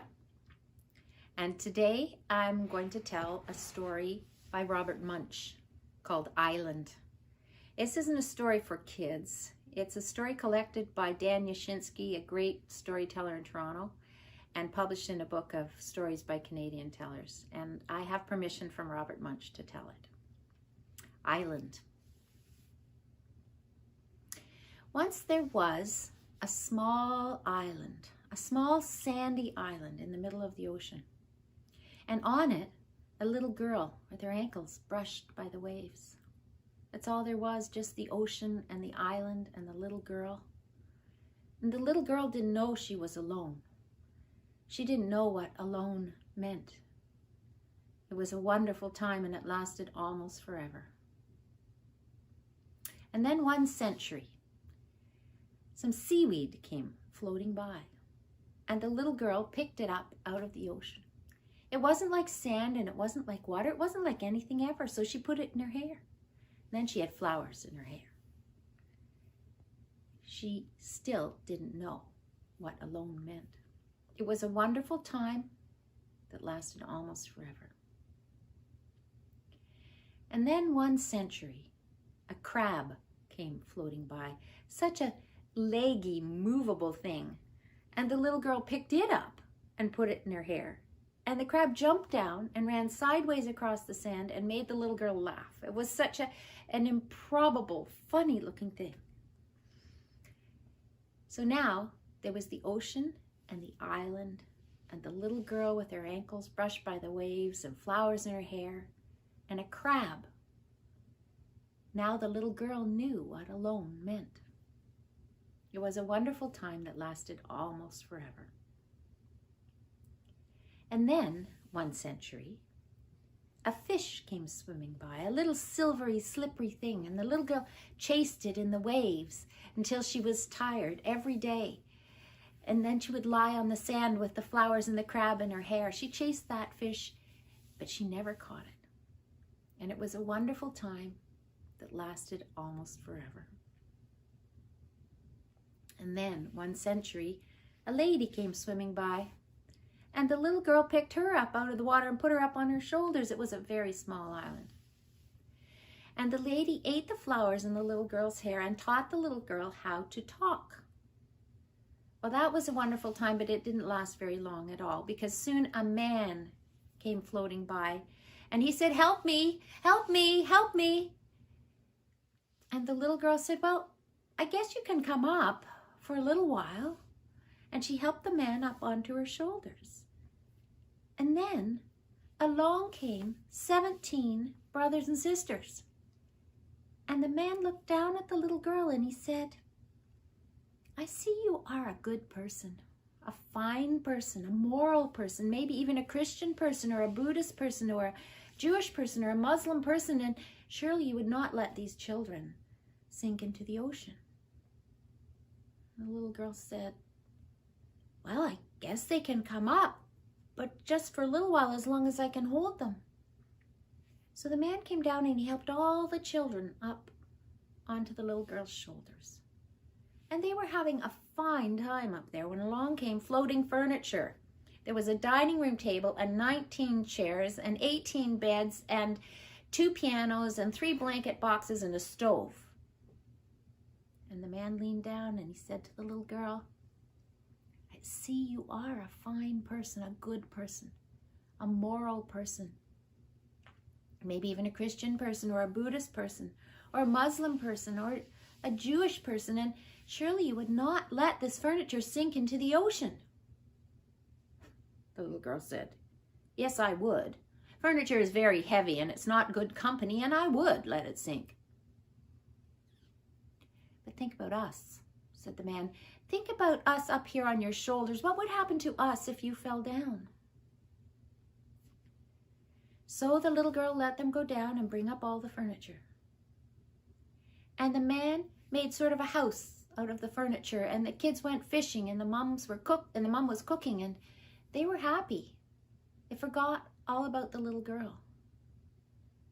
And then one day the kids wanted trees to climb, and the father wanted a golf course to go play golf on, and the mother wanted more mothers to talk to. And they sent out notes in bottles. They didn't even ask the little girl. And the note said, small island needs development.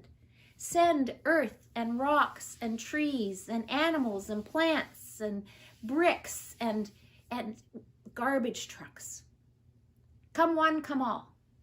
And they sent the messages out in the bottles. And that island started to develop in a hurry. Boats came and they brought earth and sand and trees and all sorts of building materials, and made a bioengineering facility and a university with a department of philosophy. And soon there were white sand beaches and an international airport, lots of palm trees, and lots of garbage trucks. Time went on, and one day the little girl got tired, and she started to call for help. Help! She said, help! Help me! And the people didn't know where that voice was coming from. It was coming from under their floors and under their golf courses and under their beaches. And at first they thought it was a ghost until the philosophers told them that was just their imagination. Well, the oldest grandmother on the island, she remembered something her grandmother had told her. She remembered about the little girl. And she went to her basement. She began to dig, and she dug down and down and down and down and down. And finally, after a lot of digging, she came to the little girl, and she knew what to say. I see you are a good person, a fine person, a moral person, maybe even a Christian person or a Buddhist person or a Jewish person or a Muslim person. Surely you would not let all these things sink into the ocean. The little girl said,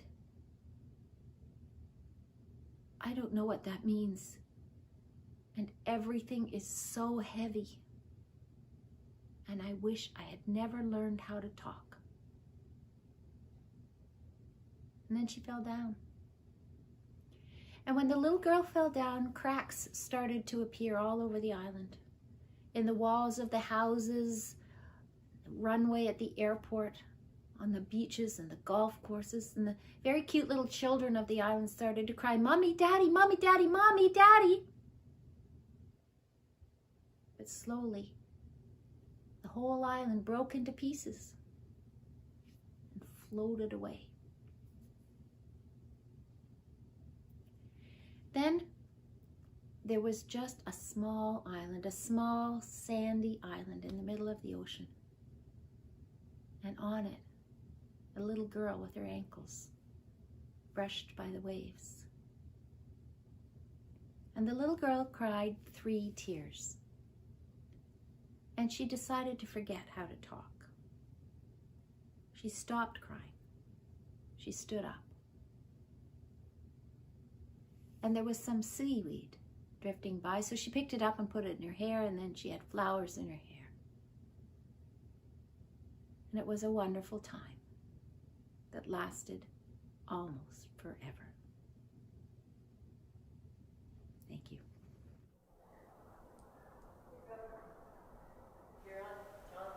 Welcome back to Orillia Culture Days 2020. We're live streaming from Creative Nomad Studios in downtown Orillia. This afternoon, we have the pleasure of interviewing Ronnie Lee Marshall. Ronnie Lee is the president of the Orillia Fine Arts Association, which is one of the key members in our arts and culture community in Orillia. So, Ronnie Lee, how long have you been in Orillia? I've been in Orillia just over 6 years now. And what brought you here? Well, the old cliche, I fell in love and married an Orillia man, so that's what brought me here. The adventure of Orillia, that's not the first time I've heard that or actually done that. So how did you get involved with the arts community here in Orillia, Ronnie Lee? I'd been painting for about 6 months, and a friend of mine, Bev Post-Schmealer, actually recommended that I join the Orillia Fine Arts Association. So that's how that all kind of came about.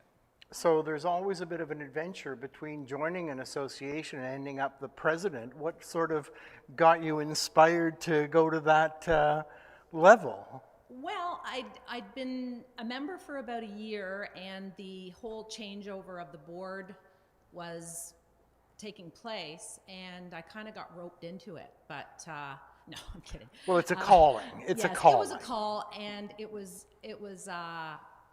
something that I thought would be fun to do and meet new people, and that's basically how that happened.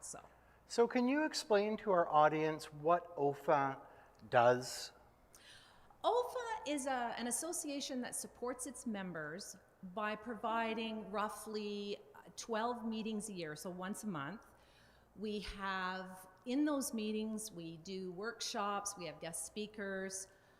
We also have events that take place, one of which is Starry Night. Unfortunately, this year, 2020, it wasn't able to happen. We also have what we call the Postcard Project. It was the inaugural year last year. And it is where artists will create a postcard-sized piece of original art. They submit it to OFA, and we have an event where we sell them, and all the profits go to a chosen charity for the year. For instance, last year, it was the Mariposa House Hospice, so we felt very proud to be able to give them a nice little lump of money. The other thing that we do is just thinking of other things. That'll come to me in a moment. Just go ahead and ask your questions. So do you have to be an experienced artist or painter to be involved with OFA, or what? No, John, the only thing you need is to have the love of art. We have everything from basically to people that just picked up a paintbrush or medium, and we have professionals, and everything in between. So in that regard, it's really open to everybody. So. And how would someone join? You can look us up on Facebook, and we also now have a physical presence at Creative Nomad Studios, and you could be able to walk in there, and they can give you information on how to become a member, and we would look forward to having you all. Awesome. Well, on behalf of Creative Nomad Studios, welcome. Thank We're you. all looking forward to the association with the arts groups in Orillia and OFA. So thank you very much, Thank you, John. Ronnie Lee. It's great to have this opportunity to spread the OFA news.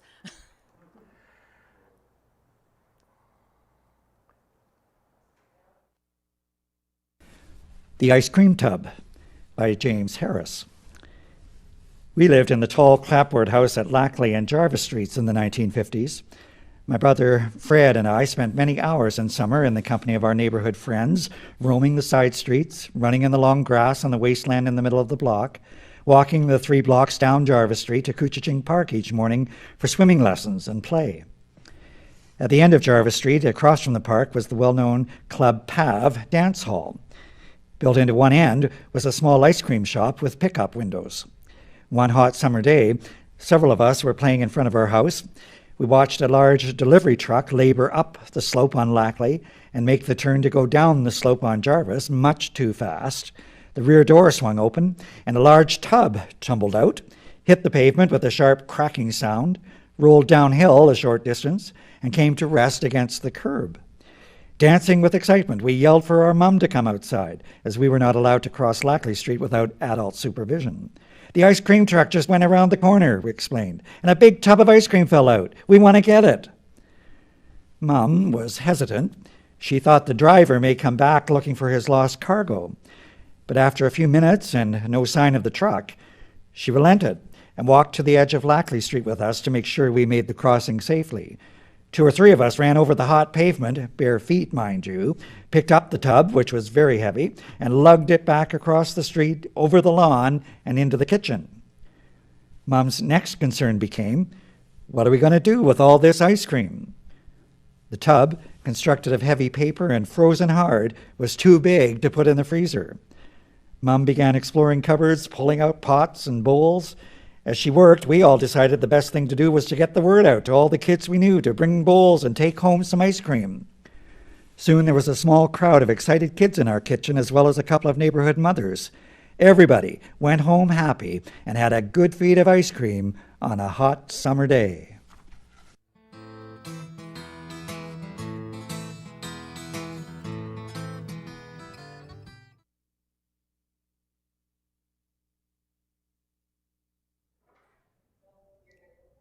The Orillia Culture Days 2020 programming today has been sponsored by the Orillia and District Arts Council and Creative Nomad Studios. So I'm going to take an opportunity to do a little advertisement because on behalf of ODAC, these extremely attractive stainless steel water bottles were imprinted with the Culture Days logo in both organizations. They're for sale on the creative-nomadstudios.ca website. It's not only a very attractive bottle, but it has a very attractive top. And when you look inside, it has instructions on how to use a water bottle. I think that that's a very valuable addition to any water bottle and certainly worth the price of $16.99. So if you'd like a stainless steel water bottle, you can order them online at creative-nomadstudios.ca. And I'd like to introduce Christine Hagar. Christine is the Secretary-Treasurer for the Orillia and District Arts Council and has been very actively involved not only with ODAC, but with Creative Nomad Studios in terms of getting this program up and running and being generally supportive of what has been happening at 23 Mississauga Street West in Orillia. So, Christine, how did you get involved with ODAC? I was going to answer the question, how did I get to Orillia? Okay, well, let's go there. And that was through a divorce. Oh, well. I literally picked up a dart and threw it on the map of Ontario, and I ended up in Orillia. Well, you have very good dart throwing ability. And I really love the city. I've been here since 2002, and I'm still a newbie. I will always be a newbie, I guess, but I've always been appreciative of the arts. And as I said, I wanted to join and make a difference. So here I am at ODAC. I think 2002 qualifies you as an Orillian now. You think so? I think so. I think that Awesome. I think you can pass the test. What famous musician came from Orillia? Gordy Lightfoot. Oh, clearly you're Orillian. I passed. When it comes to ODAC, can you explain to our audience what ODAC's role is in the arts and cultural community here?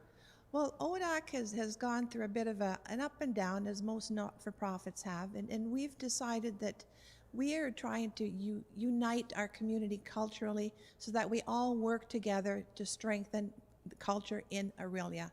And that is the primary role of ODAC. We are hoping to focus outward into the community and pull everyone together to bring their best possible game forward. And it's my understanding that you also are going to be involved going forward with Creative Nomad Studios, because that is a shared vision that, that we're trying to pull the different groups together into one sort of exciting place. Absolutely. We believe in collaboration, as does Creative Nomad Studios, and I think that putting everything together in one package is wonderful. We will have a creative downtown area that will be wonderful for people outside of Orillia to come to. Toronto will know that there's something up here now. And in general, Christine, what are the backgrounds of the ODAC members? Are they more painters and experienced artists, or is it people who generally have an interest and are supportive of the arts, or both? ODAC is for all forms of art. It's not just visual arts, it's performing arts, it's every type of art that you can think of. We are trying to, again, pull in all the production people, all the musicians, all the writers, so everybody is welcome at ODAC. And I'm assuming similar to the Orillia Fine Arts Association, that memberships will be available on a walk-in basis at Creative Nomad Studios, as well as contacting your offices? Absolutely. No doubt about that.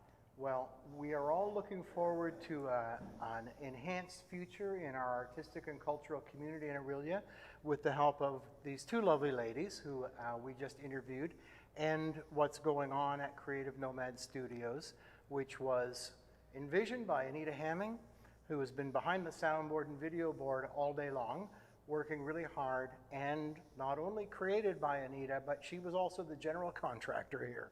So God bless her for the vision and the reality, and I'm gonna, where am I going now? Can I say one more thing? Yep. I would like to thank this brilliant team of Anitta and Mike for pulling this off. On October 10th, we made as a board a decision to go from a live event to a virtual event, and we could not have done it without their expertise. They have pulled off a miracle for us. Thank you so much. So I have to add in that the other essential member of the technical team is Mike Martin, whose son Grayson performed earlier today. And Mike and Anitta both, thank you very, very much for not only your dedication today, but both of them were involved with the Essential Concert Series, which was a fundraiser for the hospital, and that happened all through late March, April, and May of the pandemic to entertain Orillia. Anyway, thanks very much, guys. Thumbs up. Thumbs up. I'm Susan Charters for Storytelling Orillia, and I would like to introduce the next teller, Tim Greenwood, a man who will do anything to tell a good story. He is going to recite The Cremation of Sam McGee. So my name is Tim Greenwood. I'm going to tell The Cremation of Sam McGee. I dedicate this to Wim Hof. There you go. Ah! Ah! There are strange things done in the midnight sun by the men who moil for gold. And the Arctic trails have their secret tales that would make your blood run cold. The northern lights have seen queer sights, but the queerest they ever did see was that night on the marge of Lake LaBarge that I cremated Sam McGee. Now, Sam McGee was from Tennessee, where the cotton blooms and blows. And why he left his home in the south to roam round the pole, God only knows. He was always cold, but that land of gold seemed to hold him like a spell.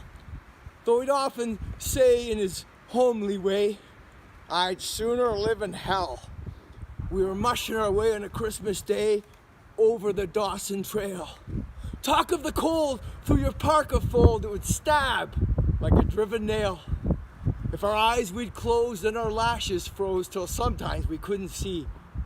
It wasn't much fun, but the only one to whimper was Sam McGee. And later that night when we were all packed tight in the robes beneath the snow, and the dogs were fed and the stars o'erhead were stepping heel and toe, he turns to me and Cap, says he, I'm gonna cash in this trip, I guess. And if I do, I'm asking that you won't refuse my last request. Well, he seemed so low that I couldn't say no. And then he says, with a sort of moan, it's just cursed cold. It's got right hold till it's chilled me clear to the bone. Yet tain't me dead. It's my awful dread of the icy grave that pains. So foul or fair, I'm asking you to swear you'll cremate my last remains. Well, the pal's last need is a thing to heed, so I swore I would not fail. We started on at the streak of dawn, but God, he looked ghastly pale. He crouched on the sleigh and he raved all day of his home in Tennessee. And by nightfall, a corpse was all that was left of Sam McGee. There wasn't a breath in that land of death, and I hurried, horror-driven, where the corpse half hid that I couldn't get rid because of a promise given. It was lashed to the sleigh, and it seemed to say, you may tax your brawn and brain, but your promise true, and it's up to you to cremate my last remains. Well, a promise made is a debt unpaid, and the trail has its own stern code. In the days to come, though my lips were dumb, oh God, how I cursed that load. And in the long, long nights round the lone firelight, while the huskies round in the ring howled out their woes to the frozen snows, oh God, how I loathed that thing. And every day that quiet clay seemed to heavy and heavier grow. But on I went, though the grub was spent and I was getting low. Well, the trail was bad and I went half mad, but I swore I would not give in. And I'd often sing to that hateful thing, and it would hearken with a grin. Till I came to the marge of a Lake Labarge, and a derelict there lay. It was jammed in the ice, and I saw in a trice it was called the Alice May. Well, I looked at it and I thought a bit. Then I looked at my frozen chum. Then here, said I with a sudden cry, is our crematorium. Some planks I tore from the cabin floor, and I lit the boiler fire. Some coal I found that was lying around, and I heaped the fuel higher. Well, the furnace roared and the flames just soared, such a blaze you seldom see. Then I burrowed a hole in the glowing coal and I stuffed in Sam McGee. And then I took a hike because I didn't like to hear him sizzle so. And the heavens scowled and the huskies howled and the wind began to blow. And greasy smoke and an inky cloak went streaking down the sky. I don't know how long in the snow I wrestled with grisly fear. But the stars came out and danced about ere again I ventured near. I was sick with dread, but I bravely said, he's probably cooked. And it's time I looked, and then the door I opened wide. And there sat Sam, looking cool and calm in the heart of the furnace roar. He wore a smile that you could see for a mile, and he said, won't you please close that door? Why, it's fine in here, and I greatly fear you'll let in the cold and storm. And since I left Plum Tree down in Tennessee, this is the first time I've been warm. Oh, there are strange things done in the midnight sun by the men who moil for gold. And the Arctic trails have their secret tales that would make your blood run cold. The northern lights have seen queer sights, but the queerest they ever did see was that night on the marge of Lake Labarge that I cremated Sam McGee. Woo! Oh, God damn, amazing, man! Woo! Bravo! Bravo! Oh!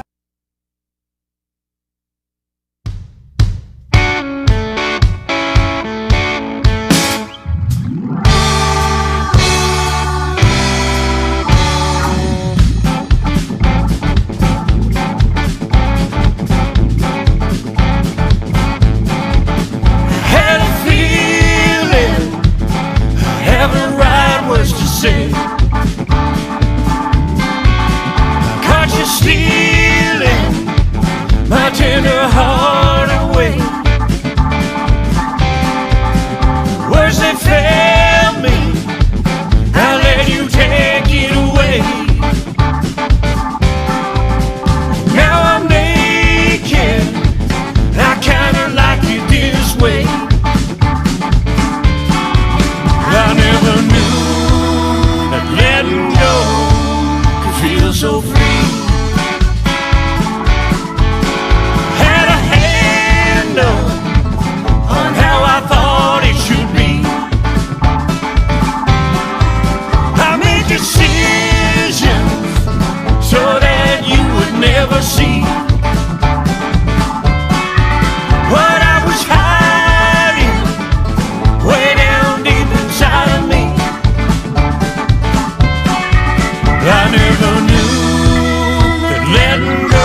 so free.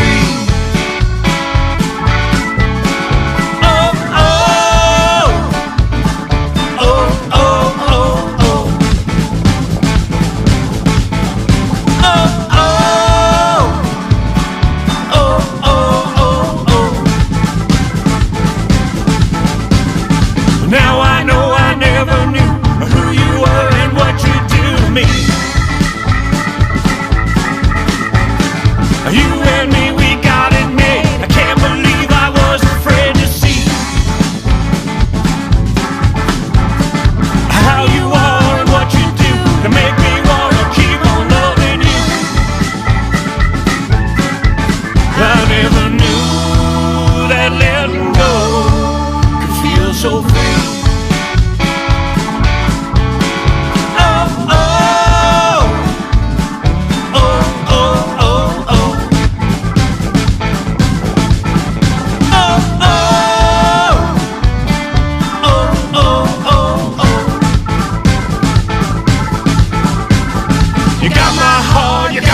Soul, you got what I thought I'd never let go. You got my heart, you got my soul, you got what I thought I'd never let go. I never knew that letting go could feel so free.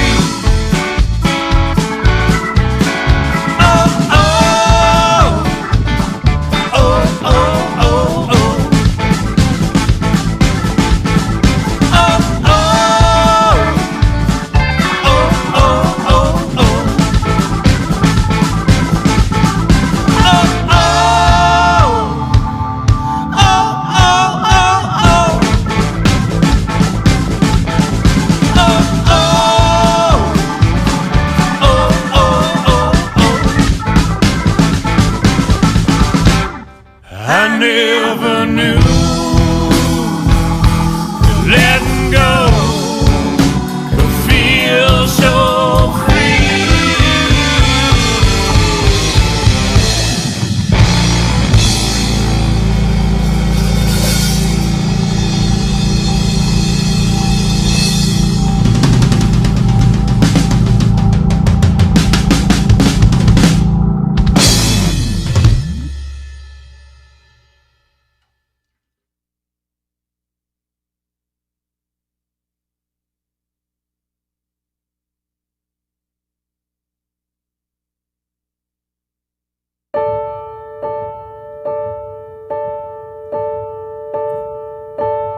I will not be the face of anger today. I will not be disgraced by what some others say. I will not hang my shoulders and walk like a failure, nor puff out my chest and laugh like a sailor. I will stand in this stairwell until I'm reminded that all of us in here are not so divided. I will not let my pride make this all wrong. I will not be defined by a voice or a song. I will not make a ruling on what they ought to see. I will not.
what some others say.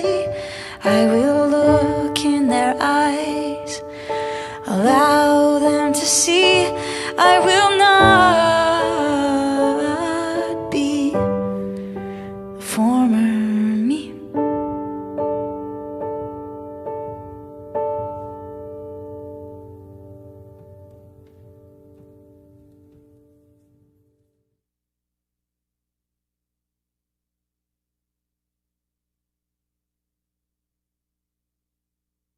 I am the light in the darkness, your friend if you need one. I am the love maker, I am the rule breaker.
Find a coward with a loaded gun who's bound to go and shoot someone. Money gets you lots of things like golden cars and diamond rings, but turn into a house of cards. When you fall, I wanna be there. We was your brother, we had each other, when it was crashing down. Where is your big house? Where is your big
Raining in December, the long way from home.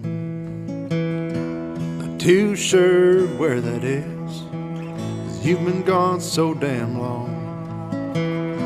Your mind starts to racing with all that you could have done. You can't go back now, 'cause you've been gone so long, a long old time.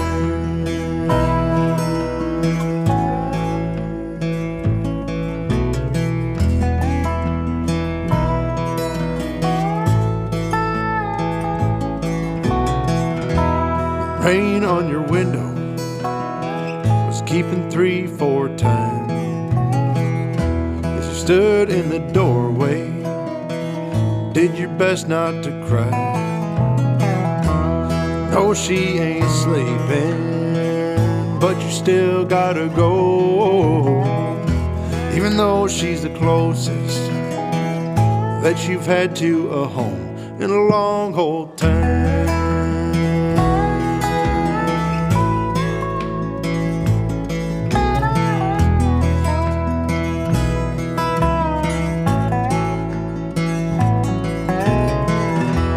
Scary kind of feeling when you both drift apart like two ships in the night, both lost in the dark.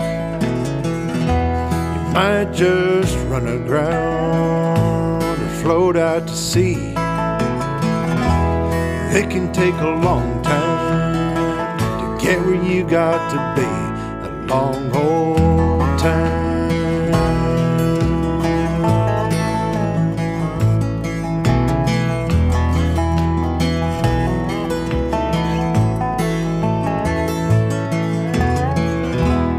Call up your brother if you still had a dime, for your pockets were empty and your lungs still worked fine. But so long to the flatlands that you once called your home. Farewell to the foothills where you used to roam. Won't be back there for a long old time. You won't be around for a long old time, a long old time.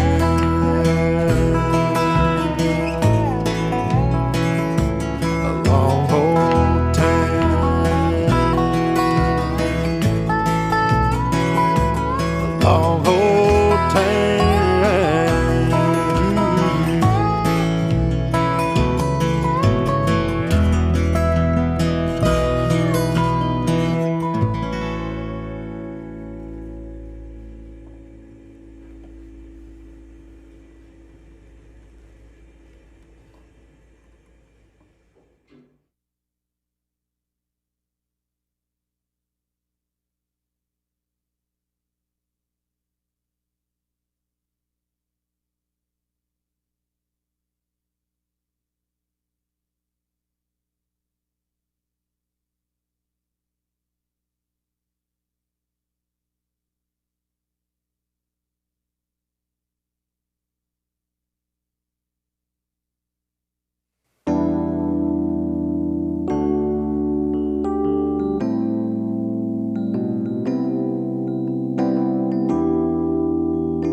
Where you and I once stood together when it all was good is buried from our trials and our tribulations,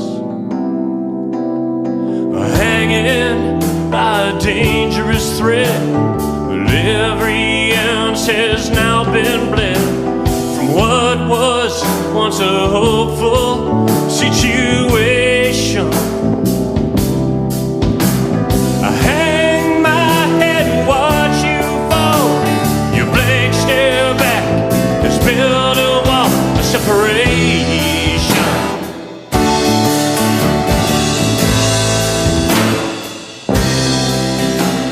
You always knew you had a choice couldn't find your voice. You decided on what's now too tough to mention. I heard you cry, and I heard you scream, and I saw you sweat from your bad dreams. But never did I start an intervention. But I could never figure out why you always had to doubt all my intentions.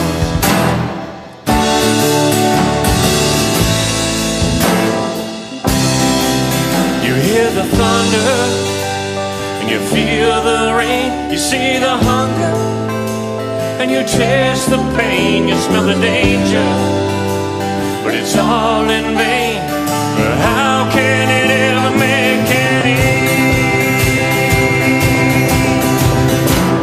sense again?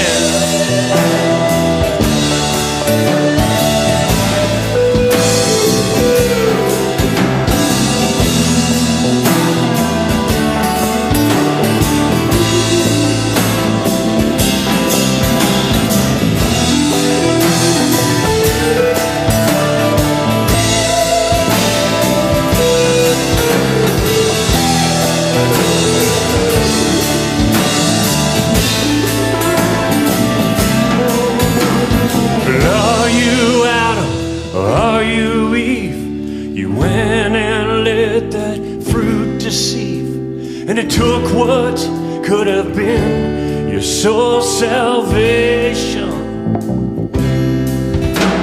You chose your path, or it chose you, a path that led from black to blue, with no parole or pardon for your sentence.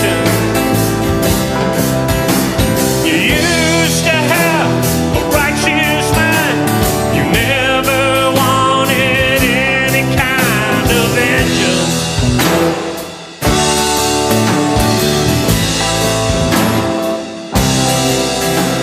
the thunder, and you feel the rain. You see the hunger, and you taste the pain. You smell the danger, but it's all in vain.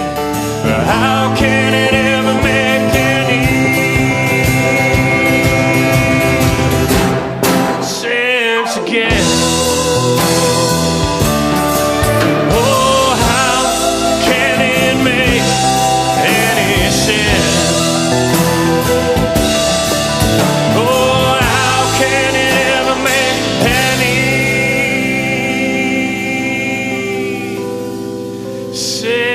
Again.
Some men are sinners,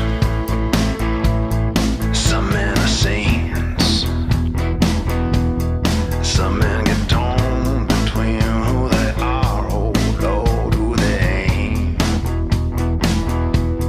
Some men get jealous, I think they've been bled food, I think they've been had. I got bad for you. Now did you listen to what your daddy said?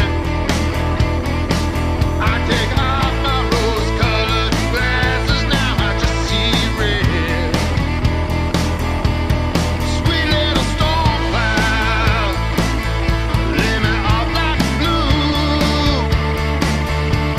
As quick as I had, I got a bad for you.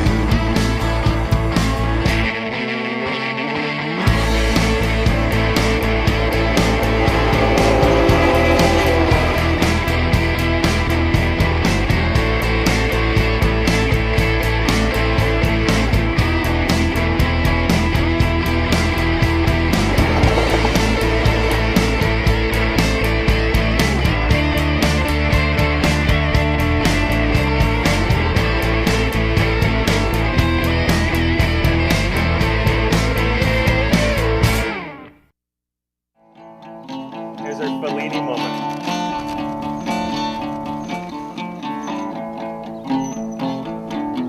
Good job, Michael.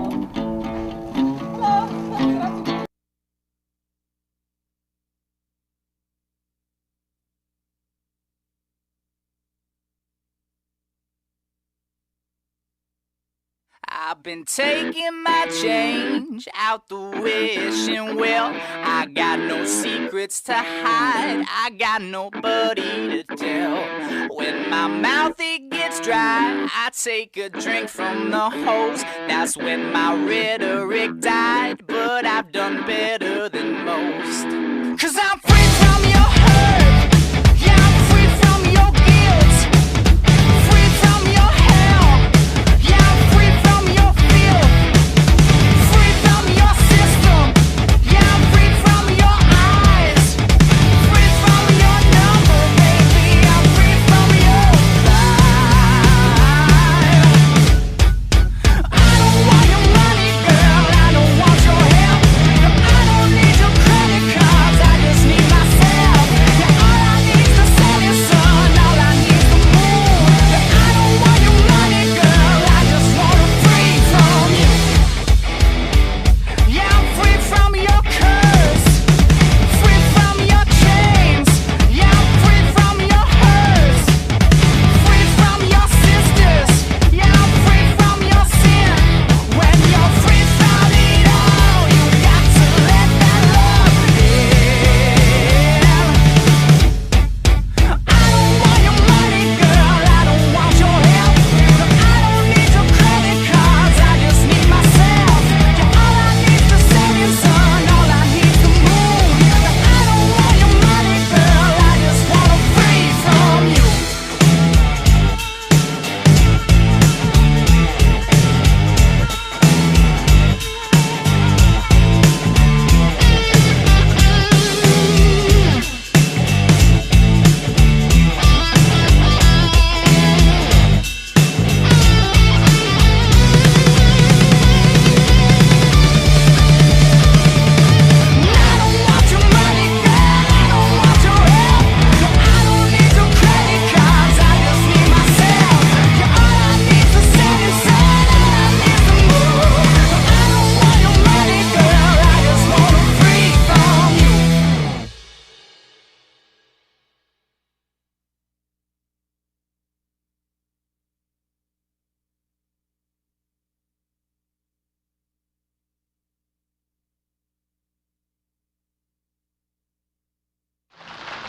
So there was once a young executive who had a ski lodge up in the mountains, and he went with a model from Eden's catalog. And she went away to Montreal as her centennial project. find the young man. He's locked himself in his chalet. He's hopelessly lost. And it's a song about winter and things like that. Sitting up all night, drinking and terrible.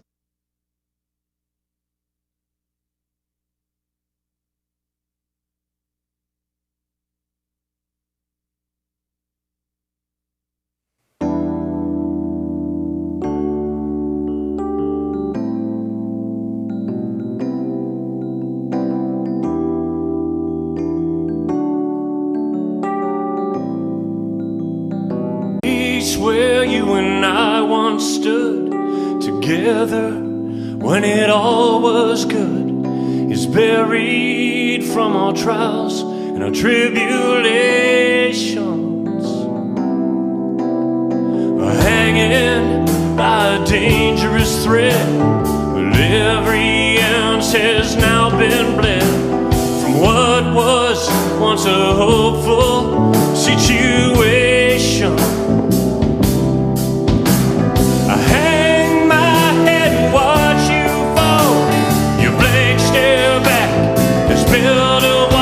Separation.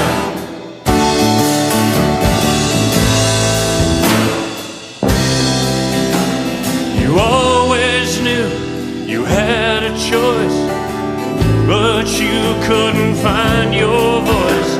You decided on what's now too tough to mention.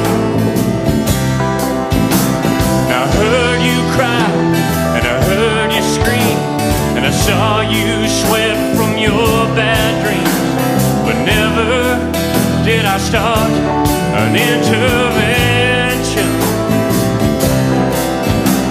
But I could never figure out why you always had to doubt all my intentions.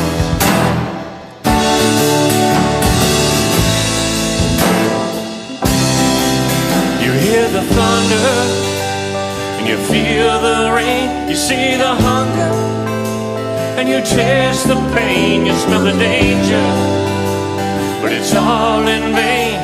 But how can it ever make any sense again?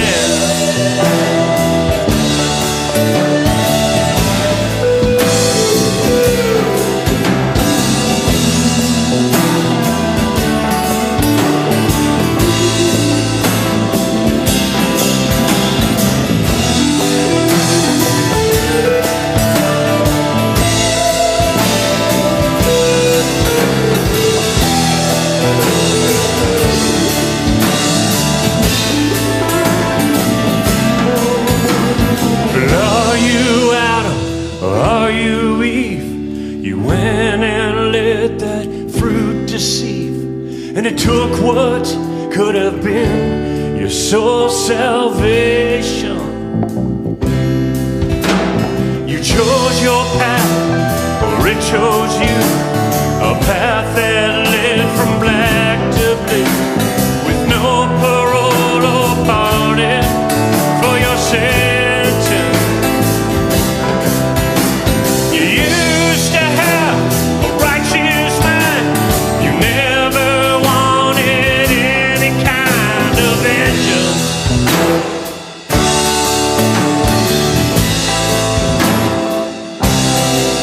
You hear the thunder, and you feel the rain, you see the hunger, and you taste the pain, you smell the danger, but it's all in vain. How can it ever make any sense again? Oh, how can it make any sense? Oh, how can it ever make any sense again?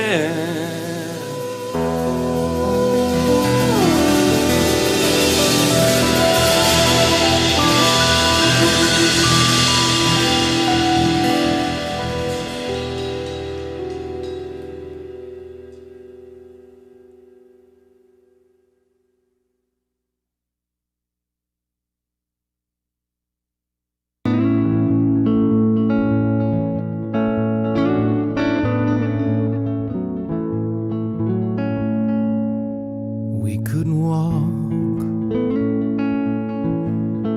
on streets of sand. We could love at our command,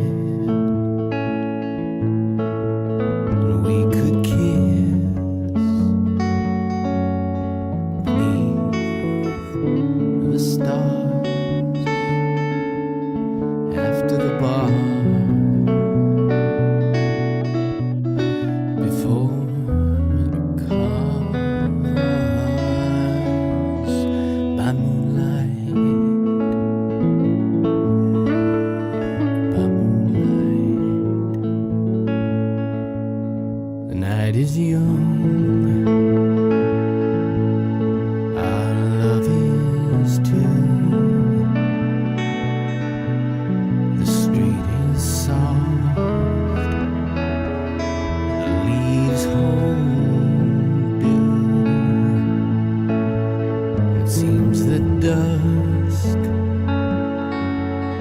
was long ago. Beneath the trees, amongst the snow. By moonlight,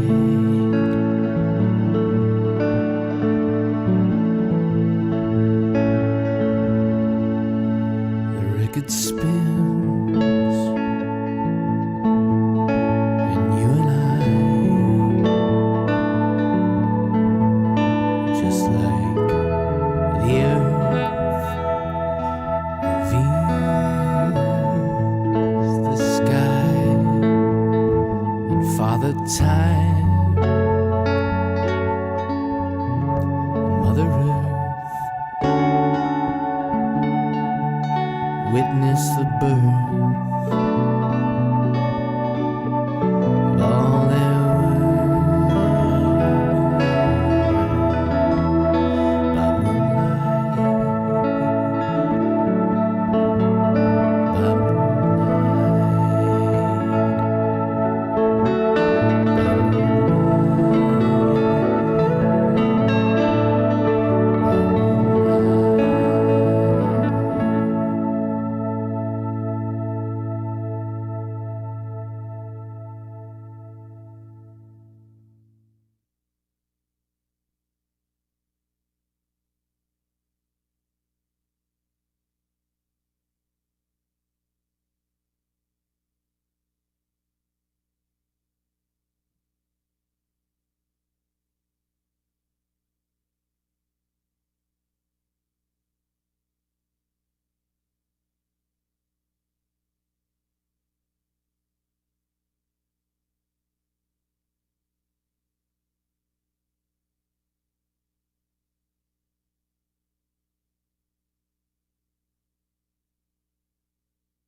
I will not be the face of anger today.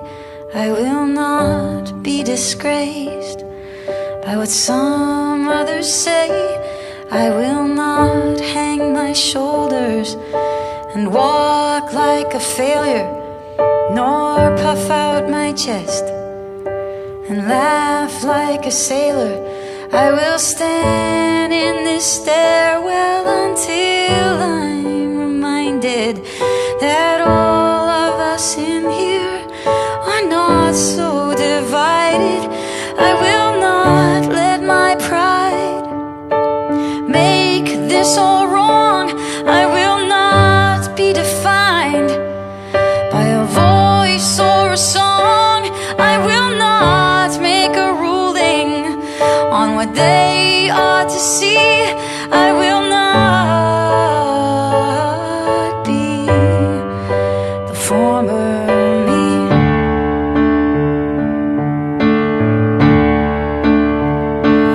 I did not come this far to fall off the wagon. I will not let my scars feed this addiction. I can't laugh at this moment. I know it's a test. We all carry love. We all do our best. I will stand in this stairwell until I'm reminded that all of us in here are not so divided. And when I cross that room, I'll stay in my light. I will not let my gloom follow this time. I will look in their eyes, allow them to see. I will not be the former me.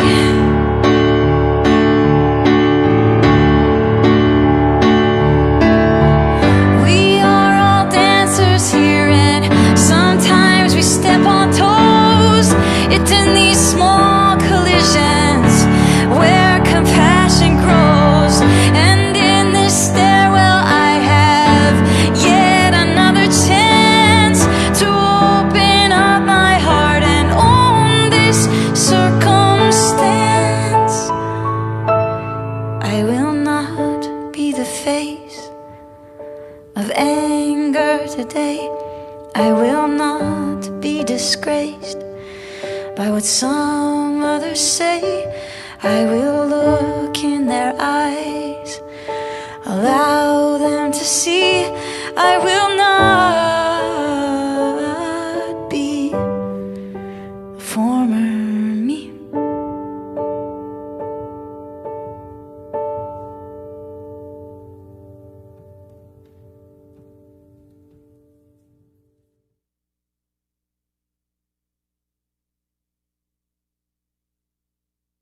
Hi folks, my name is Bob Graham.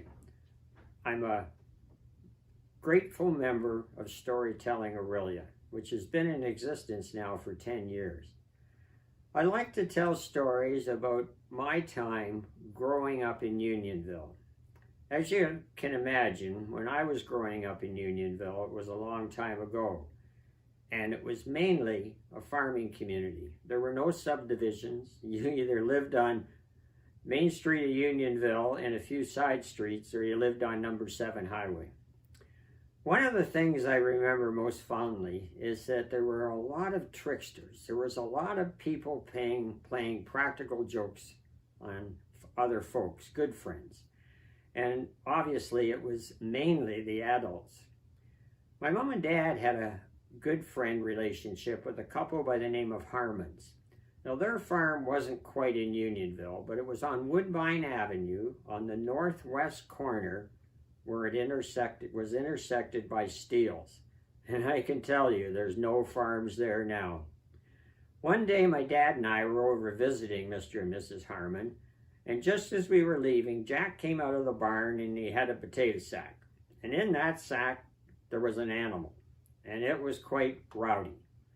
I looked in when he opened it up for me to have a peek, and it was a baby pig, and he gave it to me to take home.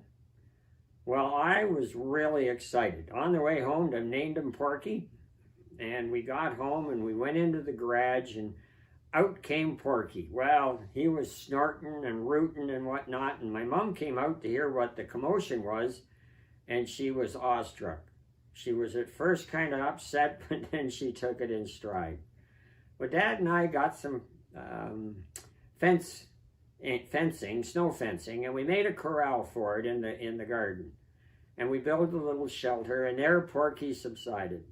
I looked after him every day. One day, though, he dug out underneath the snow fence, and he got onto number 7 highway, and the only one home was my mom. Well, she chased that pig up and down number 7 for quite a while before the Bell telephone man saw her and gave her a hand in catching him and brought him home. Mom said just as he was leaving, "You come back at Christmas time and I'll give you a pork chop." Well, anyways, it came fall and Porky went to market. It was sad, but I knew it had to happen. He couldn't stay there indefinitely. And with the money I got, I bought myself a pellet gun. And I used that for years and years and years. I handed it down to my kids, and then now my grandkids have it. The one thing that was always of interest to me when we visited the Harmon farm was that they had 3 original Cornelius Craighoff paintings. And I had never seen anything that so inspired me in art before. They were just beautiful. Now, I knew the Harmons had a daughter named Judy. She was a few years older than me, but we were friends. And I got her phone number, and I phoned her one day. I was probably in my, 40s by this time. And I asked her if she would mind if my wife and I came down and I had another look at the paintings. I was so enthralled with them. And she said, "Sure. But at the start of the conversation, you're the Bobby that my dad gave the pig to, aren't you?" And I said, "Yeah." And she laughed and she says, "I've told that story so many times." And I said, "Well, you know, when I sold it, I bought myself a pellet gun." She says, "You're kidding." And I said, "No." I said, "I still have it." She said, "You still have it?" And I said, "Well, yeah, I looked after it, and I got a lot of enjoyment out of it over the years." Well, we ended the conversation, had set a date to come down and see the paintings, and about a half an hour later, the phone rang, and it was Judy.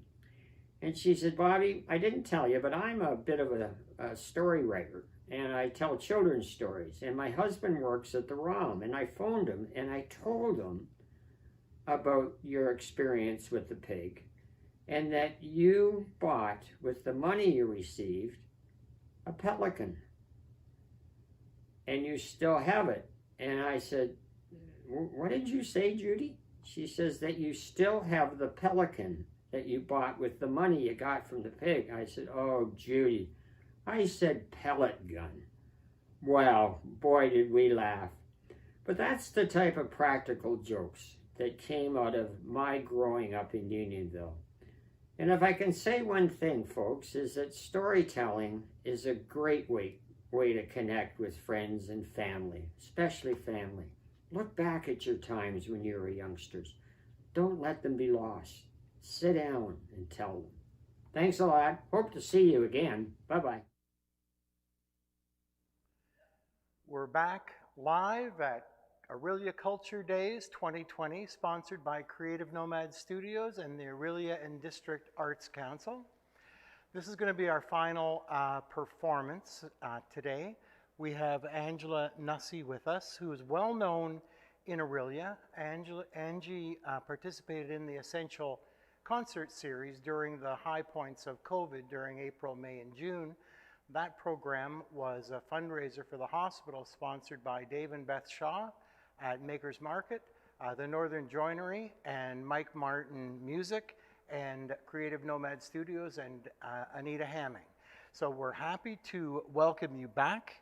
Angie, the last show was great. I know this one will be great.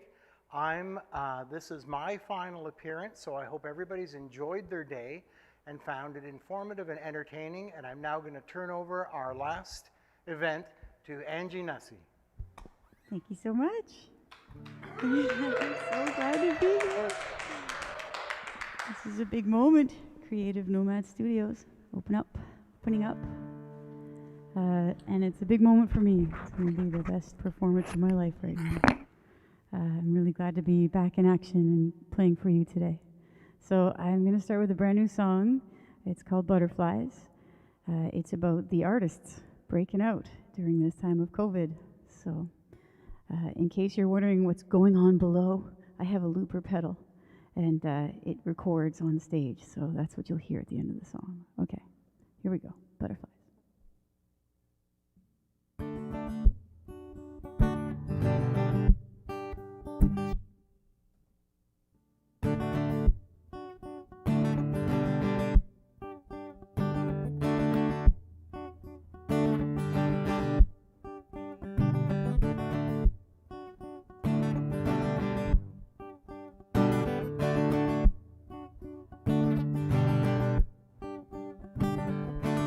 Seen better days, or so they say.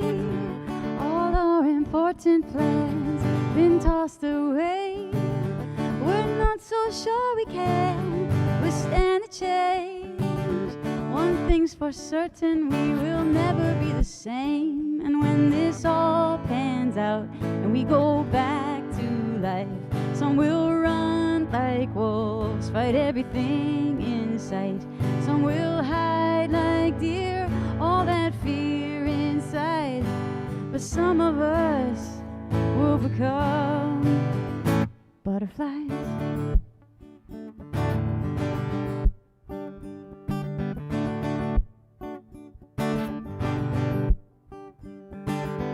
We have seen challenges, they never cease. How we react to them is our centerpiece. We have some choices here, things aren't always as they appear. Hang on, it won't be long, it won't be long till this all pans out and we go back to life. Some will run like wolves, fight everything in sight. Some will hide like deer, all that fear inside. But some of us will become butterflies.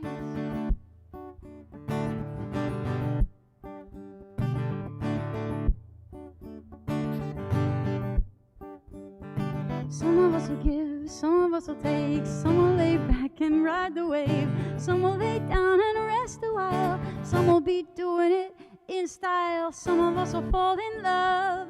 Some of us will fall apart. Some will be making 10-year plans, and some will just live this all by heart. We can all pan out this soul, go back to life. Some will run like wolves, fight everything in sight. Some will hide like deer, all that fear inside. But some of us will become butterflies.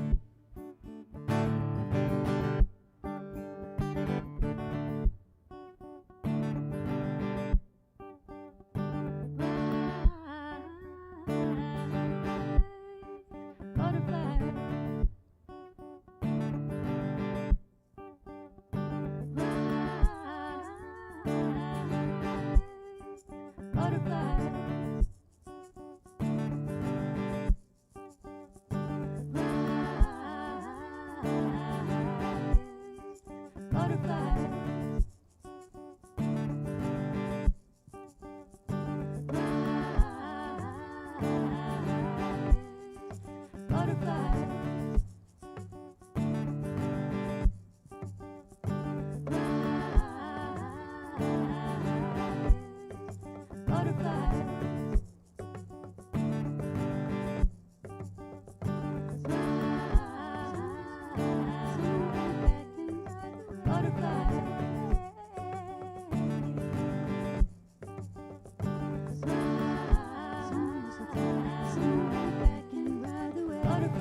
butterflies.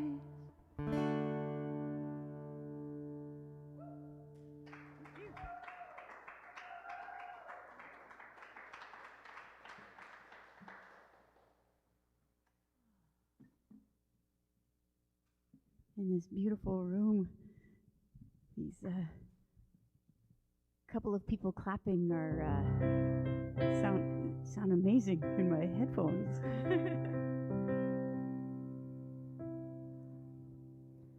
I've played a lot of gigs in my life. I know I don't look really old, but I am. And it's weird it's weird. I forgot about making jokes and nobody laughing. It's a weird feeling. I'll have to watch my humor here. I was playing this gig one time, and it was at a fancier restaurant. It was outside of Orillia, just so you know. Not that we don't have fancy restaurants, but anyway, there I was playing this gig, and I had this weekly show every Thursday night, and I had a heckler, like a first degree heckler, and he was a big client of this little tiny restaurant. It was a kind of boutique restaurant, and I knew the owner, and he knew the owner, but he just hated me. He just hated me from the start, and it was like I played there every Thursday night, and he would just heckle and heckle and heckle, and he'd roam around, and he would tell people how much I didn't sound like Celine Dion, and it was I was in my 20s, and it was just one of those gigs where I was full of ego, and I wanted to prove myself, and so it was just a perfect storm of my ego and his heckling, and he was just getting on my nerves. And I talked to the bar owner, and I said, like, I'd like to say something or do something about this. And the bar owner said, look, I know, but he spends so much money here. He brings all his clients, and could you just like handle it? And so I just sort of put up with it for a long time. This is how I was earning my money. And then one day he did something to the owner of the bar. I don't know what he had done, but the owner came to me before my show and said, whatever it is you want to say from stage or whatever, like, I don't care anymore. You tell this guy whatever. And believe me, I was in my 20s, full of ego and full of anger, and I had 3 weeks of talking to myself in the car about all the things I would say to attack this guy verbally. And when the moment came, and I had a bunch of friends in the room, and the room was just, we were rocking, we were singing Janis Joplin, it was great. That's when I chose to go after this guy from the stage, and I used my mic as a weapon, and I just took him down. Like, you've never seen anybody take someone down so bad. And I'm starting to cry here, but anyway, I took him down, and I knew where he was weak. I knew that he had lost his wife. I knew that he was an alcoholic. And anyway, whew. When it was over, I was very excited. I couldn't wait to call my friends and tell them what I had done and how I'd finally told off this guy and I won. And I was so embarrassed by the time I got to my car that I had done something like that. And I never did it again, no matter how mad I got. So, I shouldn't say that. I've been very mad. But anyway, the bottom line is, I eventually wanted to... I had remembered all the names of the hecklers through my years because I've had some doozies. I've also had about 100,000 times more wonderful people in my life, but of course, when you're in certain phases, you just focus on that one person. And I thought I would remember their names through my life. I thought I would always come back to remembering their names. But I was trying to think of this guy's name one day, and I realized that I totally forgot. I totally forgot his name. And there was another one that I thought I would remember. I totally forgot his name. And suddenly I realized that I had grown past this. I had grown past this unforgiveness for people who are struggling, and they have no one to get angry at except for someone who's showing courage on a stage. So this song is called Forgotten Names. In my weak times, I try to fill my ego with the memory of soaring like an eagle, but the truth was I was standing on the runway tying photos to my hands. When it came down to the strength and perseverance I had that it never gave me clearance to live right and understand the demons I was fighting for so long. I used to race towards it like it was a trophy. Thought if I could hold it in my hands, then all the world would see. But that's not me, not anymore. That chip upon my shoulder is now resting on the floor. That's not me, it never was. I don't have to wear a badge to say I'm worth that kind of love. I used to want to be some kind of achiever, so I could throw it in the face of all the non-believers. Step by step I'd put each one of them to shame, but I've forgotten all their names.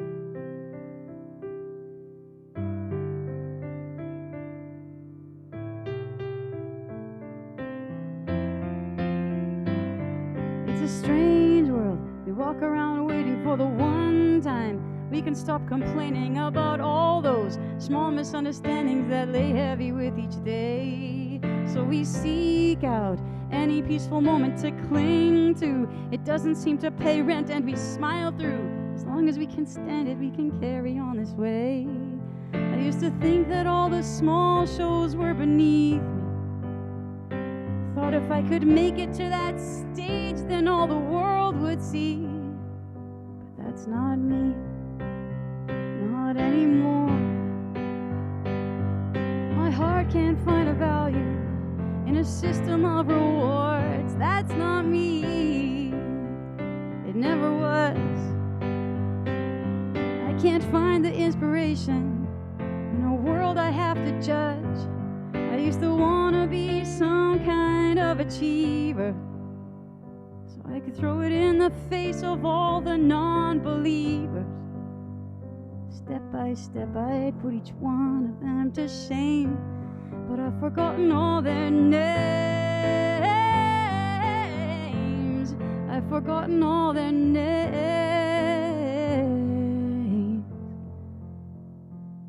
And the only ones that remain are the loved ones, the ones who stand by when I'm broken, who never leave a promise unspoken, who love me just the same when I'm up and when I'm down. They trust me to do what's always best, and I'm lucky to hold them to my chest. And I can see now they only wanted me to feel happy with my life.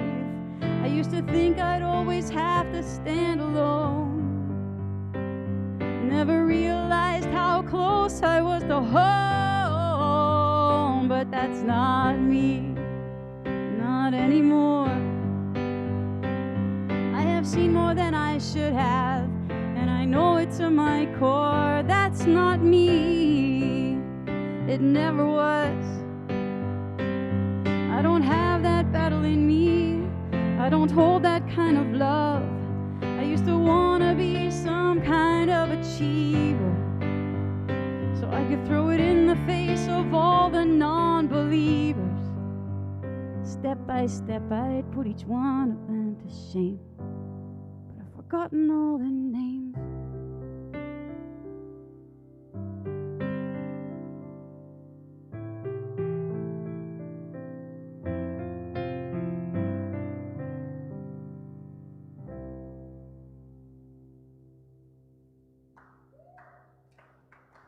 Thank you. Oh, thank you very much.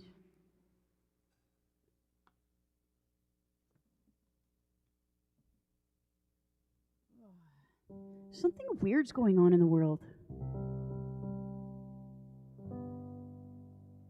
We're changing. Everybody's changing right now. I've always kind of looked at the world like we're kind of doing things a little weirdly. And sometimes I just want to say, count me out. The song is called Count Me Out.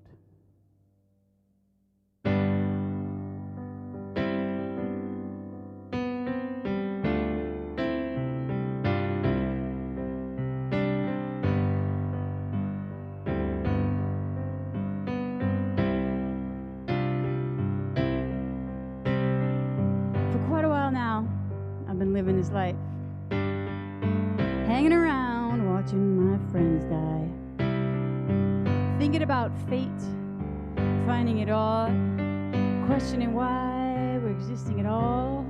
There's some kind of spell we've been cast under. This craving for more leaves no space to wonder. This lifestyle I've chosen has filled me with doubt. So I raised up my hand and said, count me out. Oh, you see that fear inside my eyes? Count me out. Oh, oh, oh. Well, it's time to say goodbye. Count me out. I don't care what's wrong or right. Just go on without me. I'm sure you have doubts. I won't judge, I won't stop you, but count me out.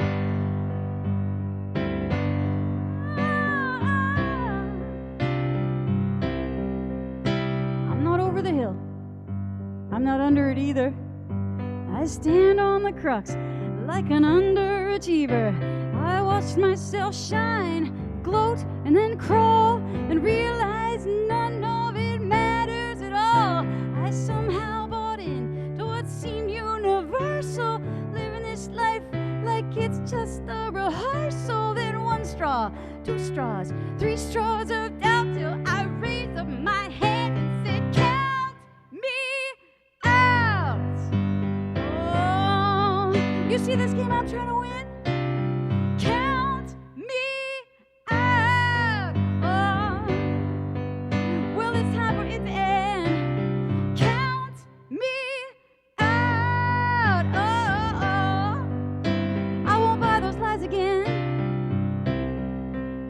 What I once thought was normal is now crazy to me, and I will not get down on my knees. You can count me out.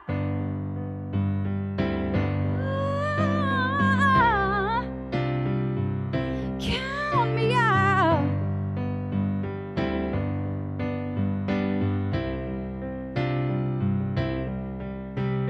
Maybe you'll catch me a little time later. I'll be that smiling old lady in a broken down trailer, pickling up cukes and laughing with friends. This new story starts where that old story ends. Count me out.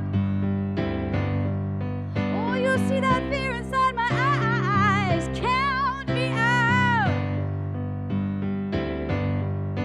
Well, it's time to say goodbye. Count me out. Oh, I don't care what's wrong or right. Count me out. Oh, count me out.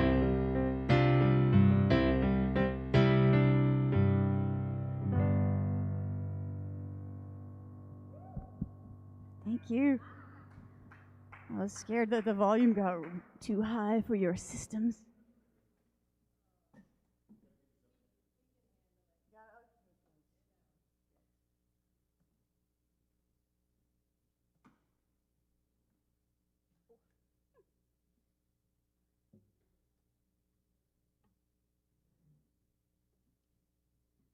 I lived in Toronto for a while, and I was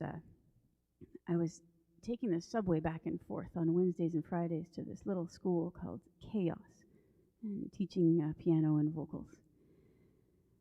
And it's just this funny thing that I find in every city. Like you just see the same people over and over again for whatever reason. It could be like millions of people, and you end up seeing these same people over and over. It's wild. But for me, I went through this phase where I kept on seeing this one woman. She was a homeless person, and she would be on the same car as me on the subway. So one day I gave her a granola bar, and then a week later I saw her again. I gave her another granola bar, and this sort of started happening numerous times over the course of a month or so. And so one day I thought, I want to give her something else. I'm going to give her this, whatever I have in my purse. I'm just going to give her something else. And so I had this little round makeup. It was a little mirror, and it was all engraved. I think it was from Japan, and I took it out and I opened it up and I showed it to her, and I showed her how it was a mirror, and then I offered it to her, and she made this signal like, no, I don't want that, and then I gave her the granola bar and I left, and I just realized how I had sort of embarrassed myself. I didn't consider that she might not have wanted to look at herself, and I learned another thing too. It's like she could communicate. It's that she spoke a different language. She was able to communicate, but she couldn't communicate in English.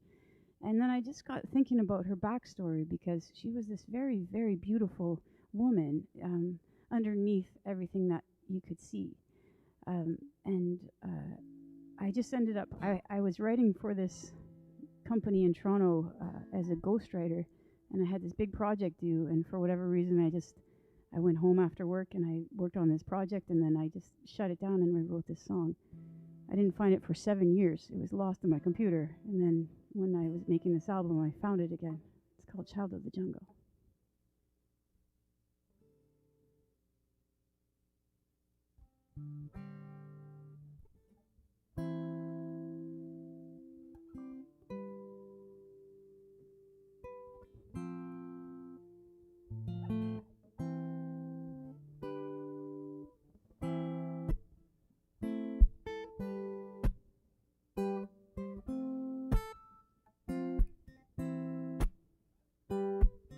Carries water in a bag on a train.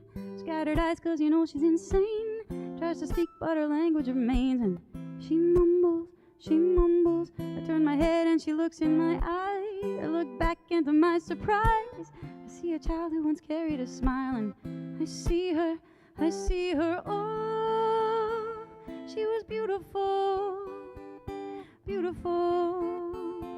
A child of the jungle, oh, she was beautiful, beautiful, child of the jungle.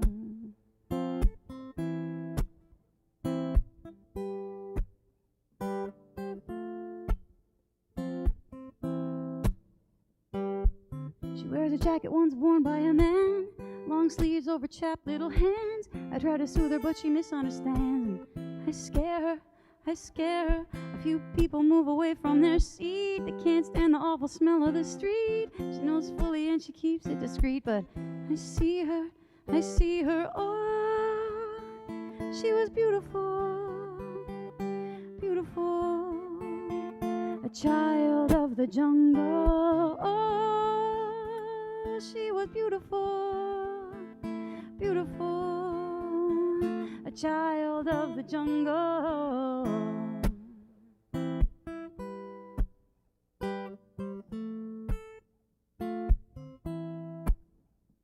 We see the colors of the people from so many places, in the corners of the street and in the subway stations, scrounging for a quarter from the parking meter, or a little bit of food from the old school theater. How do we not see how we got to this place? How a child from the jungle ends up falling from grace? We have a lot to learn in this human race, but if you're looking for answers, just look at her face.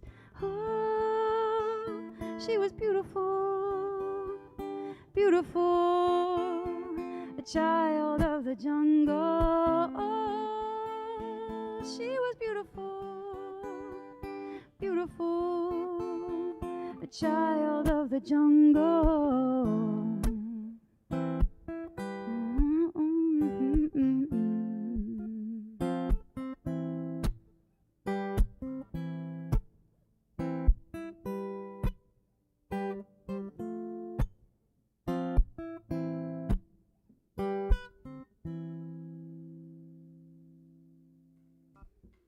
Thank you.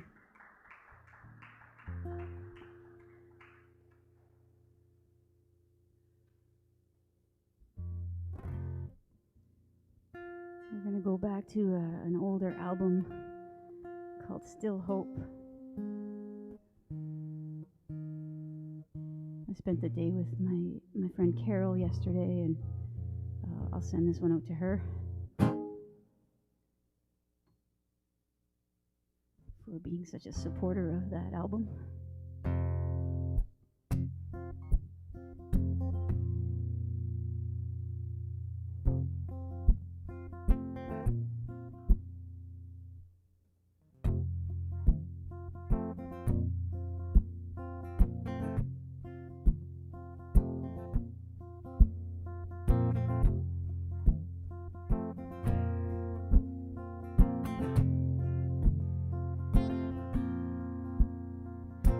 listen in a quiet room, you can hear it calling out to you. It will try to steer you away from harm with a solid voice and a strong arm.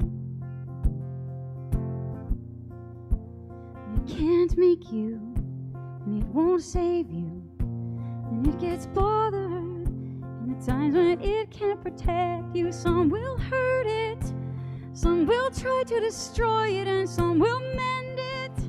Some will dare you to embrace it. Tired and shaking, there is no breaking your spirit. It may have failed you, but it's the only thing that keeps you alive. Some think it's the only thing you take when you die. And there are times when you can't stop it from screaming out loud. And sometimes when you need it most, it gets lost in the crowd. But it can't stand when you're uncertain, and it gets tired in the times when your heart is hurting. It feels small, but it is still not afraid. It will try to be heard again and again each day. Tired and shaking, there is no breaking your spirit. Tired and shaking, there is no breaking your spirit. Stand up. Stand up. Stand up.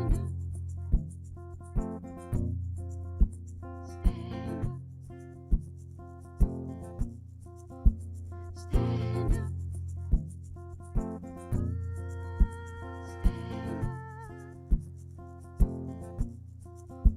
Stand up. Stand up.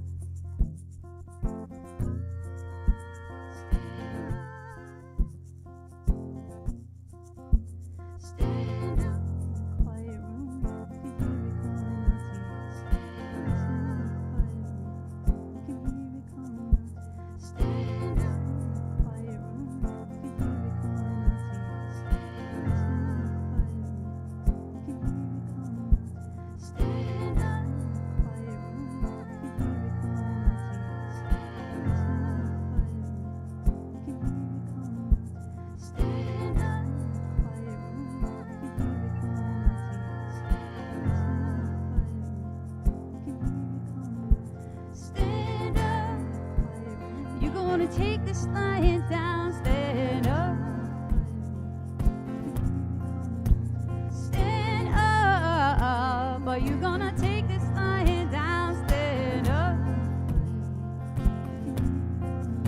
Stand up. Are you gonna take this lying down, stand up? Stand up. Are you gonna take this lying down?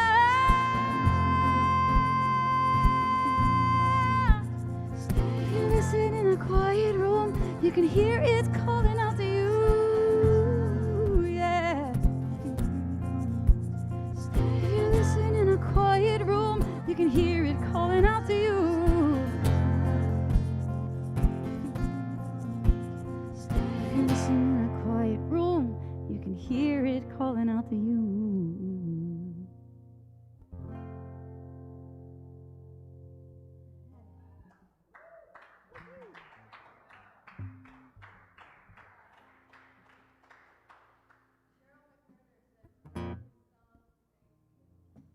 Thank you, Cheryl. I told them not to give me a screen because I need glasses to read it. So I told them they can yell out names if I people to thank. Thank you for tuning in, guys. I'm closing up Culture Days Orillia Culture Days. And I am honored to be part of this community. It is just thriving, and this Creative Nomad Studio is my new favorite place. I have told everyone that I met in the past couple days, which are 2 people. No, just kidding. But I've been telling everyone about it because it's just amazing space. Just amazing space. Great visionary. Great vision. This is another brand new song. It's inspired by Greta Thunberg. I'll see if I can do it. I put a lot of words into it. I used to get teased about that, but some of my early loves were rap music, and so I've got some inspiration from rap music. So this song is called "What If We Are."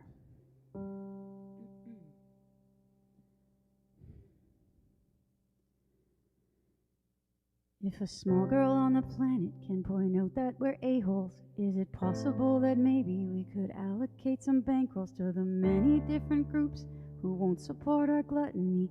Maybe we could move toward a world that shares abundantly. How can we be happy when the people right beside us are struggling to find water and the foods that are nutritious?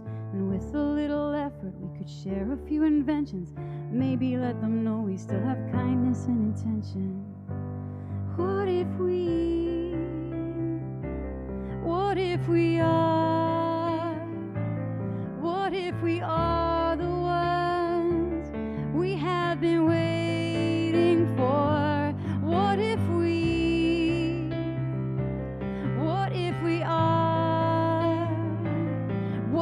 we are the ones we have been waiting for? Can we admit we were short-sighted when we didn't consider how all the plastic and the toxins would be hard to get rid of?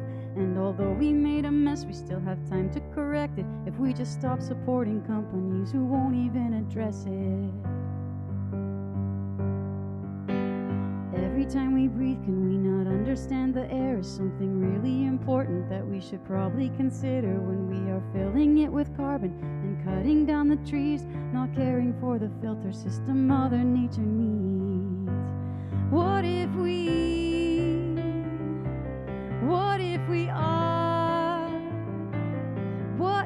are the ones we have been waiting for? What if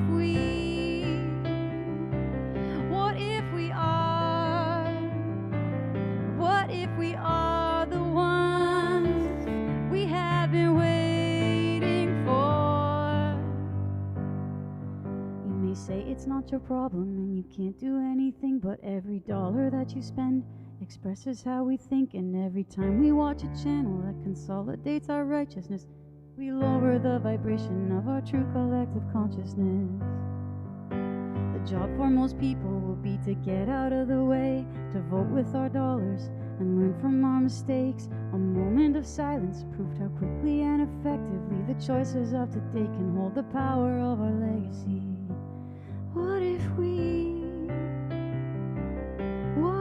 are?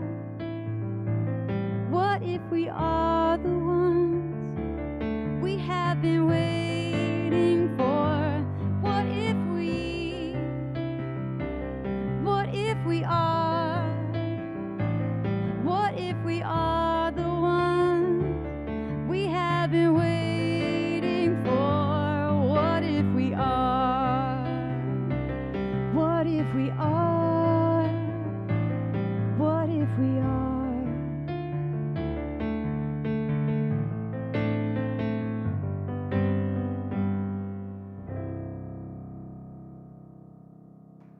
Thank you.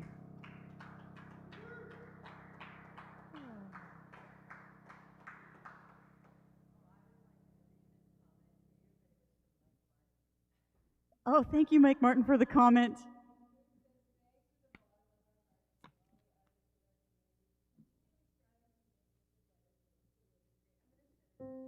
Yes, so there's thanks to the artists who continue to create and share. I know I didn't say a word verbatim, but I can't say it verbatim because it's too much information. I can't remember anything today. I think it's COVID fog. We less communication, you get more time on your keyboard. So I'm not hard on myself anymore about that. But yes, we do have such incredible artists that are still making art, and we need it more than ever. So, and space to do it.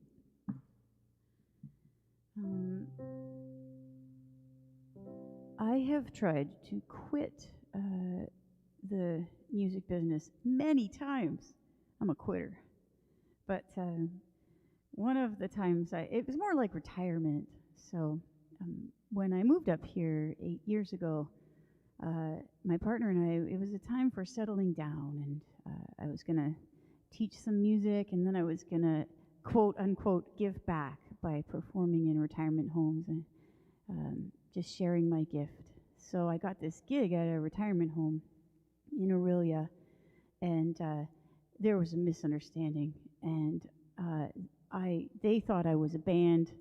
I knew I was a solo. I arrived just as myself and all my gear, and the manager was like, "This is a party and you're a solo act." And we both had a moment, but nonetheless, despite thinking maybe we should cancel the whole thing, I went ahead and set up and tried to get this party going. And so I started playing, and 2 songs in, the manager just comes up on stage, gives me the whole like, "Nope, this will not work."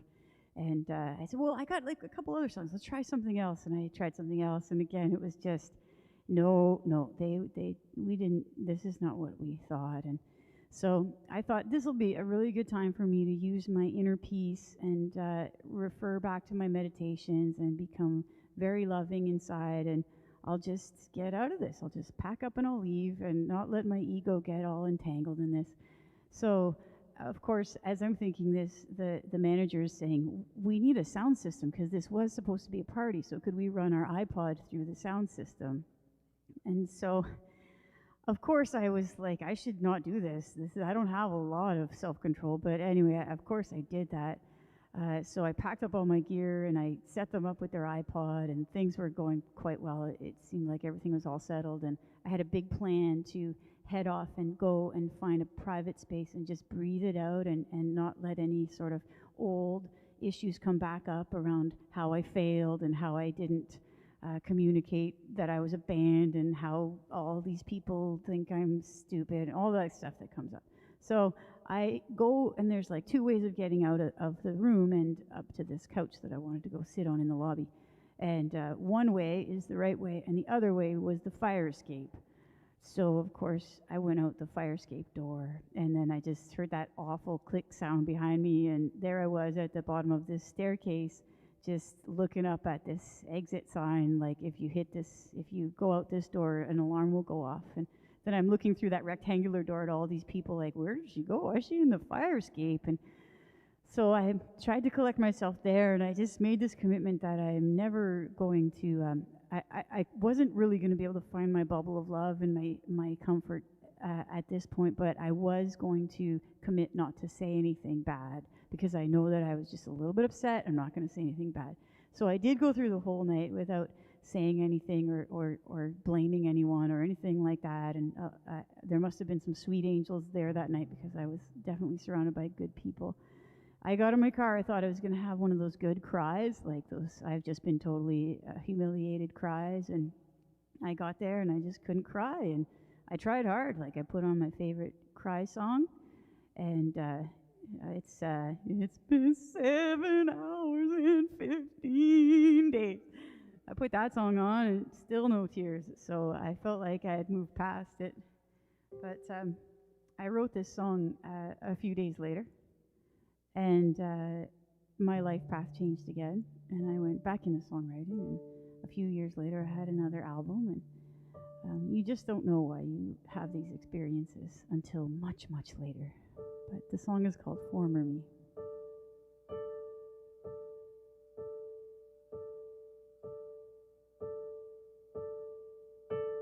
I will not be the face of anger today. I will not be disgraced by what some others say. I will not hang my shoulders and walk like a failure, nor puff out my chest and laugh like a sailor.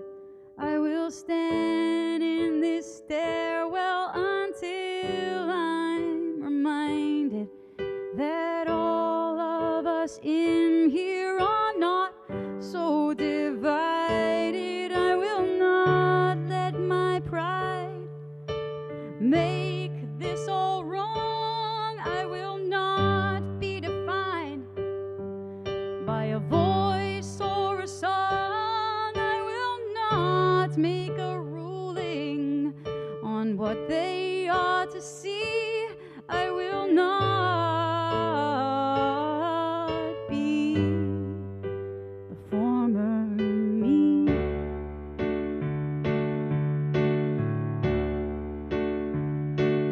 I did not come this far to fall off the wagon. I will not let my scars feed this addiction. I can laugh at this moment. I know it's a test. We all carry love. We all do our best. I will stand in this stairwell until I'm reminded that all of us in here are not so divided. And when I cross that room, I'll stay in my light. I will not let my gloom follow this time. I will look in their eyes, allow them to see. I will not be the former me.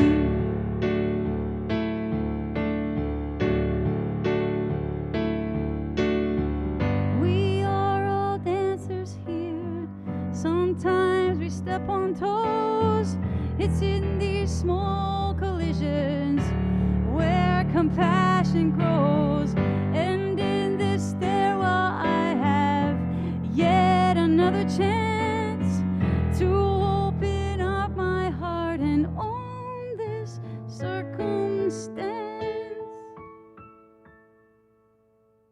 I will not be the face of anger today.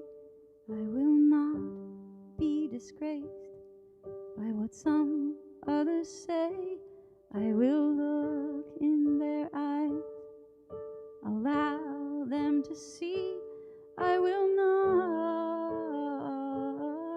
be the former me.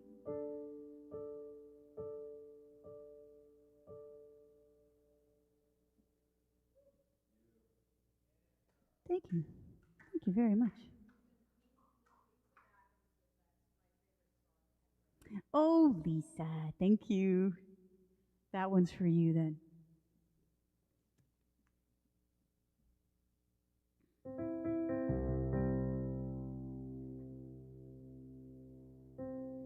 I have this vision for this next song. It's called All Your Courage, and it's on my latest album, which I have actual copies of printed on 100% recycled paper. Not the CDs themselves, but the case of them. Dang it!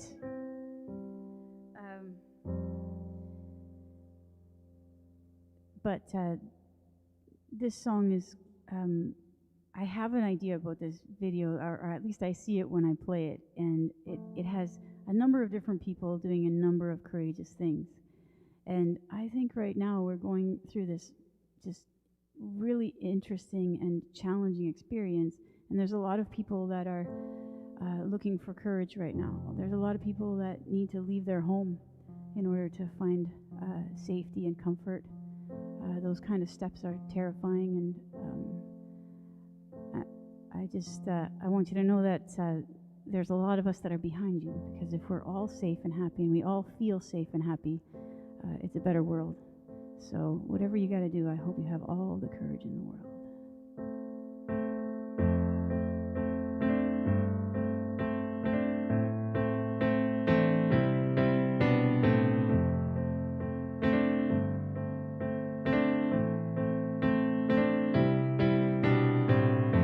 said something, a strike of ammunition comes flying out of your mouth without your permission. Did you ever act out or lose control? Do the wrong thing? Or so you were told. Have you ever wondered if it all amounts to something? Perhaps your blunder is triggering some intuition. Did you ever notice, just as you're falling, a new path is calling, it's calling, and it takes all your courage to move one step more. You're the one who lit the match, threw it down on kerosene. Little did you know that bridge would burn like you've never seen. Board by board. Do you realize this is just what you've been waiting for?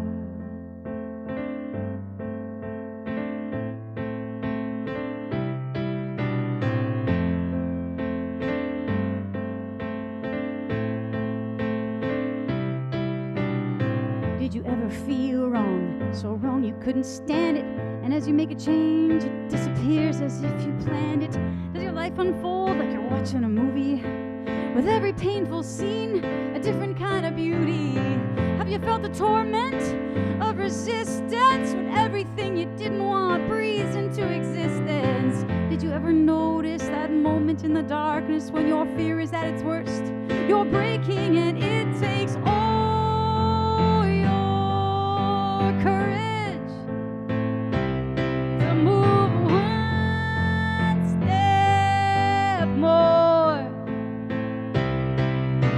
But you're the one who lit the match, threw it down on kerosene. Little did you know that bridge would burn like you've never seen. Board by board. Do you realize this is just what you've been waiting for?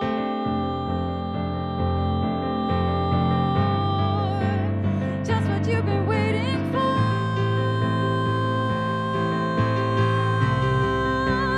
Just what you've been waiting for.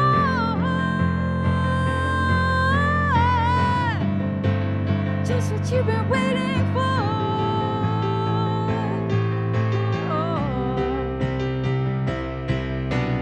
You're the one who lit the match, threw it down on kerosene. Little did you know that bridge would burn like you've never seen. Board by board.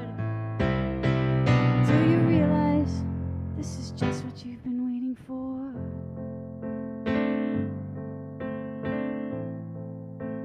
It's just what you've been waiting for. It's just what you've been waiting for.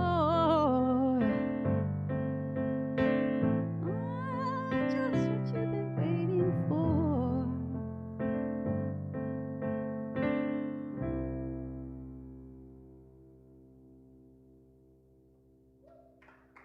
Thank you.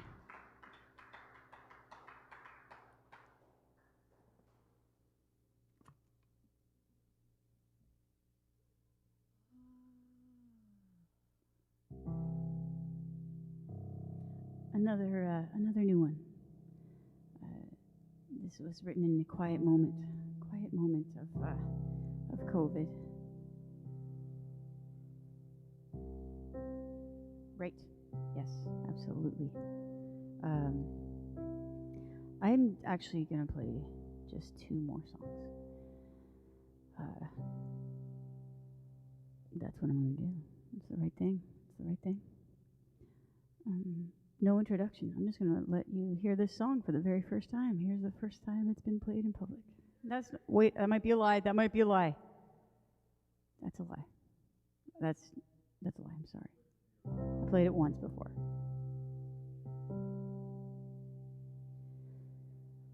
This is the first time for real. This is the first time. Silence has come in this hour of need, just in the nick of time. We were down on our knees. you find yourself longing for everyone to be free, start first with you, and I'll start first with me. We can't play the fool. We've known this for years, watching the truth through the lens of our fear. If we lay down what we think we need,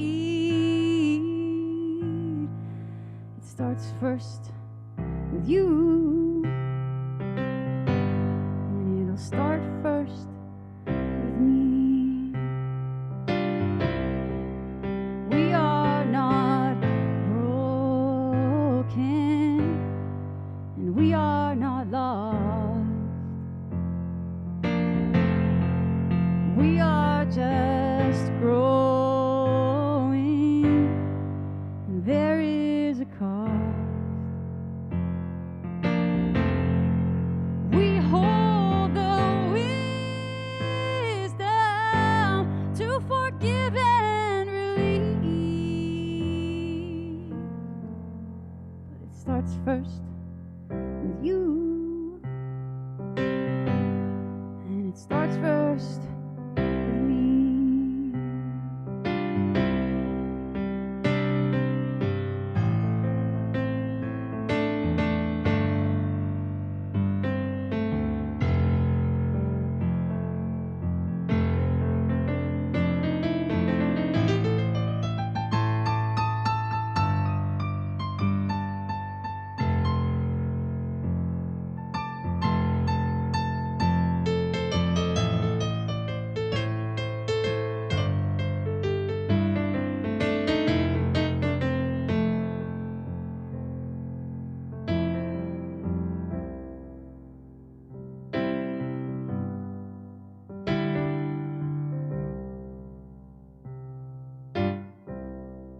Silence has come in this hour of need to give us space, to let us grieve. When we are ready, we'll move toward peace, but it starts first with you, and it starts first with me.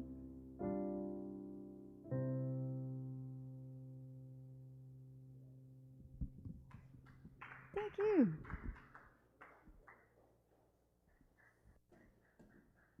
Well, my sweet friends, this is the grand finale song and moment.